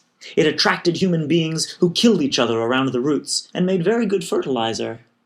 So it goes. Billy Pilgrim parked his Cadillac in the alley and waited for the meeting to end. When the meeting broke up, there was still one boy Trout had to deal with. The boy wanted to quit because the work was so hard and the hours were so long and the pay was so small. Trout was concerned because if the boy really quit, Trout would have to deliver the boy's route himself until he could find another sucker. "What are you?" Trout asked the boy scornfully. "Some kind of gutless wonder?" This, too, was the title of a book by Trout, The Gutless Wonder. It was about a robot who had bad breath, who became popular after his halitosis was cured. But what made the story remarkable, since it was written in 1932, was that it predicted the widespread use of burning jellied gasoline on human beings. It was dropped on them from airplanes. Robots did the dropping. They had no conscience and no circuits which would allow them to imagine what was happening to the people on the ground. Trout's leading robot looked like a human being and could talk and dance and so on, and go out with girls. And nobody held it against him that he dropped jellied gasoline on people, but they found his halitosis unforgivable. But then he cleared that up and he was welcomed to the human race. Trout lost his argument with the boy who wanted to quit. He told the boy about all the millionaires who had carried newspapers as boys, and the boy replied, "Yeah, but I bet they quit after a week. It's such a royal screwing." And the boy left his full newspaper bag at Trout's feet with the customer book on top. It was up to Trout to deliver these papers. He didn't have a car. He didn't even have a bicycle, and he was scared to death of dogs. Somewhere, a big dog barked. As Trout lugubriously slung the bag from his shoulder, Billy Pilgrim approached him. "Mr. Trout?" "Yes?" "Are you Kilgore Trout?" "Yes." Trout supposed that Billy had some complaint about the way his newspapers were being delivered. He did not think of himself as a writer for the simple reason that the world had never allowed him to think of himself in this way. The writer?" said Billy. "The what?" Billy was certain he had made a mistake. "There's a writer named Kilgore Trout." "There is?" Trout looked foolish and dazed. "You never heard of him?" Trout shook his head. Nobody ever did." Billy helped Trout deliver his papers, driving him from house to house in the Cadillac. Billy was the responsible one, finding the houses, checking them off. Trout's mind was blown. He had never met a fan before, and Billy was such an avid fan. Trout told him that he had never seen a book of his advertised, reviewed, or on sale. "All these years," he said, "I've been opening the window and making love to the world." "You must surely have gotten letters," said Billy. "I've felt like writing you letters many times." Trout held up a single finger. "One." "Was it enthusiastic?" "It was insane! The writer said I should be president of the world!" It turned out that the person who had written this letter was Elliot Rosewater, Billy's friend in the Veterans Hospital near Lake Placid. Billy told Trout about Rosewater. "My God, I thought he was about 14 years old," said Trout. "A full-grown man, a captain in the war." "He writes like a 14-year-old, said Kilgore Trout. Billy invited Trout to his 18th wedding anniversary, which was only 2 days hence. Now the party was in progress. Trout was in Billy's dining room, gobbling canapes. He was talking with a mouthful of Philadelphia cream cheese and salmon roe to an optometrist's wife. Everybody at the party was associated with optometry in some way, except Trout, and he alone was without glasses.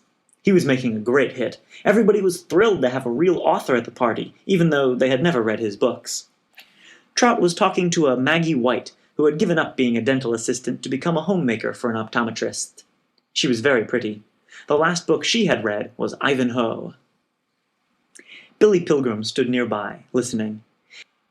He was palpating something in his pocket. It was a present he was about to give his wife, a white satin box containing a star sapphire cocktail ring. The ring was worth $800. The adulation that Trout was receiving, mindless and illiterate as it was, affected Trout like marijuana. He was happy and loud and impudent. "I'm afraid I don't read as much as I ought to," said Maggie. "We're all afraid of something," Trout replied. "I'm afraid of cancer and rats and Doberman pinschers." "I should know, but I don't, so I have to ask," said Maggie. "What's the most famous thing you ever wrote?" "It was about a funeral for a great French chef." "That sounds interesting." "All the great chefs in the world are there. It's a beautiful ceremony." Trout was making this up as he went along. "Just before the casket is closed, the mourners sprinkle parsley and paprika on the deceased." So it goes. "Did that really happen?" said Maggie White.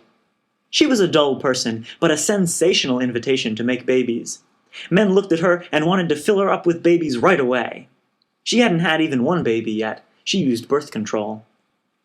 "Of course it happened," Trout told her. "If I wrote something that hadn't actually happened and I tried to sell it, I could go to jail. That's fraud." Maggie believed him. "I'd never thought about it before." "Think about it now." "It's like advertising. You have to tell the truth in advertising or you get in trouble." "Exactly. The same body of law applies." "Do you think you might put us in a book sometime?" "I put everything that happens to me in books." "I guess I better be careful what I say." "That's right, and I'm not the only one who's listening. God is listening too, and on Judgment Day, He's going to tell you all the things you said and did. If it turns out they're bad things instead of good things, well, that's too bad for you because you'll burn forever and ever, and the burning never stops hurting." Poor Maggie turned gray. She believed that too, and was petrified. Kilgore Trout laughed uproariously. A salmon egg flew out of his mouth and landed in Maggie's cleavage. Now an optometrist called for attention. He proposed a toast to Billy and Valencia, whose anniversary it was. According to plan, the barbershop quartet of optometrists, the Febs, sang while people drank and Billy and Valencia put their arms around each other, just glowed. Everybody's eyes were shining. The song was "That Old Gang of Mine." "Gee," that song went, "but I'd give the world to see that old gang of mine," and so on. A little later it said, "So long forever, old fellows and gals, so long forever, old sweethearts and pals, God bless 'em," and so on. Unexpectedly, Billy Pilgrim found himself upset by the song and the occasion. He had never had an old gang, old sweethearts and pals, but he missed one anyway, as the quartet made slow, agonized experiments with chords. Chords intentionally sour, sourer still, unbearably sour, and then a chord that was suffocatingly sweet, and then some sour ones again. Billy had powerful psychosomatic responses to the changing chords. His mouth filled with the taste of lemonade, and his face became grotesque, as though he really were being stretched on the torture engine called the rack. He looked so peculiar that several people commented on it solicitously when the song was done. They thought he might have been having a heart attack, and Billy seemed to confirm this by going to a chair and sitting down haggardly. There was silence. "Oh my God," said Valencia, leaning over him. "Billy, are you all right?" "Yes." "You look so awful." "Really, I'm okay." And he was, too, except that he could find no explanation for why the song had affected him so grotesquely. He had supposed for years that he had no secrets from himself. Here was the proof that he had a great big secret somewhere inside, and he could not imagine what it was. People drifted away now, seeing the color return to Billy's cheeks, seeing him smile. Valencia stayed with him, and Kilgore Trout, who had been on the fringe of the crowd, came closer, interested, shrewd. "You looked as though you'd seen a ghost," said Valencia. "No," said Billy. He hadn't seen anything but what was really before him, the faces of the four singers, those four ordinary men, cow-eyed and mindless and anguished as they went from sweetness to sourness to sweetness again. "Can I make a guess?" said Kilgore Trout. "You saw through a time window." "A what?" said Valencia. "He suddenly saw the past, or the future. Am I right?" "No," said Billy Pilgrim. He got up, put a hand into his pocket, and found the box containing the ring in there. He took out the box and gave it absently to Valencia. He had meant to give it to her at the end of the song while everybody was watching. Only Kilgore Trout was there to see. "For me?" said Valencia. "Yes." "Oh my God!" she said. Then she said it louder, so other people heard. They gathered around, and she opened it, and she almost screamed when she saw the sapphire with a star in it. "Oh my God!" she said. She gave Billy a big kiss. She said, "Thank you, thank you, thank you!" There was a lot of talk about what wonderful jewelry had given to Valencia over the years. "My God," said Maggie White. "She's already got the biggest diamond I ever saw outside of a movie." She was talking about the diamond Billy had brought back from the war. The partial denture he had found inside his little impresario's coat, incidentally, was in his cufflinks box in his dresser drawer. Billy had a wonderful collection of cufflinks. It was the custom of the family to give him cufflinks on every Father's Day. He was wearing Father's Day cufflinks now. They had cost over $100. They were made out of ancient Roman coins. He had one pair of cufflinks upstairs, which were little roulette wheels that really worked. He had another pair which had a real thermometer in one and a real compass in the other. Billy now moved about the party, outwardly normal. Kilgore Trout was shadowing him, keen to know what Billy had suspected or seen. Most of Trout's novels, after all, dealt with time warps and extrasensory perception and other unexpected things. Trout believed in things like that, was greedy to have their existence proved. "You ever put a full-length mirror on the floor and then have a dog stand on it?" Trout asked Billy. "No."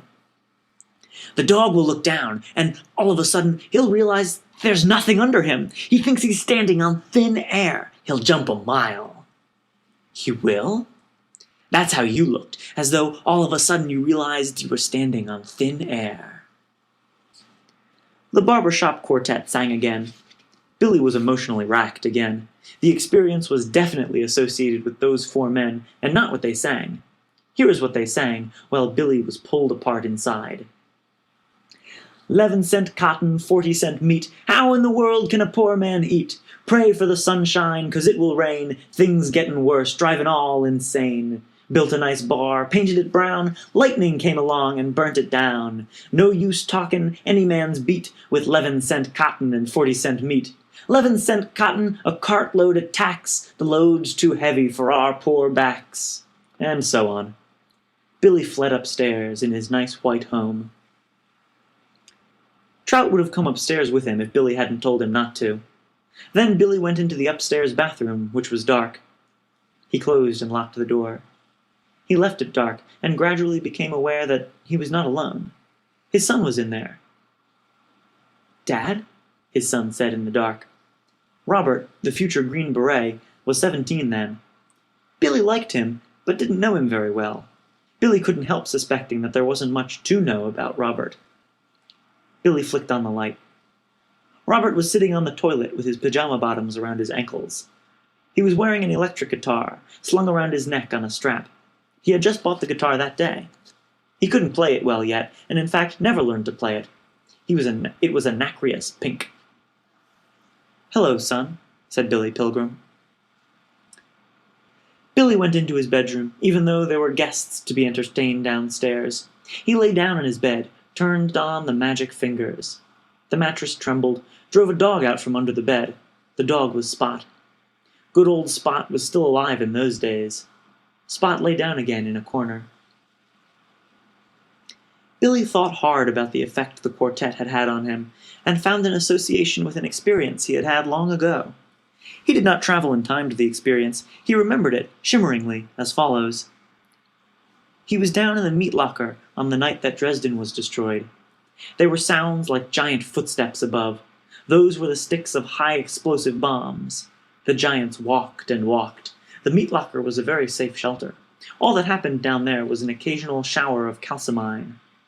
The Americans and 4 of their guards and a few dressed carcasses were down there, and nobody else. The rest of the guards had, before the raid began, gone to the comforts of their own homes in Dresden. They were all being killed with their families. So it goes. The girls that Billy had seen naked were all being killed too, in a much shallower shelter in another part of the stockyards. So it goes.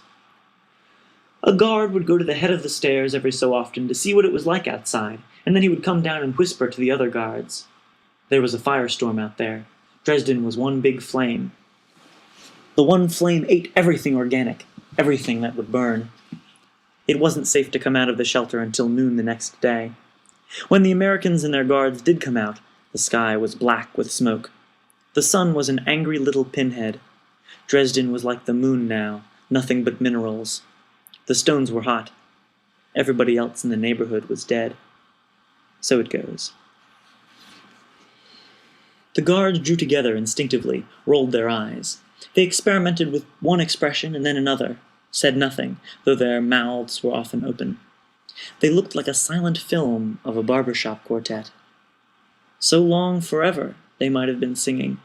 Old fellows and pals, so long forever, old sweethearts and pals. God bless 'em. "Tell me a story," Montana Wild Hack said to Billy Pilgrim in the Tralfamadorian Zoo one time. They were in bed, side by side. They had privacy. The canopy covered the dome. Montana was 6 months pregnant now, big and rosy, lazily demanding small favors from Billy from time to time. She couldn't send Billy out for ice cream or strawberries, since the atmosphere outside the dome was cyanide, and the nearest strawberries and ice cream were millions of light years away. She could send him to the refrigerator, which was decorated with the blank couple on the bicycle built for two, or, as now, she could wheedle, "Tell me a story, Billy boy." "Dresden was destroyed on the night of February 13th, 1945, Billy Pilgrim began. "We came out of our shelter the next day." He told Montana about the 4 guards who, in their astonishment and grief, resembled a barbershop quartet. He told her about the stockyards with all the fence posts gone, with roofs and windows gone, told her about seeing little logs lying around. There were people who had been caught in the firestorm. So it goes. Billy told her what had happened to the buildings that used to form cliffs around the stockyard. They had collapsed. Their wood had been consumed, and their stones had crashed down, had tumbled against one another until they locked at last in low and graceful curves. "It was like the moon," said Billy Pilgrim. The guards told the Americans to form ranks of 4, which they did. They had them march back to the hog barn which had been their home. Its walls still stood, but its windows and roof were gone, and there was nothing inside but ashes and dollops of melted glass. It was realized, then, that there was no food or water, and that the survivors, if they were going to continue to survive, were going to have to climb over curve after curve on the face of the moon. Which they did. The curves were smooth only when seen from a distance. The people climbing them learned that they were treacherous, jagged things, hot to the touch, often unstable, eager, should certain important rocks be disturbed, to tumble some more, to form lower, more solid curves. Nobody talked much as the expedition crossed the moon. There was nothing appropriate to say.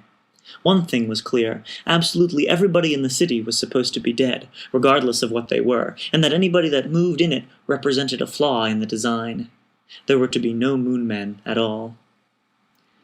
American fighter planes came in under the smoke to see if anything was moving.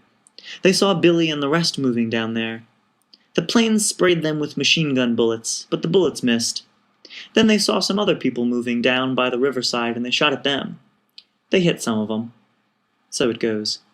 The idea was to hasten the end of the war.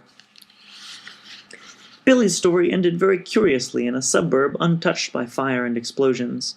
The guards and the Americans came at nightfall to an inn which was open for business. There was candlelight. There were fires in 3 fireplaces downstairs.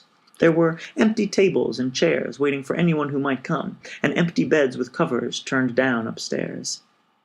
There was a blind innkeeper and his sighted wife, who was the cook, and their 2 young daughters who worked as waitresses and maids. This family knew that Dresden was gone. Those with eyes had seen it burn and burn, understood that they were on the edge of a desert now. Still, they had opened for business, had polished the glasses and wound the clocks and stirred the fires, and waited to see who would come. There was no great flow of refugees from Dresden. The clocks ticked on, the fires crackled, the translucent candles dripped. And then there was a knock on the door, and in came 4 guards and 100 American prisoners of war. The innkeeper asked the guards if they had come from the city. Yes. Are there more people coming? And the guards said that, on the difficult route they had chosen, they had not seen another living soul. The blind innkeeper said that the Americans could sleep in his stable that night, and he gave them soup and ersatz coffee and a little beer. Then he came out to the stable to listen to them bedding down in the straw. "Good night, Americans," he said in German. "Sleep well."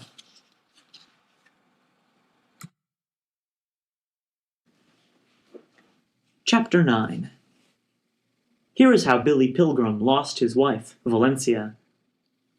He was unconscious in the hospital in Vermont after the airplane crashed on Sugarbush Mountain, and Valencia, having heard about the crash, was driving from Ilium to the hospital in the family Cadillac Eldorado Coupe de Ville. Valencia was hysterical, because she had been told frankly that Billy might die, or that, if he lived, he might be a vegetable.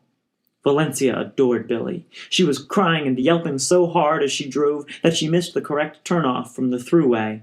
She applied her power brakes, and a Mercedes slammed into her from behind. Nobody was hurt, thank God, because both drivers were wearing seatbelts. Thank God, thank God. The Mercedes lost only a headlight, but the rear end of the Cadillac was a body and fender man's wet dream. The trunk and fenders were collapsed. The gaping trunk looked like the mouth of a village idiot who was explaining that he didn't know anything about anything. The fenders shrugged. The bumper was at high port arms.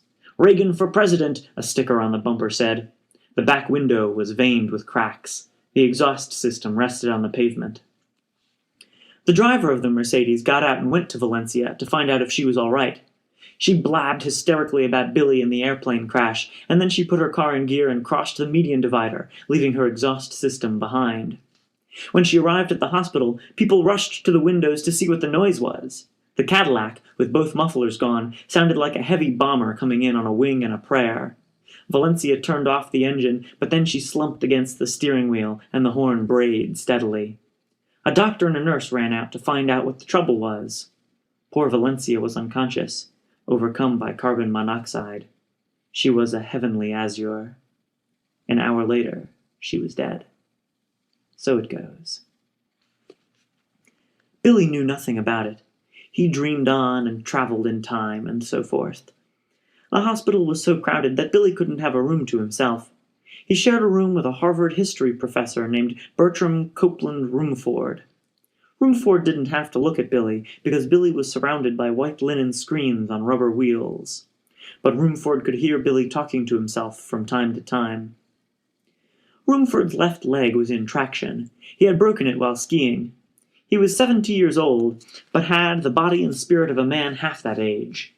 He had been honeymooning with his fifth wife when he broke his leg. Her name was Lily. Lily was 23. Just about the time that poor Valencia was pronounced dead, Lily came into Billy's and Rumford's room with an armload of books. Rumford had sent her down to Boston to get them. He was working on a one-volume history of the United States Army Air Corps in World War II. The books were about bombings and sky battles that had happened before Lily was even born. "You guys go on without me," Billy Pilgrim said deliriously as a pretty little Lily came in. She had been a go-go girl when Rumford saw her and resolved to make her his own. She was a high school dropout. Her IQ was 103. "He scares me," she whispered to her husband about Billy Pilgrim. "He bores the hell out of me," Rumford replied boomingly. "All he does in his sleep is quit and surrender and apologize and ask to be left alone." Rumford was a retired brigadier general in the Air Force Reserve, the official Air Force historian, a full professor, the author of 26 books, a multi-millionaire since birth, and one of the great competitive sailors of all time. His most popular book was about sex and strenuous athletics for men over 65. Now he quoted Theodore Roosevelt, whom he resembled a lot. "I could carve a better man out of a banana."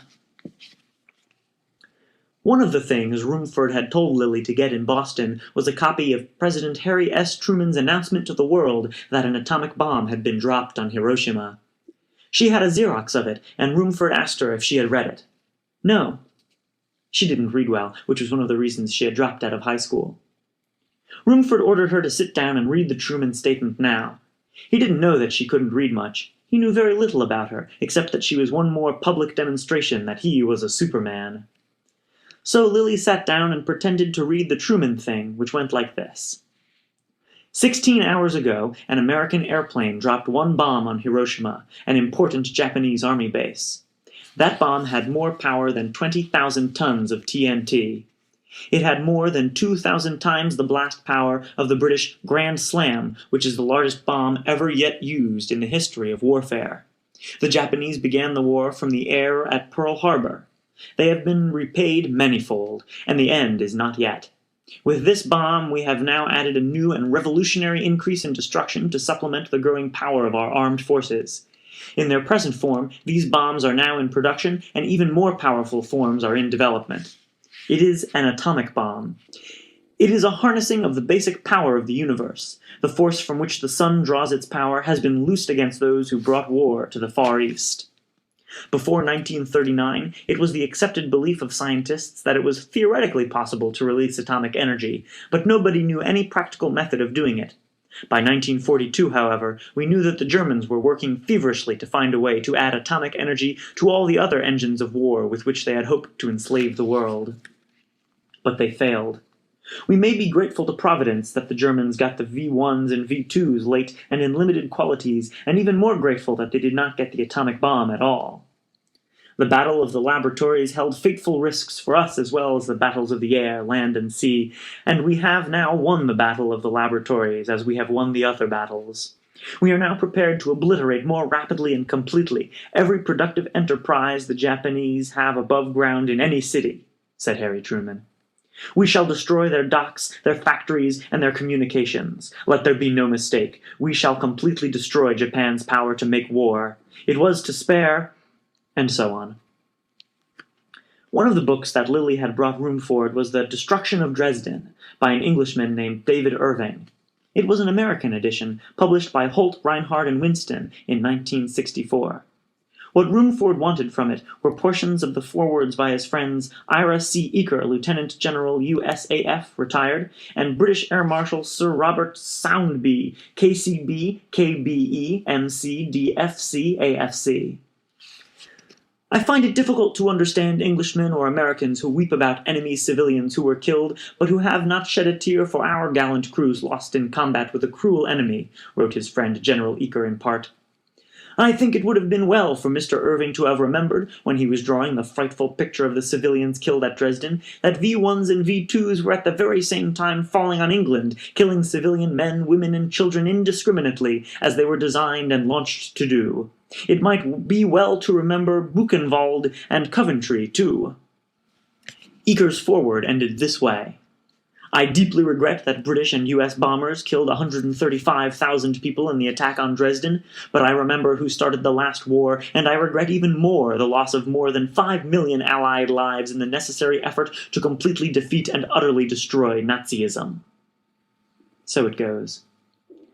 What Air Marshal Sondy said, among other things, was this: that the bombing of Dresden was a great tragedy, none can deny. That it was really a military necessity, few, after reading this book, will believe. It was one of those terrible things that sometimes happen in wartime, brought about by an unfortunate combination of circumstances. Those who approved it were neither wicked nor cruel, though it may well be that they were too remote from the harsh realities of war to understand fully the appalling destructive power of air bombardment in the spring of 1945. The advocates of nuclear disarmament seemed to believe that, if they could achieve their aim, war would become tolerable and decent. They would do well to read this book and ponder the fate of Dresden, where 135,000 people died as the result of an air attack with conventional weapons. On the night of March 9th, 1945, an air attack on Tokyo by American heavy bombers using incendiary and high-explosive bombs caused the death of 83,793 people. The atom bomb dropped on Hiroshima killed 71,379 people. So it goes. If you're ever in Cody, Wyoming, said Billy Pilgrim behind his white linen screens, just ask for Wild Bob. Lily Rumford shuddered, went on pretending to read the Harry Truman thing. Billy's daughter Barbara came in later that day. She was all doped up, had the same glassy-eyed look that poor old Edgar Derby wore just before he was shot in Dresden. Doctors had given her pills so she could continue to function, even though her father was broken and her mother was dead. So it goes. She was accompanied by a doctor and a nurse. Her brother Robert was flying home from a battlefield in Vietnam. "Daddy?" she said tentatively. "Daddy?" But Billy was 10 years away, back in 1958. He was examining the eyes of a young male Mongolian idiot in order to prescribe corrective lenses. The idiot's mother was there, acting as an interpreter. "How many dots do you see?" Billy Pilgrim asked him. And then Billy traveled in time to when he was 16 years old, in the waiting room of a doctor. Billy had an infected thumb. There was only one other patient waiting, an old, old man. The old man was in agony because of gas. He farted tremendously, and then he belched. "Excuse me," he said to Billy. Then he did it again. "Oh, God," he said. "I knew it was going to be bad getting old." He shook his head. "I didn't know it was going to be this bad." Billy Pilgrim opened his eyes in the hospital in Vermont, and did not know where he was. Watching him was his son, Robert. Robert was wearing the uniform of the famous Green Berets. Robert's hair was short, was wheat-colored bristles. Robert was clean and neat. He was decorated with a purple heart and a silver star and a bronze star with 2 clusters. This was a boy who had flunked out of high school, who had been an alcoholic at 16, who had run with a rotten bunch of kids, who had been arrested for tipping over hundreds of tombstones in a Catholic cemetery one time. He was all straightened out now. His posture was wonderful, and his shoes were shined, and his trousers were pressed, and he was a leader of men. "Dad?" Billy Pilgrim closed his eyes again. Billy had to miss his wife's funeral because he was still so sick. He was conscious, though, while Valencia was being put into the ground in Ilium. Billy hadn't said much since regaining consciousness, hadn't responded very elaborately to the news of Valencia's death and Robert's coming home from the war and so on. It was generally believed that he was a vegetable. There was talk of performing an operation on him later, one which might improve the circulation of blood to his brain. Actually, Billy's outward listlessness was a screen. The listlessness concealed a mind which was fizzing and flashing thrillingly. It was preparing letters and lectures about the flying saucers, the negligibility of death, and the true nature of time. Professor Rumford said frightful things about Billy within Billy's hearing, confident that Billy no longer had any brain at all. "Why don't they let him die?" he asked Lily. "I don't know," she said. "That's not a human being anymore. Doctors are for human beings. They should turn him over to a veterinarian or a tree surgeon. They'd know what to do. Look at him. That's life according to the medical profession. Isn't life wonderful?" "I don't know," said Lily. Rumford talked to Lily about the bombing of Dresden one time, and Billy heard it all. Rumford had a problem about Dresden. His 1-volume history of the Army Air Force in World War II was supposed to be a readable condensation of the 27-volume Official History of the Army Air Force in World War II. The thing was, though, that there was almost nothing in the 27 volumes about the Dresden raid, even though it had been such a howling success.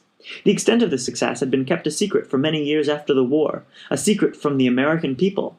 It was no secret from the Germans, of course, or from the Russians, who occupied Dresden after the war, who were in Dresden still. "Americans have finally heard about Dresden," said Rumford, 23 years after the raid. "A lot of them now know how much worse it was than Hiroshima, so I've got to put something about it in my book. From the official Air Force standpoint, it'll all be new." "Why would they keep it a secret so long?" said Lily. "For fear that a lot of bleeding hearts," said Rumford, "might not think it was such a wonderful thing to do." It was now that Billy Pilgrim spoke up intelligently.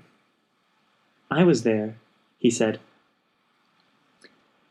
It was difficult for Rumford to take Billy seriously, since Rumford had so long considered Billy a repulsive non-person who would be much better off dead.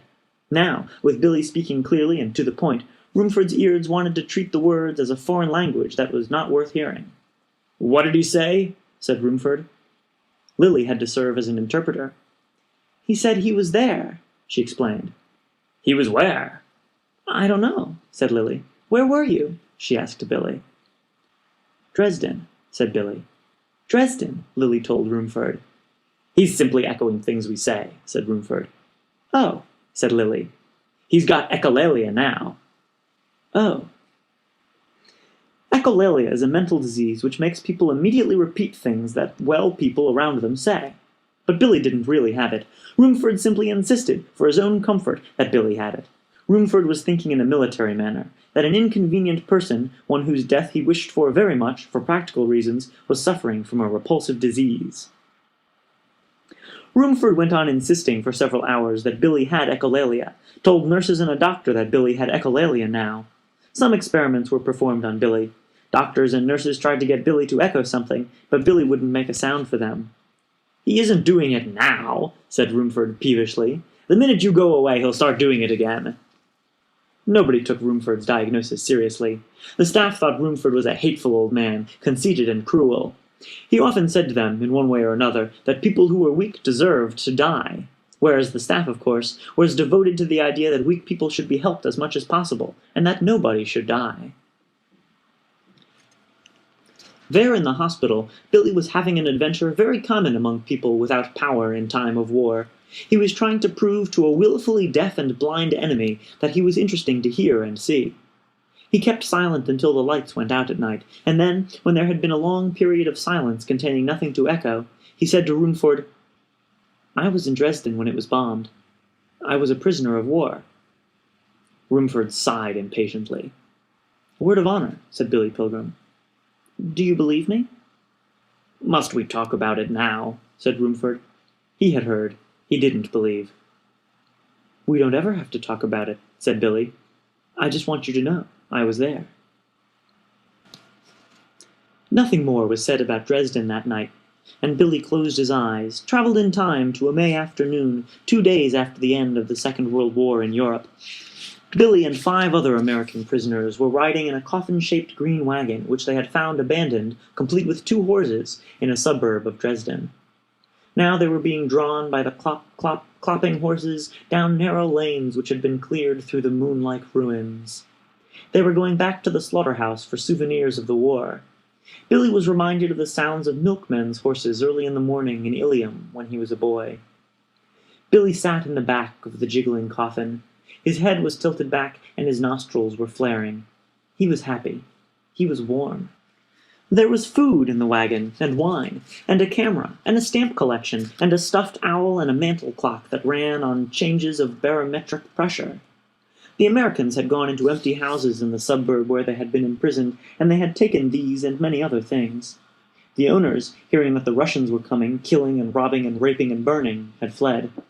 But the Russians hadn't come yet, even 2 days after the war. It was peaceful in the ruins. Billy saw only one other person on the way to the slaughterhouse. It was an old man pushing a baby buggy. In the buggy were pots and cups and an umbrella frame and other things he had found. Billy stayed in the wagon when it reached the slaughterhouse, sunning himself. The others went looking for souvenirs. Later on in life, the Tralfamadorians would advise Billy to concentrate on the happy moments of his life, and to ignore the unhappy ones, to stare only at pretty things as eternity failed to go by. If this sort of selectivity had been possible for Billy, he might have chosen as his happiest moment this sun-drenched snooze in the back of the wagon. Billy Pilgrim was armed as he snoozed. It was the first time he had been armed since basic training. His companions had insisted that he arm himself, since God only knew what sorts of killers might be in burrows on the face of the moon. Wild dogs, packs of rats fattened on corpses, escaped maniacs and murderers, soldiers who would never quit killing until they themselves were killed. Billy had a tremendous cavalry pistol on his belt. It was a relic of World War I. It had a ring in its butt. It was loaded with bullets the size of robin's eggs. Billy had found it on the bedside table in a house. That was one of the things about the end of the war. Absolutely anybody who wanted a weapon could have one. They were all lying around. Billy had a saber, too. It was a Luftwaffe ceremonial saber. Its hilt was stamped with a screaming eagle. The eagle was carrying a swastika and looking down. Billy found it stuck into a telephone pole. He had pulled it out of the pole as the wagon went by. Now his snoozing became shallower as he heard a man and a woman speaking German in pitying tones. The speakers were commiserating with somebody lyrically. Before Billy opened his eyes, it seemed to him that the tones might have been those used by friends of Jesus when they took his ruined body down from his cross. So it goes. Billy opened his eyes. A middle-aged man and wife were crooning to the horses. They were noticing what the Americans had not noticed, that the horses' mouths were bleeding, gashed by the bits, that the horses' hooves were broken, so that every step meant agony, that the horses were insane with thirst. The Americans had treated their form of transportation as though it were no more sensitive than a 6-cylinder Chevrolet.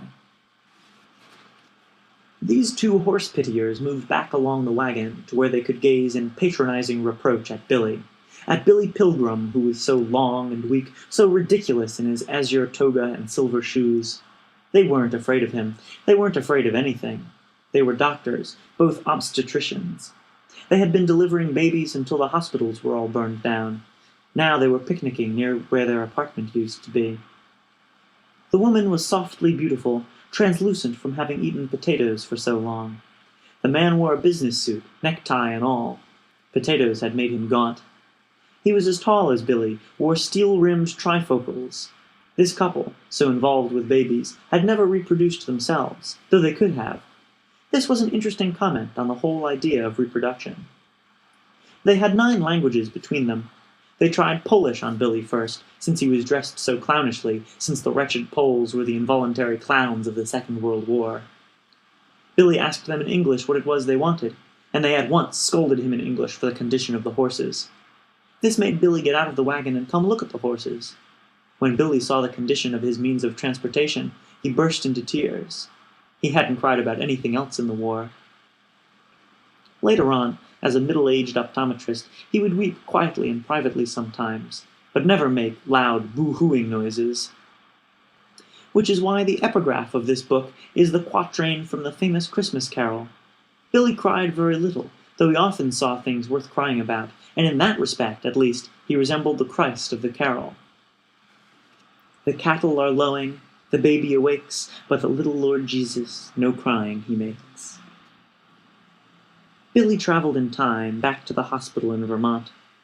Breakfast had been eaten and cleared away, and Professor Roomford was reluctantly becoming interested in Billy as a human being.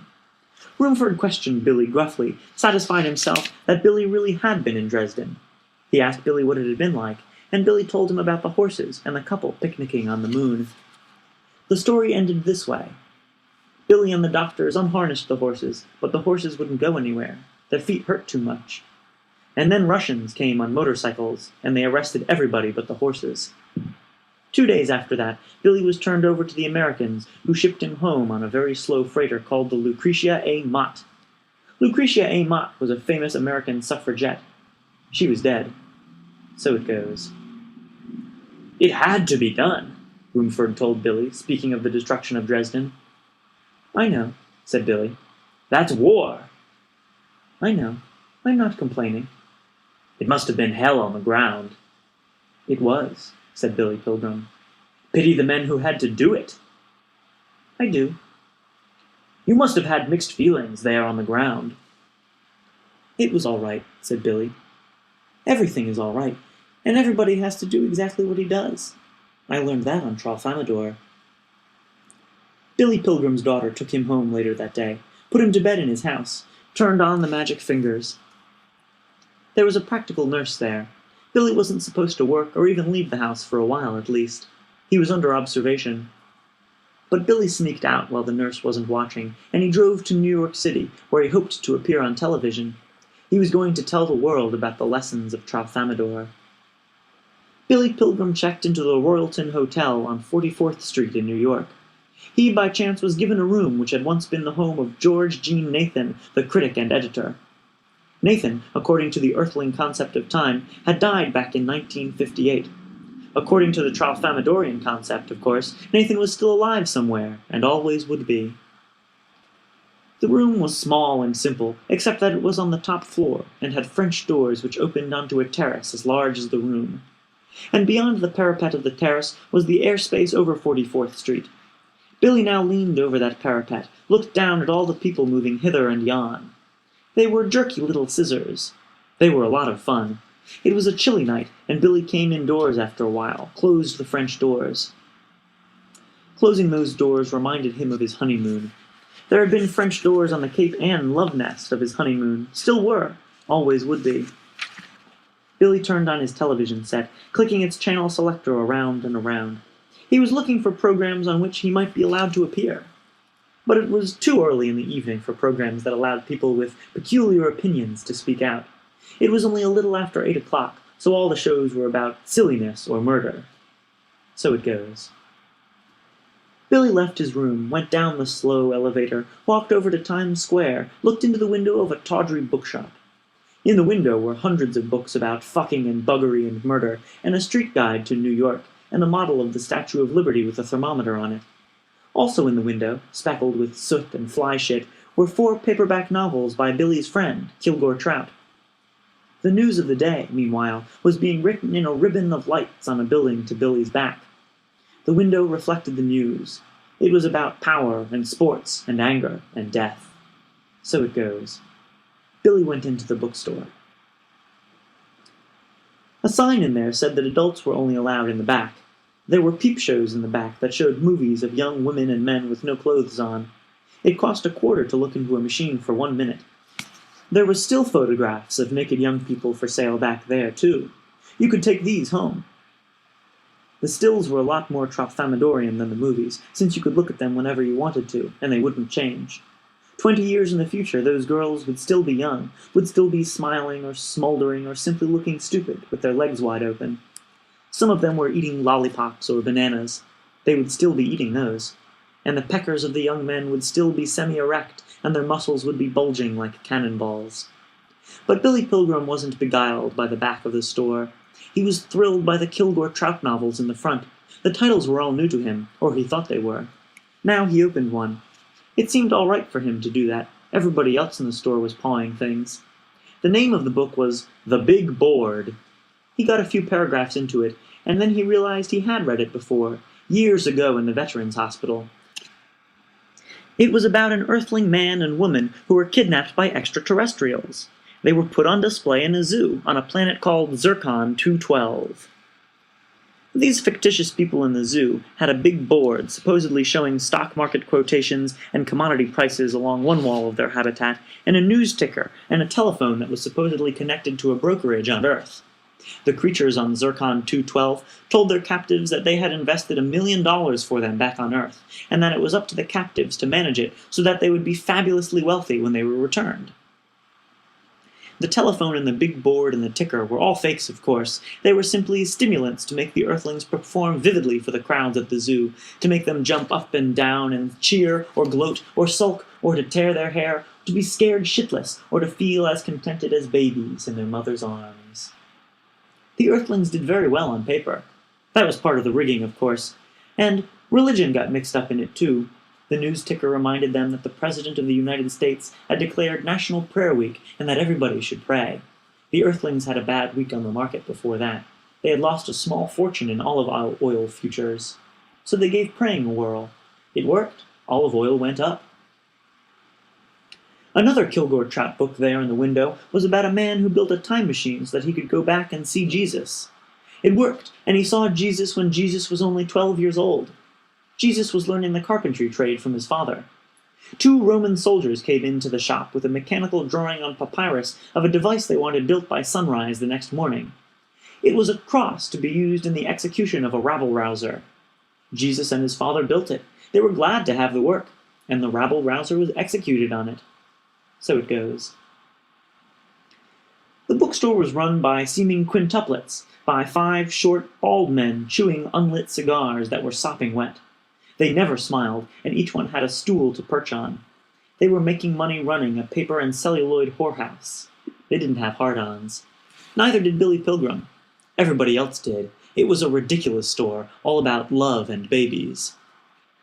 The clerks occasionally told somebody to buy or get out, not just to look and paw and paw.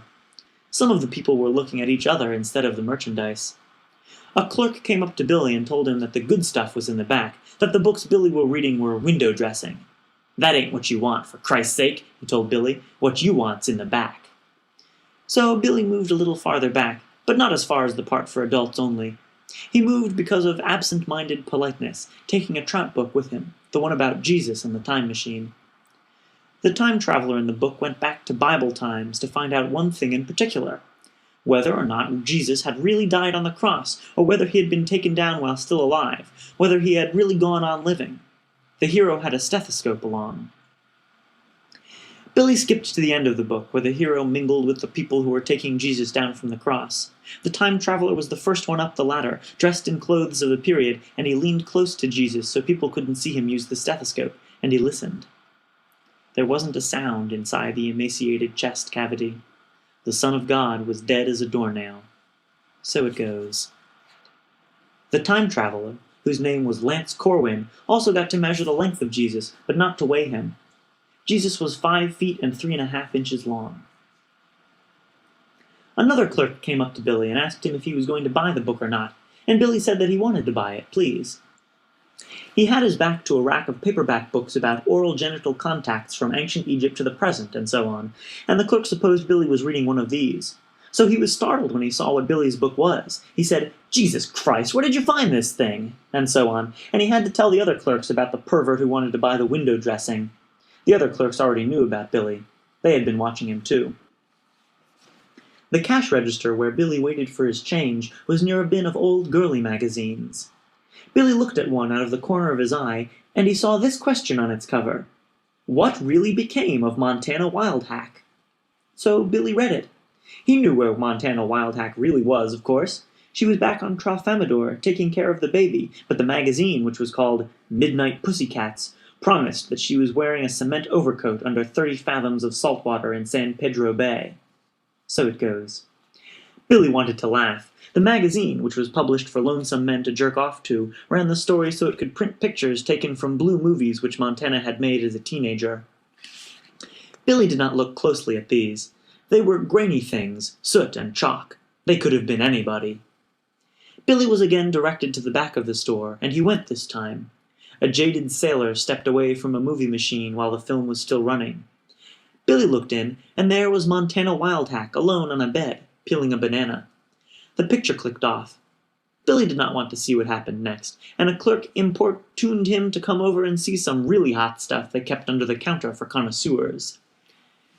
Billy was mildly curious as to what could possibly have been kept hidden in such a place. The clerk leered and showed him.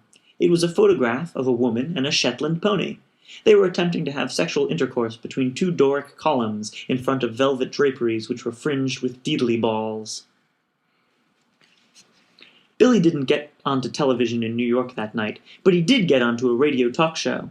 There was a radio station right next to Billy's hotel. He saw its call letters over the entrance of an office building, so he went in. He went up to the studio on automatic elevator, and there were other people up there waiting to go in. They were literary critics, and they thought Billy was one too. They were going to discuss whether the novel was dead or not. So it goes.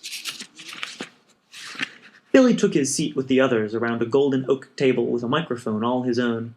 The master of ceremonies asked him his name and what paper he was from. Billy said he was from the Ilium Gazette. He was nervous and happy. "If you're ever in Cody, Wyoming," he told himself, "just ask for Wild Bob." Billy put his hand up at the very first part of the program, but he wasn't called on right away. Others got in ahead of him. One of them said that it would be a nice time to bury the novel, now that a Virginian, 100 years after Appomattox, had written Uncle Tom's Cabin. Another one said that people couldn't read well enough anymore to turn print into exciting situations in their skulls, so that authors had to do what Norman Mailer did, which was perform in public what he had written. The master of ceremonies asked people to say what they thought of the function of the novel might be in modern society, and one critic said, "To provide touches of color in rooms with all-white walls." Another one said, "To describe blowjobs artistically." Another one said, "To teach wives of junior executives what to buy next and how to act in a French restaurant." And then Billy was allowed to speak. Off he went in that beautifully trained voice of his, telling about the flying saucers and Montana Wildhack and so on. He was gently expelled from the studio during a commercial. He went back to his hotel room, put a quarter into the magic fingers machine connected to his bed, and he went to sleep. He time-traveled back to Tralfamadore. "Time-traveling again?" said Montana. It was artificial evening in the dome. She was breastfeeding their child. Said Billy. "You've been time-traveling again. I can always tell." Where did you go this time? It wasn't the war. I can tell that, too." "New York. The Big Apple." "That's what they used to call New York." "Oh. You see any plays or movies?" "No. I walked around Times Square some. Bought a book by Kilgore Trout." "Lucky you." She did not share his enthusiasm for Kilgore Trout. Billy mentioned casually that he had seen part of a blue movie she had made. Her response was no less casual. It was Tralfamadorian and guilt-free. "Yes," she said, "and I have heard about you in the war, about what a clown you were, and I have heard about the high school teacher who was shot. He made a blue movie with a firing squad."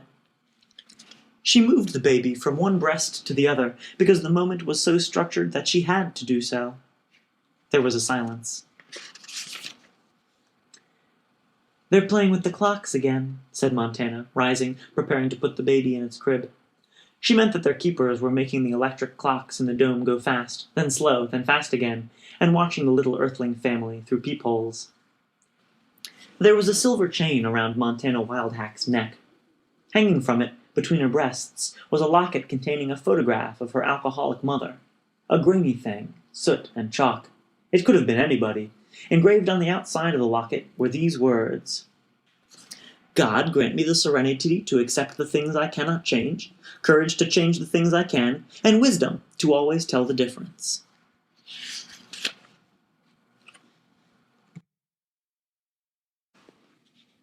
Chapter 10.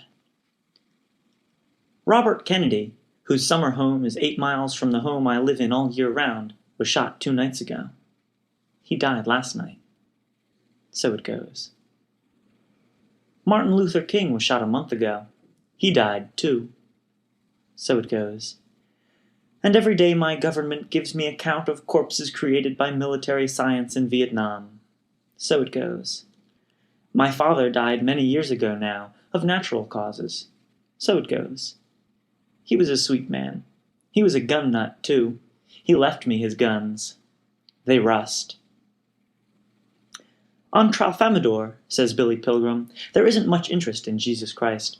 The earthling figure who is most engaging to the Tralfamadorian mind, he says, is Charles Darwin, who taught that those who die are meant to die, that corpses are improvements. So it goes. The same general idea appears in The Big Board by Kilgore Trout. The flying saucer creatures who capture Kilgore Trout's hero ask him about Darwin. They also ask him about golf. If what Billy Pilgrim learned from the Tralfamadorians is true, that we will all live forever, no matter how dead we may sometimes seem to be, I am not overjoyed. Still, if I am going to spend eternity visiting this moment and that, I am grateful that so many of those moments are nice. One of the nicest ones in recent time was on my trip back to Dresden with my old war buddy, O'Hare. We took a Hungarian Airlines plane from East Berlin. The pilot had a handlebar mustache. He looked like Adolphe Menjou. He smoked a Cuban cigar while the plane was being fueled. When we took off, there was no talk of fastening seatbelts. When we were up in the air, a young steward served us rye bread and salami and butter and cheese and white wine. The folding tray in front of me would not open out. The steward went into the cockpit for a tool, came back with a beer can opener. He used it to pry out the tray. There were only 6 other passengers. They spoke many languages. They were having nice times, too. East Germany was down below, and the lights were on. I imagined dropping bombs on those lights, those villages and cities and towns. O'Hare and I never expected to make any money, and here we are now, extremely well-to-do. "If you're ever in Cody, Wyoming," I said to him lazily, "just ask for Wild Bob." O'Hare had a little notebook with him, and printed in the back of it were postal rates and airline distances and the altitudes of famous mountains and other key facts about the world. He was looking up the population of Dresden, which wasn't in the notebook, when he came across this, which he gave me to read. On an average, 324,000 new babies are born into the world every day. During that same day, 10,000 persons, on average, will have starved to death or died from malnutrition. So it goes. In addition, 123,000 persons will die for other reasons. So it goes. This leaves a net gain of about 191,000 each day in the world. The Population Reference Bureau predicts that the world's total population will double to 7 billion before the year 2000. "I suppose they will all want dignity," I said. "I suppose," said O'Hare. Billy Pilgrim was meanwhile traveling back to Dresden, too, but not in the present. He was going back there in 1945, 2 days after the city was destroyed. Now Billy and the rest were being marched up into the ruins by their guards. I was there. O'Hare was there. We had spent the last 2 nights in the blind innkeeper's stable. Authorities had found us there. They told us what to do. We were to borrow picks and shovels and crowbars and wheelbarrows from our neighbors. We were to march with these implements to such and such a place in the ruins, ready to go to work. There were barricades on the main roads leading into the ruins. Germans were stopped there. They were not permitted to explore the moon. Prisoners of war from many lands came together that morning at such and such a place in Dresden. It had been decreed that here was where the digging for bodies was to begin, so the digging began. Billy found himself paired as a digger with a Maori who had been captured at Tobruk. The Maori was chocolate brown. He had whirlpools tattooed on his forehead and his cheeks. Billy and the Maori dug into the inert, unpromising gravel of the moon. The materials were loose, so there was a constant little avalanche. Many holes were dug at once. Nobody knew yet what there was to find. Many holes came to nothing, to pavement, or to boulders so huge they would not move. There was no machinery. Not even horses or mules or oxen could cross the moonscape. And Billy and the Maori, and the others helping them with their particular hole, came at last to a membrane of timbers laced over rocks which had wedged together to form an accidental dome. They made a hole in the membrane. There was darkness and space under there. A German soldier with a flashlight went down into the darkness and was gone a long time. When he finally came back, he told a superior on the rim of the hole that there were dozens of bodies down there. They were sitting on benches. They were unmarked. So it goes. The superior said that the opening in the membrane should be enlarged, and that a ladder should be put in the hole, so that the bodies could be carried out. Thus began the first corpse mine in Dresden. There were hundreds of corpse mines operating by and by. They didn't smell bad at first, were wax museums, but then the bodies rotted and liquefied, and the stink was like roses and mustard gas. So it goes. The Maori Billy had worked with died of the dry heaves after having been ordered to go down into that stink and work. He tore himself to pieces, throwing up and throwing up. So it goes. So a new technique was devised. Bodies weren't brought up anymore. They were cremated by soldiers with flamethrowers right where they were. The soldiers stood outside the shelters, simply sent the fire in. Somewhere in there, the poor old high school teacher, Edgar Derby, was caught with a teapot he had taken from the catacombs. He was arrested for plundering. He was tried and shot. So it goes.